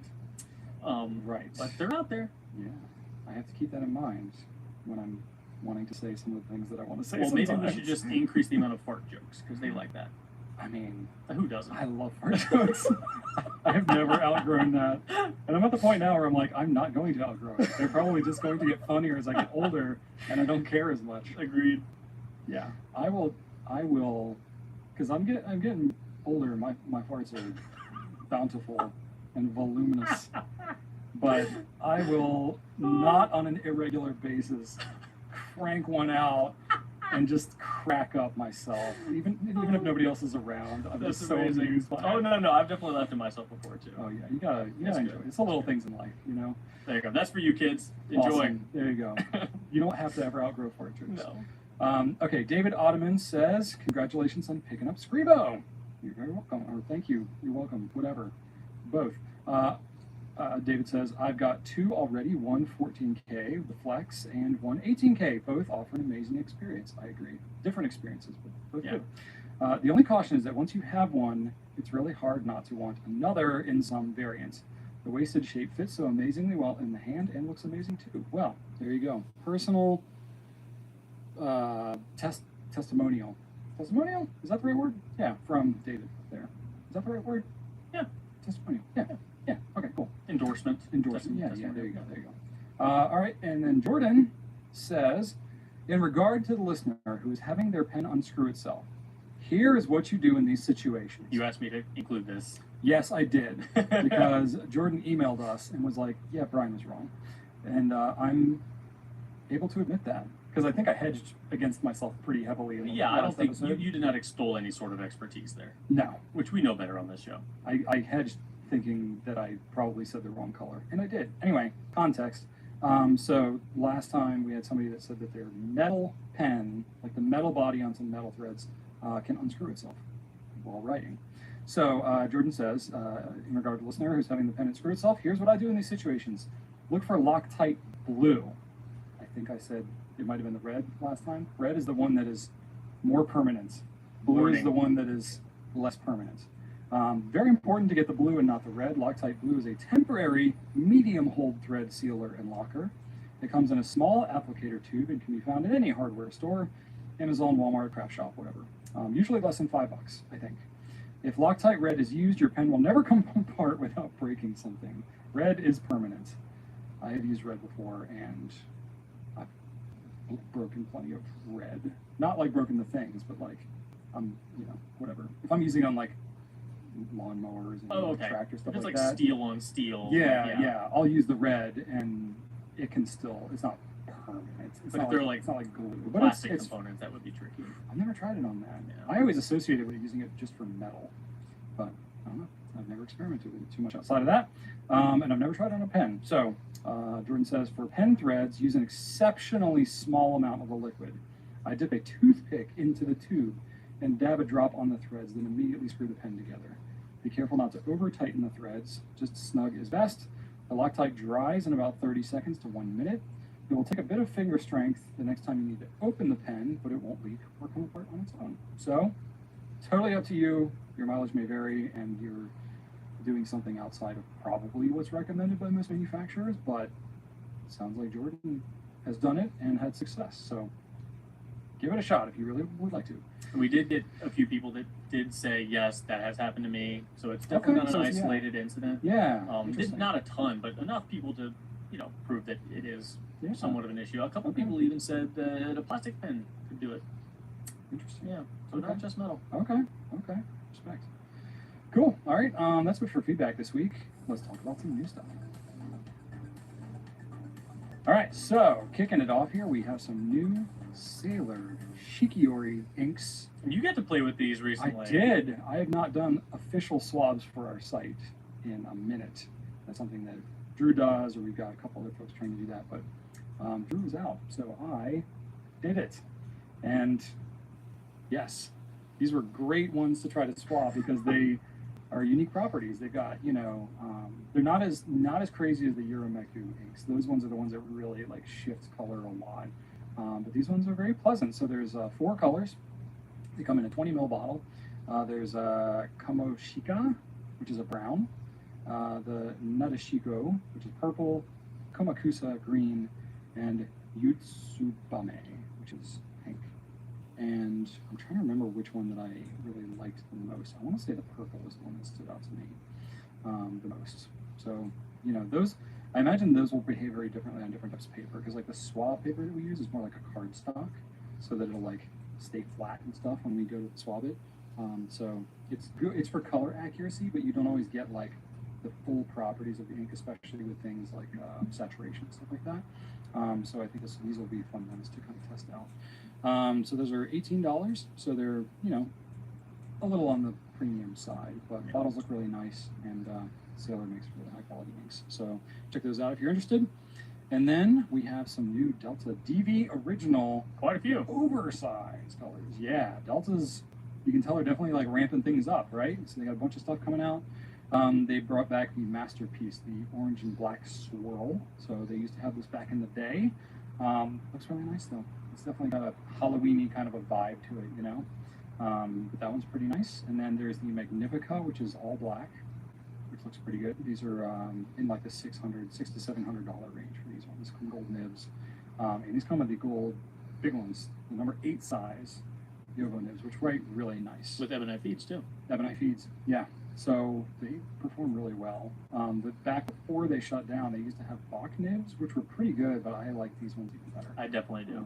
Yeah, I had to write with all of them again to redo the nib note because they're all different nibs than what they were before, and that was a very enjoyable experience. And then there's the Oro, which is like an orange flecked color. So this one, I don't know if I want to say deviates more from the typical what you think of with the Delta, but it's straight up orange, which looks really nice too. So I think it's the same like orange kind of material that's in the regular. It looks like it, but there's just no black. It's just all orange. Yeah. So that's pretty cool.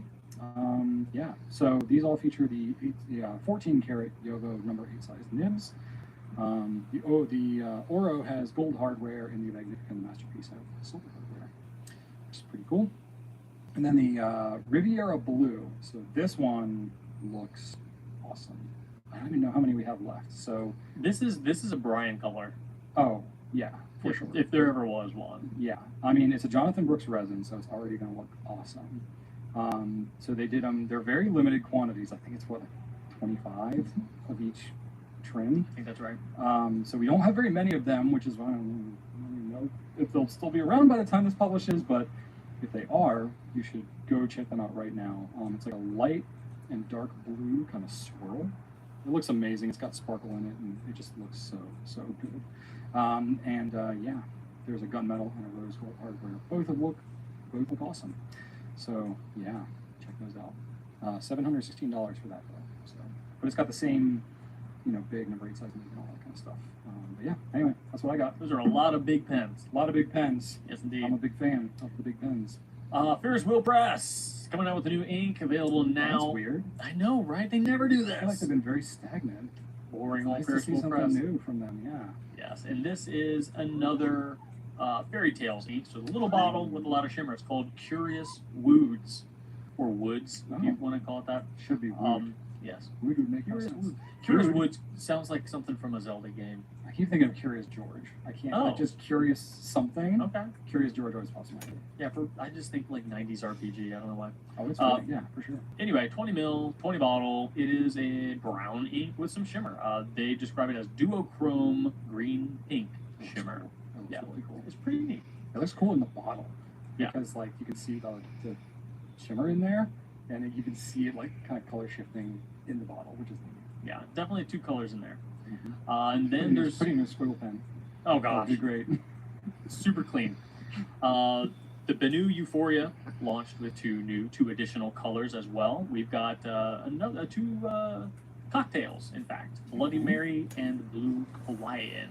Mm-hmm. Both of these are $157. Bloody Mary is obviously red with some sparkliness happening in it, and Blue Hawaiian is a really unique color combination of blue and gold, kind of like a kind of a Caribbean blue with some really dense gold, not like loose gold fleck like you often see with like Benu, opaque, but almost. very dense, very like, it is almost like a opaque clump of shimmer. It's really neat. Go check it out. Or you'll see a picture right now. Correct.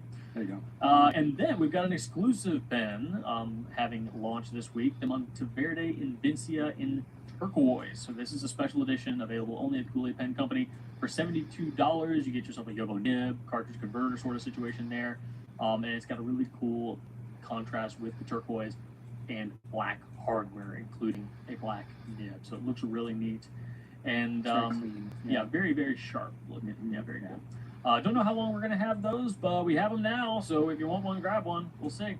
Mm-hmm. And then you didn't expect it, but Puni Labo is coming out with some new stand-up pencil cases with some new creatures. New animals. So $19.99, just like the other ones, but in addition to the amazing corgi one that they have, we're also going to see the addition of a squirrel, a fox, a koala, a raccoon.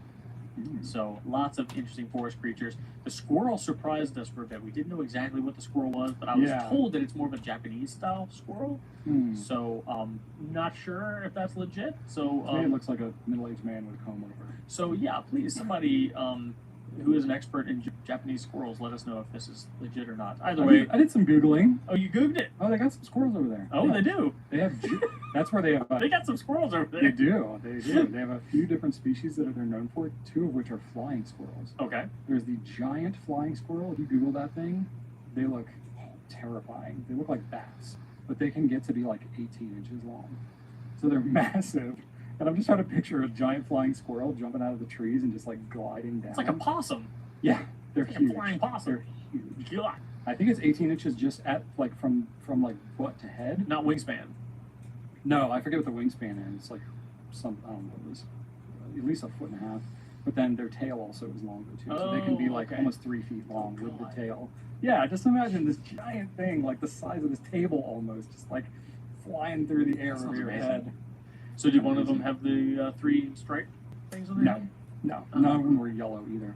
So I don't know why. I guess some artistic license. Okay. You know? Cool. It's cool. Either It's way, so cute. Puni Labo's cool. We like them. Hopefully you do too. If you do, buy it. If you don't. The end. Cool. Is that it? Yeah, we need to do some company updates. Okay, let's update some company updates. Let's do it. Let's do it. We actually have a few company updates this week. Imagine that. One, we have a video that this guy put out over here on the Benu Euphoria because there's kind of a few of them now. So he gives an overview of all those, so you can check that out. It published this week. And then we also have a What's New video that will be made and then published in between this recording and this publishing. But that should be pretty good, catching up on all the new things that we've launched recently, which will be cool. We also are going to be closed. We have a mental health half day here at Goulet Pens on Friday, so our customer care team will not be available Friday afternoon, and we will not be shipping any orders on a Friday afternoon, but we're usually pretty caught up by then anyway. And then we'll just catch up on Monday, so just be aware of that. We also want to let you know that we have an open position for somebody in customer care. So if you are interested, or you know somebody who's in the Richmond area, or available to be in the Richmond area, and is interested in applying, you can go to our website, click on Join Our Team, and you can see all of the qualifications there. So yeah, basically, I'd imagine this is a pretty captive group of people that might be interested in such a thing. So yeah. It is not a remote position, and it cannot be. I've already got a couple people asking me that. And the Unfortunately answer is not. no. Unfortunately not. We're a little too immersive, here. We got to be able to get our hands on pens and stuff. But anyway, let somebody know if you know anybody in this area, or if you are. And so I will say, depending on when you're watching this video, we may have already closed the position, but because it's not going to be open forever. But this will live on YouTube for as long as we leave it up. So it'll probably be open for most of July. I don't know exactly how long we'll leave it up. It all depends on how many people apply. But we'll leave it up at least for a couple of weeks. So there you go.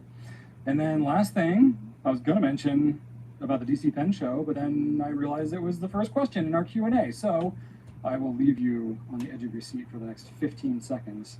But that is it for the company updates. And now we'll start the Q&A.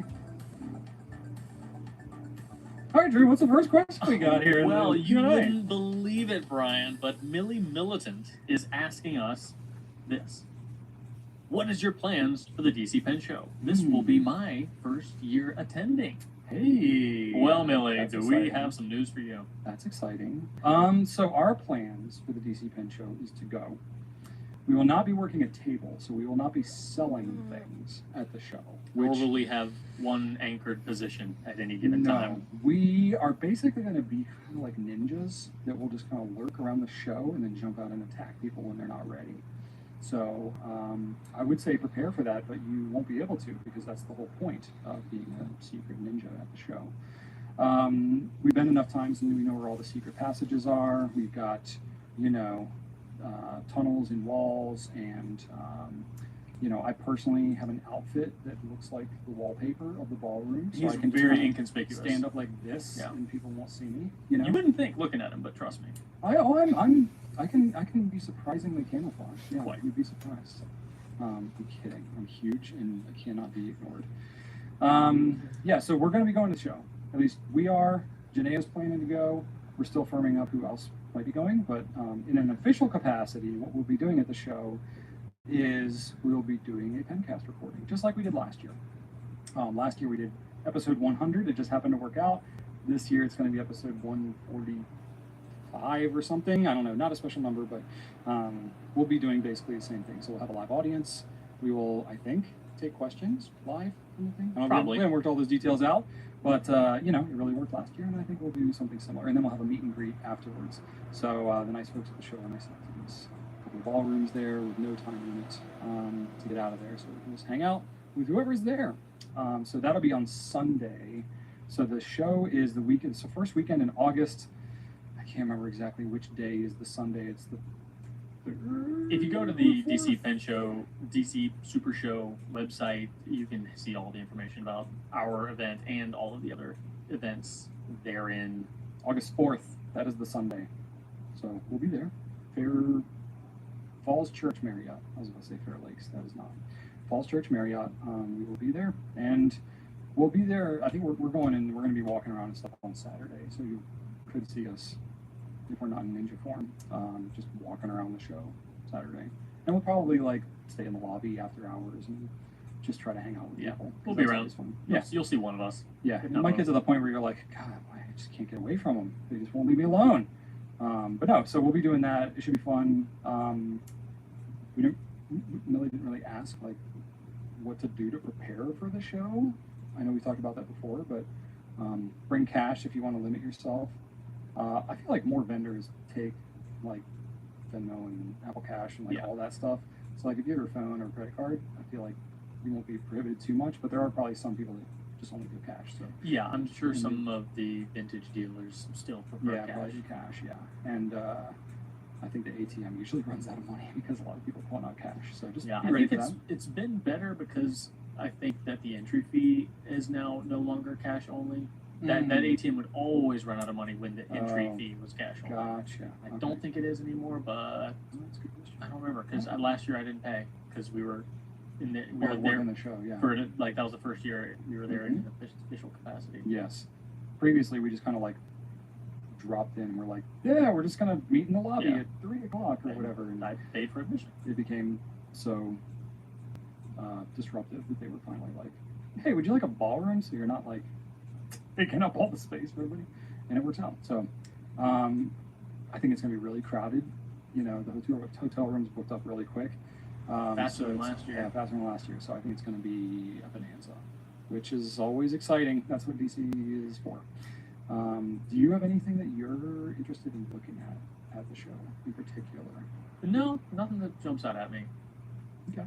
I go for the people. I'm surrounded by purchasable fountain pens every day of every day. So right, you don't need more temptations, more rabbit holes. Not really. You know what I will do though? I will look to encourage you to spend your money.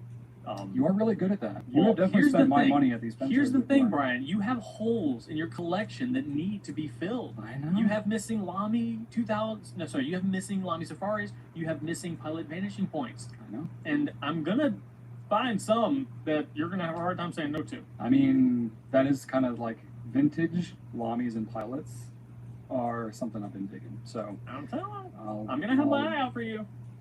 In years past, I honestly don't even look at many pens because there's so many people. And I just end up talking to people the whole time. So we'll see if I even like get any time to look at anything that's actually on the tables. Other than, you know, usually what happens for me is like we'll have suppliers that we work with who have things at the show, and they'll either have like something new that they're kind of showcasing at the show, and it's the first time we get to see it in person, or they've got some kind of prototype or sample or something that they're not showing at the show, but they've got it like under the table kind of a thing. And they're like, hey, while you're here, let me show you this cool stuff that's coming. So those are the things I usually end up seeing, not to brag, but you know, that's usually happening. So I guess I am spending money at the show in a way because I'm buying pens, but it's, you know, for the business instead of loosely justified for the business for myself. Anyway, so, but yeah, I'm not going into any specific purpose, but it's just always great to spend time with people and then do the pencast. So yeah, it should be fun. So good luck, Millie. Hope you get the full experience because it's going to be wild. All right, Drew, I got a question for you. Yes. From Al. AL? I capitalized it this time for you. To capitalize. Because last time you were like, is that AI? Oh, gotcha. So it's Al. Yeah. Or those initials, AL. I don't know. What's the right way to write Al? I don't know. Because last time it looked like AI because the capital. It did look like AI. But it was just a lower. It was just a.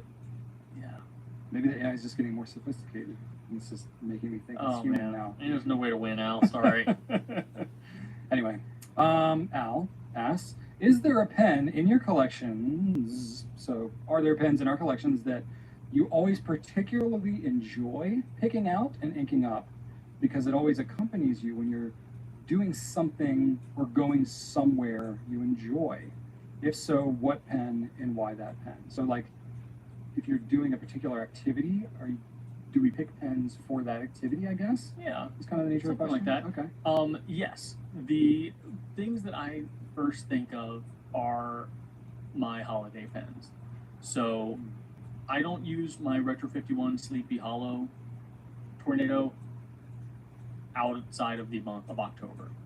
And in recent years, October has been pretty fun / stressful for me because I make my son's Halloween costumes. And it's just a mad dash. It's challenging but exciting and very craft heavy. And so I don't know. I've always liked Halloween. I've always liked costumes and dressing up and stuff like that. So October is a fun season for me, or a fun month for me.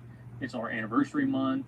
It pretty fully represents the end of summer. That's when it starts to get cool. Oh yeah. And so I love the month of October. So that pen makes me happy. I do connect my Sleepy Hollow pen with the month of October, and there's just a lot of stuff in the month of October that brings me joy. So that's pen number one.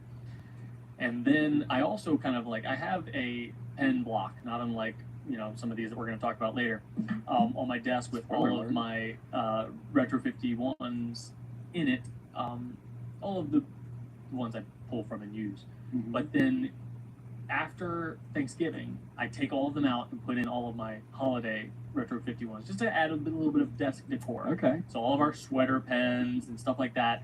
And when I see that there, it just makes me happy. That's not exactly what I'm talking about, though, when we're talking about using pens, because the pen that I've got two. Okay.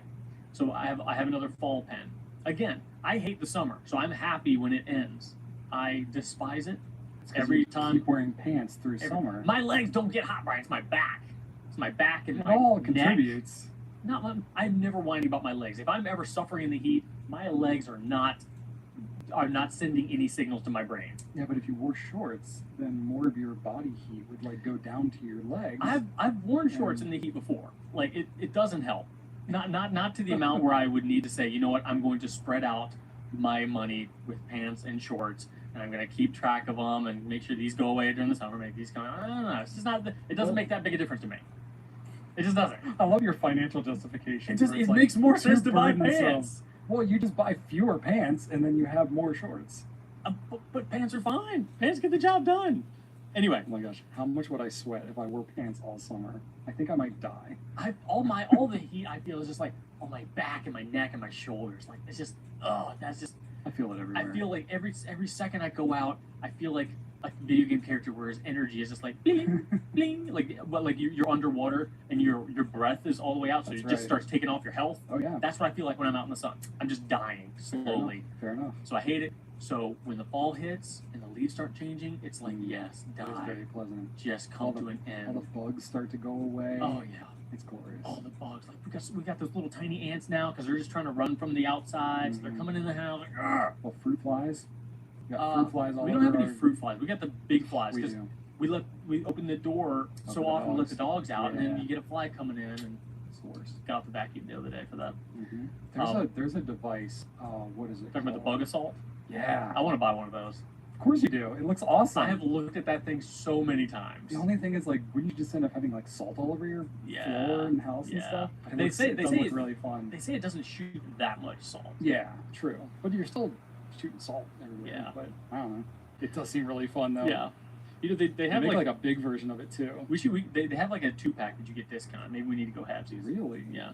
Okay. We'll talk about that. I wonder if we need him around the office. Well, That could be definitely. justified, Oh, isn't for it? sure. Because you know they Yeah. carry diseases, Brian. Oh yeah. Well, then it's a Like, do you health really want that issue. insurance claim? No. Get a bug assault. I feel like we have more liability having a gun that shoots salt than the flies that would be around here. Anyway. This is not sponsored by Bug Assault. No, it is not. Anyway, I hate the summer. I like the fall. Oh, but it could be if you want to send us free ones. I'm just kidding.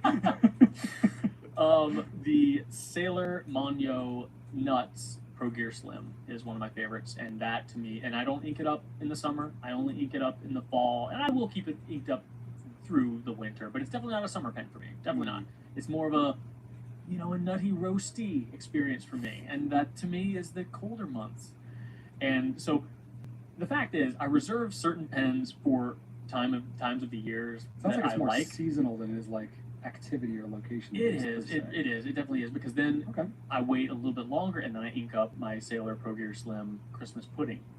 But I wait until after Black Friday for that, and that is when that's my season, when the decorations start going up.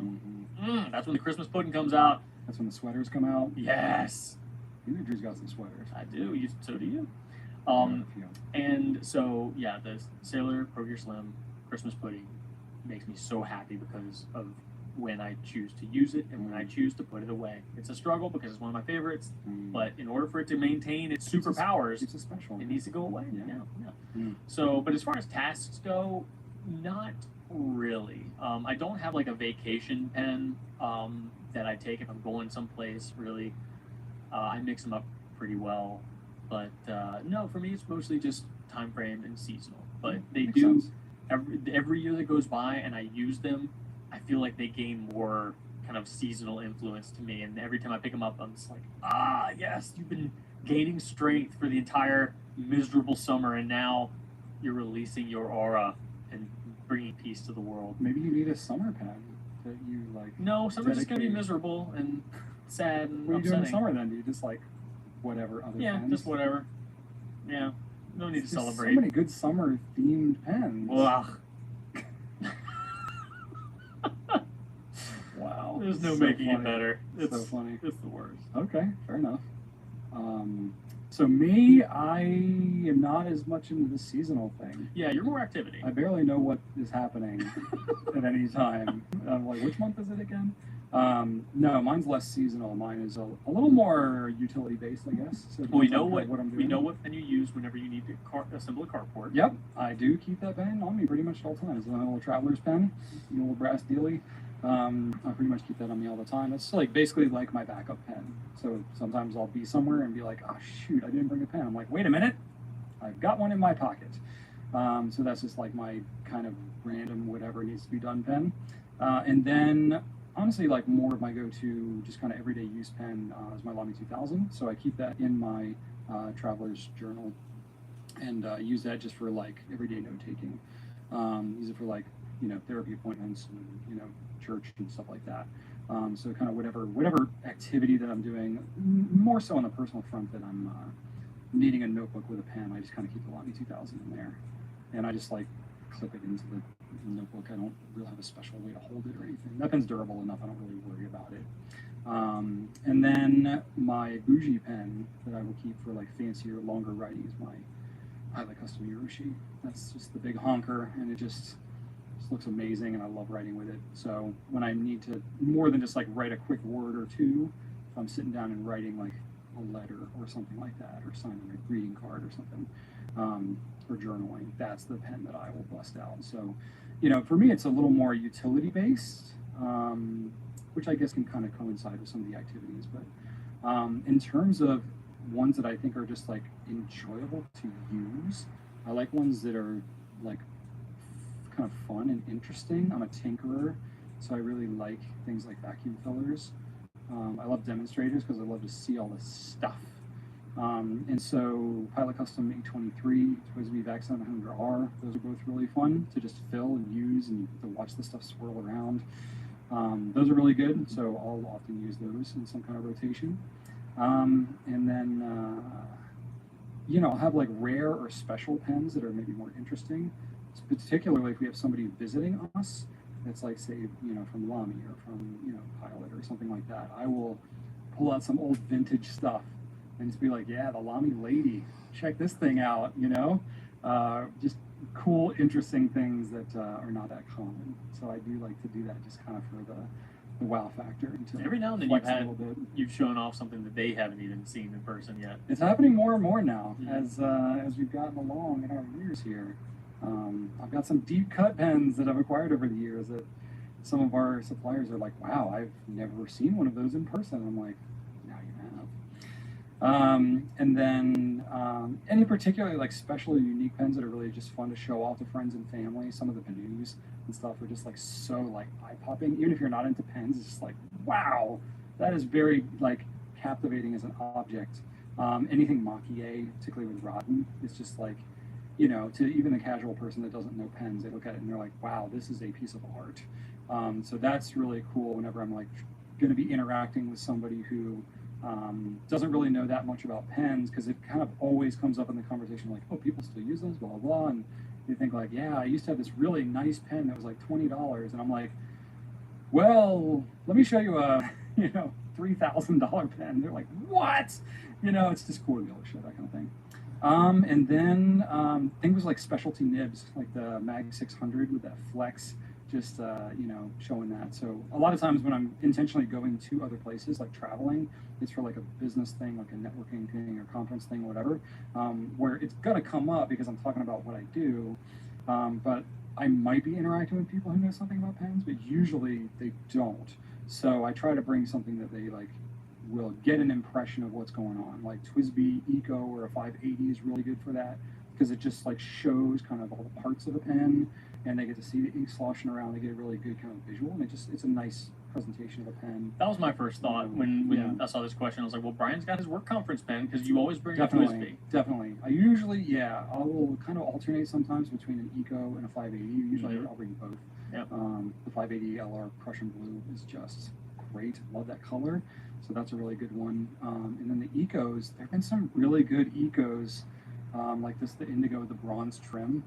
So the bougier Ecos, I've been bringing those a little bit more often, but you can't go wrong with just a classic, you know, clear Eco as well. And those are good too, because if I'm going somewhere and, you know, trying to, you know, leave an impression on somebody where they're like really captivated by a pen, I'll just be like, here, take it, you know. The Ecos are affordable enough to be able to do that. And Pilot Varsities are really good for that too, just to give, especially to give the kids. Or shark pens, sometimes those are really good to have along. I don't use those for my own enjoyment, but you can really make a kid smile with a shark pen, so that's always fun. Yeah, so that's pretty much it for me. I will say that there is one time, as far as like an experience that kind of like brings me joy. It's not a pen; it's a journal. I don't journal a lot. Most of my fountain pen use is very practical. Like I need to write this down to remember it. I need to write this down to give to somebody. I need to write this down because I need to take this paper and go into the warehouse and get something. Like there's a lot of very utilitarian writing. I do very little like quiet, peaceful writing, which I should do more of. But one thing that I do is add things to my recipe journal at home. Okay. And when I get that journal, that is like my one time I'm like, not kind of partaking in fountain pens in any sort of work-related activity. It's like it's not even on my mind, not even a little bit, and it's rare. It's rare these days. That is an interesting challenge that you and I both have. Yeah. Is that it's our job to write with these pens, so it's hard to just like turn that off and just enjoy it. But I know what you're talking about because I will sometimes be able to get in that mode too. Usually it's like if I'm like on vacation or something like that, I haven't really had a need to write something down, but then I pull a pen out and use it, and I'm like, oh wow, like. Because I'm just not in work mode, and then I use it, and I'm like, wow, this is just actually really enjoyable. I know, it's hard not to be in work mode. Even like if I just see a fountain pen, I think of work. I do. Like so, it's really hard not to. But for whatever reason, my recipe book disengages me from all that, and I really slow down. I really take my time because I know I'm going to go back and reference this again and again and again. Okay. So I, have a very legible header. I have the, the ingredients, and then I have the step-by-steps, and it's just like everything has the same format, so it's just very it is very relaxing. Like just like a ritual to it. Yeah, exactly. So that does put me in a different frame of mind, but I use various pens for that since it's just whatever I have inked up. Yeah. Do you use is it all in one journal? Like you have a specific journal? What do you use for that? It is a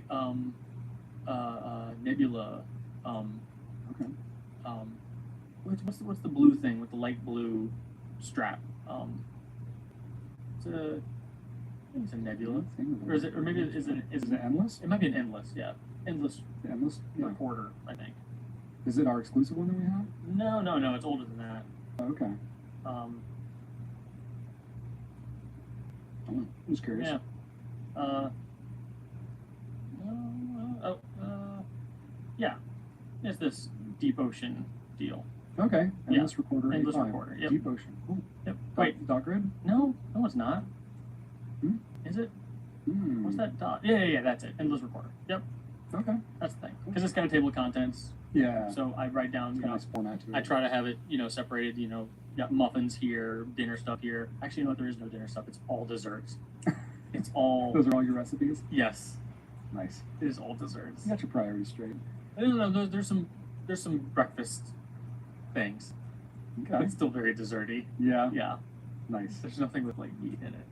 It's all just like carbs. Well, I feel like meat's like basic. All sweet carbs. Yeah. Yeah. It's the best. But, yeah. It's the best. Anyway. Cool. Okay, cool. Our next question comes to us from Slane Design, and Slane reportedly has a noob question for us. Okay. And this is a common question that we've answered before. Absolutely. But I don't want to pretend that we have only people that have been listening to this since day one. I want to make sure that we do answer questions from people who have just joined us. So if you think that like, oh, well, they're not going to answer that because we've already answered it, like, no. Let us know. We want to make sure that, even if it's something we've said before, we want to take care of everybody out there. So this is a common question. If you're hardcore like W. Nelson, you would have discovered us recently and still watched every episode. We do not expect that. My goodness. Slane wants to know this. I am going to be flying across country in August, and I want to take my fountain pens with me for travel journaling. I heard somewhere that fountain pens explode under pressure on the plane. Whoa. What can I do to protect them? Thanks for an outstanding pencast. Well, we don't know if it's outstanding yet. So far, so good, though. But time will tell, Slane. Yeah. But yeah, common question, Brian. Explode. I don't think I've ever heard anybody say that they explode. Like literally explode? I'm like sure that's not what like a pipe bomb in your pocket? I don't think so. I think that maybe they're like just leak talking about ink? like very significant sprit explosion. Okay, well I can at least ease your concerns that I've never heard of a pen exploding. No combustion. That I don't even think that's possible. I don't even see how that would be possible. Not if you're filling it with ink, anyway. Yes, maybe you're filling it with some sort of combustible material. But Like- no, that would not be kosher on a plane Like anyway. napalm or thermite. Thermite, yeah. Oh yeah, they do thermite ink. I think the most extreme that you would see would be some ink kind of dribbling out of, basically the nib feed area. Because most of the rest of the pen is pretty well sealed up, unless you have like your converters loose or your cartridges loose or something like that. But, basically the concern around all this, it's kind of it's not really as much of a modern issue. It was more of an issue with vintage pens, especially ones that had sacks for bladders, like that would hold the ink, because they're like some sort of rubber latex or some squishy material of those sacks, which, would be very susceptible to pressure changes, right? And you had air inside the pen around the outside of the sack, and as the pressure changed, it could influence that sack, and ink could kind of spurt out. So, I think there's like a famous picture of Steve Martin or something, got like a Mont Blanc in his pocket. He's coming off the plane, and he's got like a big ink. I think he did that for comedic effect, but that was the sentiment, is that like if you're flying with your pen, it's just gonna dump all its ink out into your whatever situation. I've never had anything that dramatic. I've tried to get things that dramatic A number of times. I've tried to do all the worst things you can do, and the worst that's ever happened is like I get some ink inside the cap and it's maybe all over the gripper section. But I've never had a leak outside the pen. It's always been contained. But I'll at least explain some of the basics of why this even happens. We do have a full video on it. We've done a couple of videos on it over the last 15 years. But I'll explain the basics here. So planes, basically the reason why you get these, potential leak issues is because as you go up in elevation, the air pressure drops. So what happens basically is you have any air inside that pen, particularly in the ink chamber. If you go higher and the pressure around you drops, but the pressure is higher inside the pen, then it's going to want to equalize, and therefore it's going to want to push ink out so that air that's trapped in your ink chamber can escape and depressurize based on the surrounding environment. So that's the sort of the physics of what's happening there. But planes, basically, some planes are probably different, but usually they're pressurized to about a 6,000 foot elevation. So it's not like you keep going up in a plane and it's just going to get thinner and thinner air. That would happen if you're outside the plane, but if you ever notice you're flying 30,000 feet, it doesn't feel like you're about to die of oxygen, starvation. So, they pressurize it to about 6,000 square feet. So it's really that initial ascent that is going to be the most dramatic change in pressure. Particularly the surrounding pressure dropping. And it's worse, obviously, if you're at sea level. If you're taking off from like Denver, which is almost at 6,000 square feet or 6,000 foot elevation to begin with, they call it the Mile High City because it's that high up. I did not know that. Mm-hmm. Yeah. So if you're taking off from somewhere like there, you probably see even less of a change. But if you're coming from more ground level, sea level, then you might see a more dramatic difference. But it's that initial ascent that's the issue because the air pressure around you is dropping. If you're descending, it's actually the opposite effect. So you're gaining pressure as you go down, especially from 6,000 feet down to the ground, which is going to then want to force the pressure to equalize back up into the pen. So you usually don't have any leaks that happen on the descent. It's usually the ascent. So once you're already up in the air and you're stable, 6,000 feet or above, it's pretty stable and not much is going to happen at that point. So it's really that initial kind of takeoff that is of the utmost concern. So it's all about air. It's all about air pressure and balancing out the air pressure.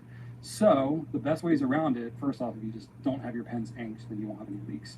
But there's two things you can do. If you fill up your pens all the way so that there's no extra air in the ink chamber, there's nothing to have to equalize. So you're not likely to have a leak because there's no air inside of there that's trying to escape.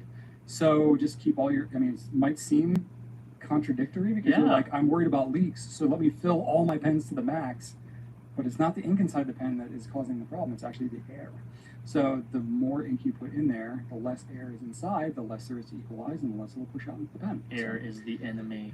Air is the enemy. So there's that. Or what you can do, this is a little less of a surefire thing, but if you just keep whatever pens you are carried on you, just keep them nib up. So if you think about it, if you keep it nib up and you have any air inside your ink chamber, you know, the ink inside the ink chamber is going to drop down, and then the air is going to be at the top where the feed and the, you know, all that would be. So as the air needs to equalize and escape out of there, if there's not ink between where it's trying to go and where that air is, then it's not going to spurt as much ink. You might get a little bit if there's ink like in the feed, you know, you might get a little bit of kind of burp out, but usually it can kind of regulate enough just through the normal filler hole.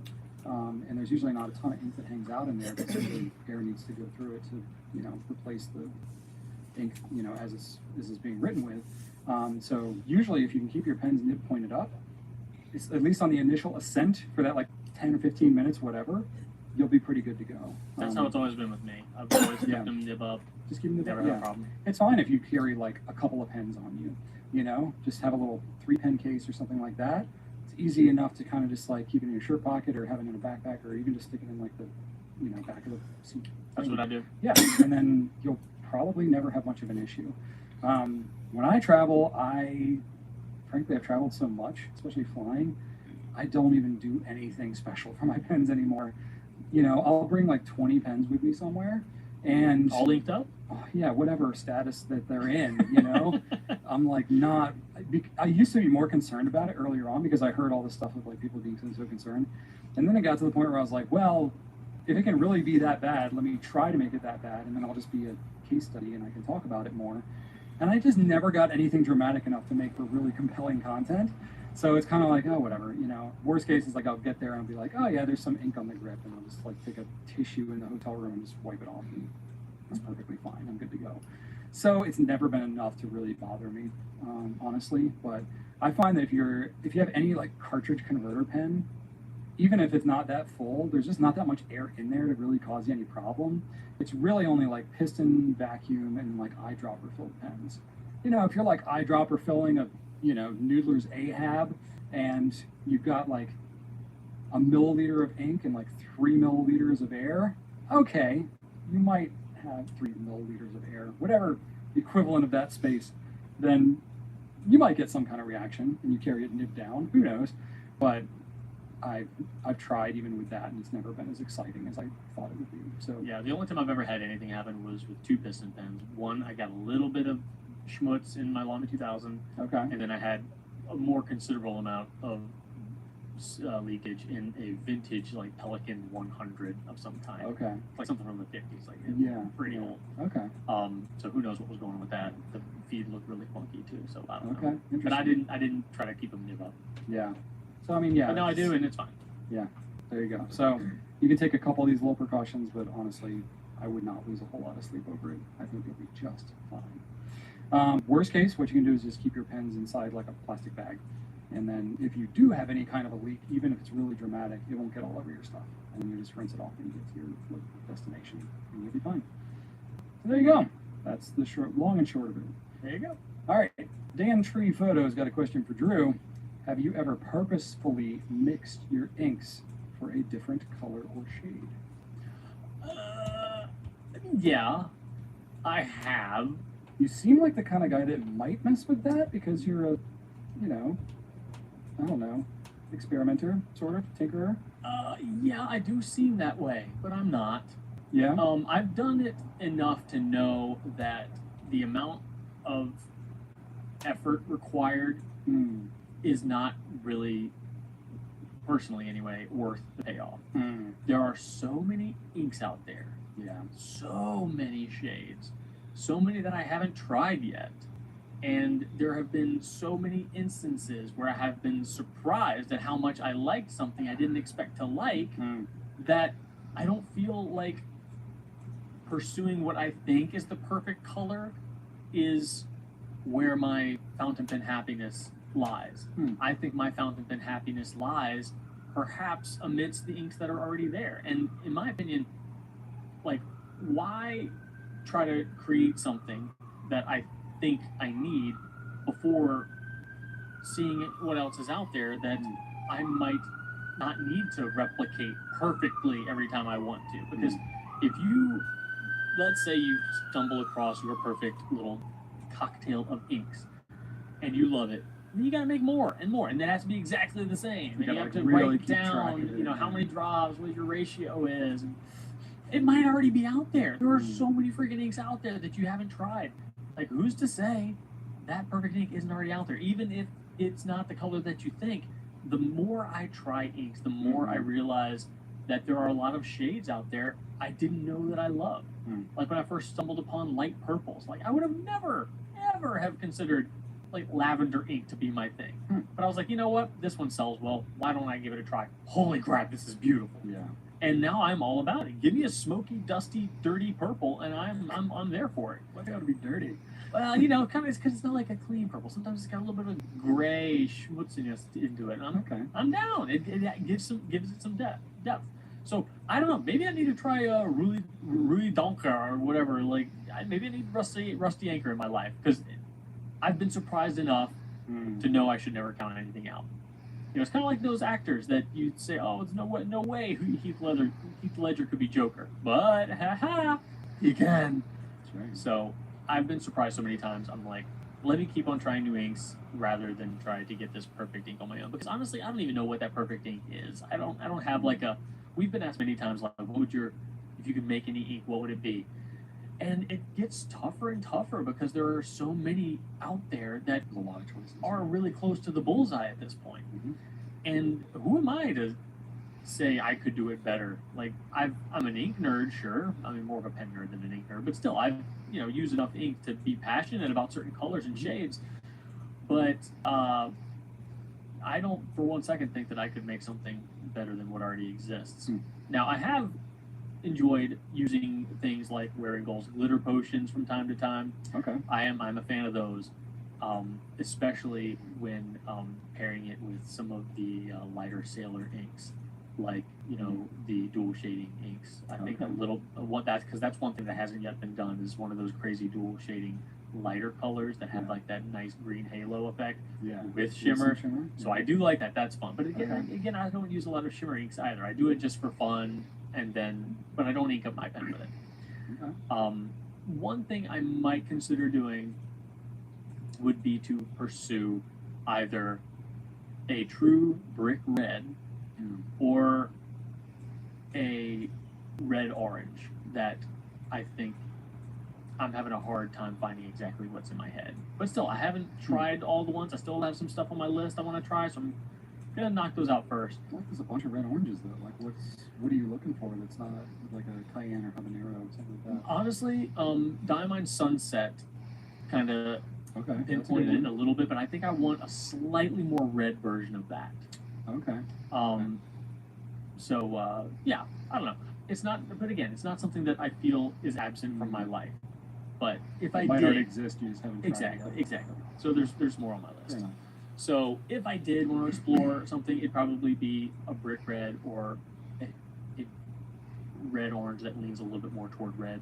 Okay. That I haven't quite pinpointed yet, but I mean, you could take a little bit of your beloved, not Red Dragon, that's mine. What's the diamond red that you like? Matador. Matador. If you put a little Matador in that sunset, that's not crazy.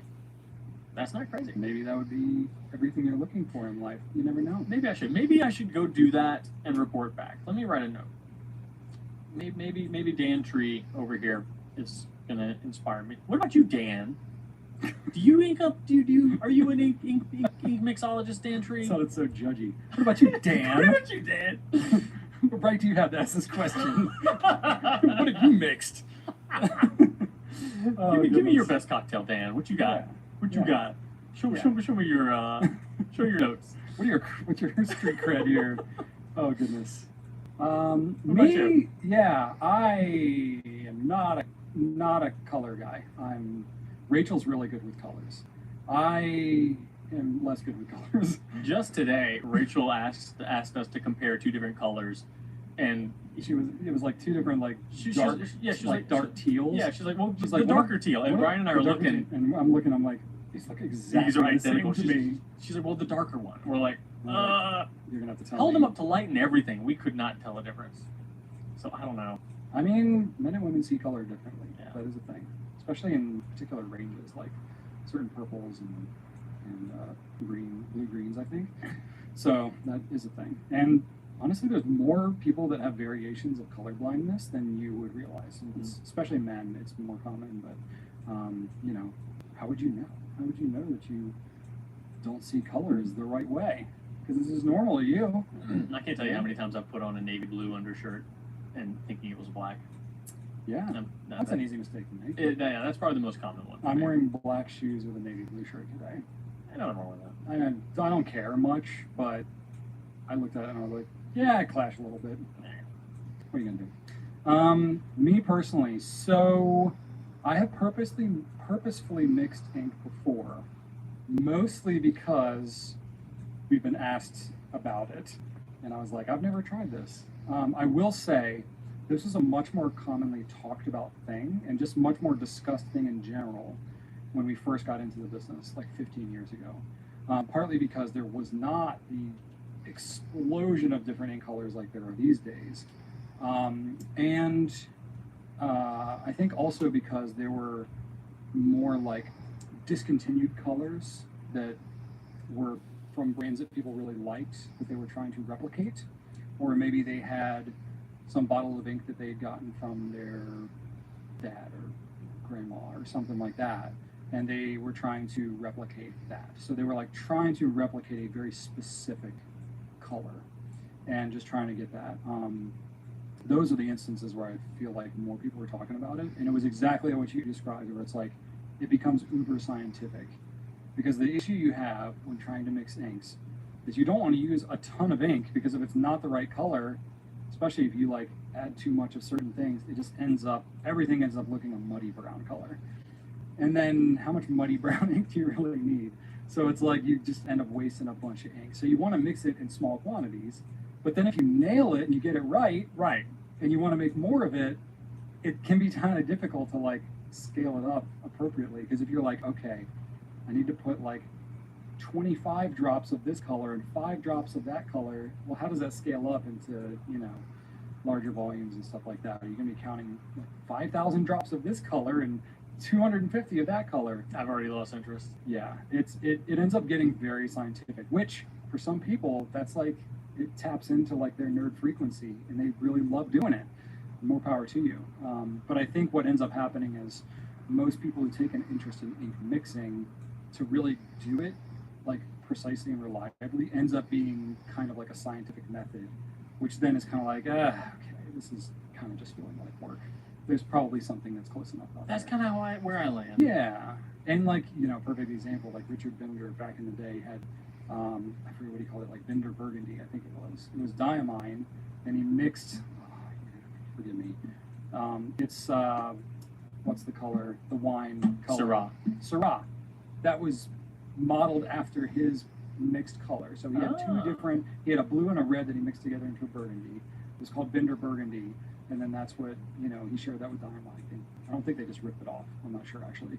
But that was essentially like, was the inspiration. I did not know that. Syrah. Yeah. Huh. So, you know, it's like there were more things like that where people had like certain mixtures and whatnot. And I knew people that definitely like had a CMYK, you know, arrangement where they had like the 4 different colors, just like you would have in like a 4-color printing press. And they would use different mixtures of the 4 colors to get different ink colors and stuff like that. And that's kind of interesting, you know, just as like a goof around hobby kind of a thing. So I can see that but that's kind of like. And there have been a couple products that have kind of leaned into that as well. Yeah. Platinum had their mix-free set, Yep. and Peniter had their ink alchemy set. Mm-hmm. So there have been products that have encouraged folks to mix a lot. But they never sell well. Like, they're so expensive. Well, you end up buying a really large volume of ink, you know, and then it's a very niche thing. The people that I know that have mixed inks the most have been artists who are trying to get like a specific, it's almost more for the properties than just the specific shade. But I know a lot of people, artists in particular, will mix the Diatramentus document inks. So they'll use kind of a palette of document inks and they'll kind of mix those to get different in-between colors that aren't offered, you know, specifically because those have like waterproof properties. So if you're trying to get some kind of special property, then you can be somewhat more limited, right? So, or like I've messed around with mixing some ink before where I didn't, you know, I wanted some permanence to an ink, but I didn't want to use the hardcore color, or if I wanted like a, say like a you know, like a really dark green, I might take a green and add a little bit of like a Nubo's black type of a thing, or some like permanent black. And then, you know, if that ink ever gets washed off or like gets wet or something like that, you know, whatever the base color is, it's not waterproof, would wash away, but there would still be something legible with the waterproof ink component in there. So there can be some utility like that. Yeah. Or what I've done a little bit before too is if you have an ink color that's really saturated and doesn't have a lot of shading and you're trying to like tone it down, lighten it up a little bit, just adding water to dilute it. Just distilled water to dilute it. You know, you can go up to about 10% dilution. That can affect maybe some of the flow. That's another reason people add water to their ink, is to change the flow. But if you go more than 10%, between like 10 and 25%, that's where it starts to make a noticeable difference in lightening of the color and lightening of the saturation. Let me ask you another question. This was another question submitted to us. I didn't add it as a standalone question because I didn't think it was enough to talk about for a full response, but someone did ask, how would they add permanence to one of their favorite ink colors? And from what you're saying, I'm kind of thinking that, like, what if they added, let's say, Diatramentus Document Black to their favorite color, which would darken it. Yeah. And then added water. Would that potentially bring it back closer to its original color? It won't change the hue. It won't change the color. It will change the level of saturation. The water would. So, you know, it's not going to change. It's still going to be a darker ink. It's just going to be more a watery or it's going to make it more of a gray. So you really need some sort of like clear permanent yeah ink. That's not a thing. No. No, what it would mean is that if you wanted to have some ink that you really love and you wanted a permanent component to it, you would try to find a permanent ink that most closely matches that color, mix that into it so it's not changing the color that drastically. Yeah. And then you would at least have some degree of, I guess at that point you permanence. could dial it one notch above or one notch below using a black or a white, perhaps. Yeah, it depends, because when you're talking certain colors, like just adding black or white is not going to necessarily get you where you need to be. No. And this is where like ink mixing is way more complicated I don't like than you it. think.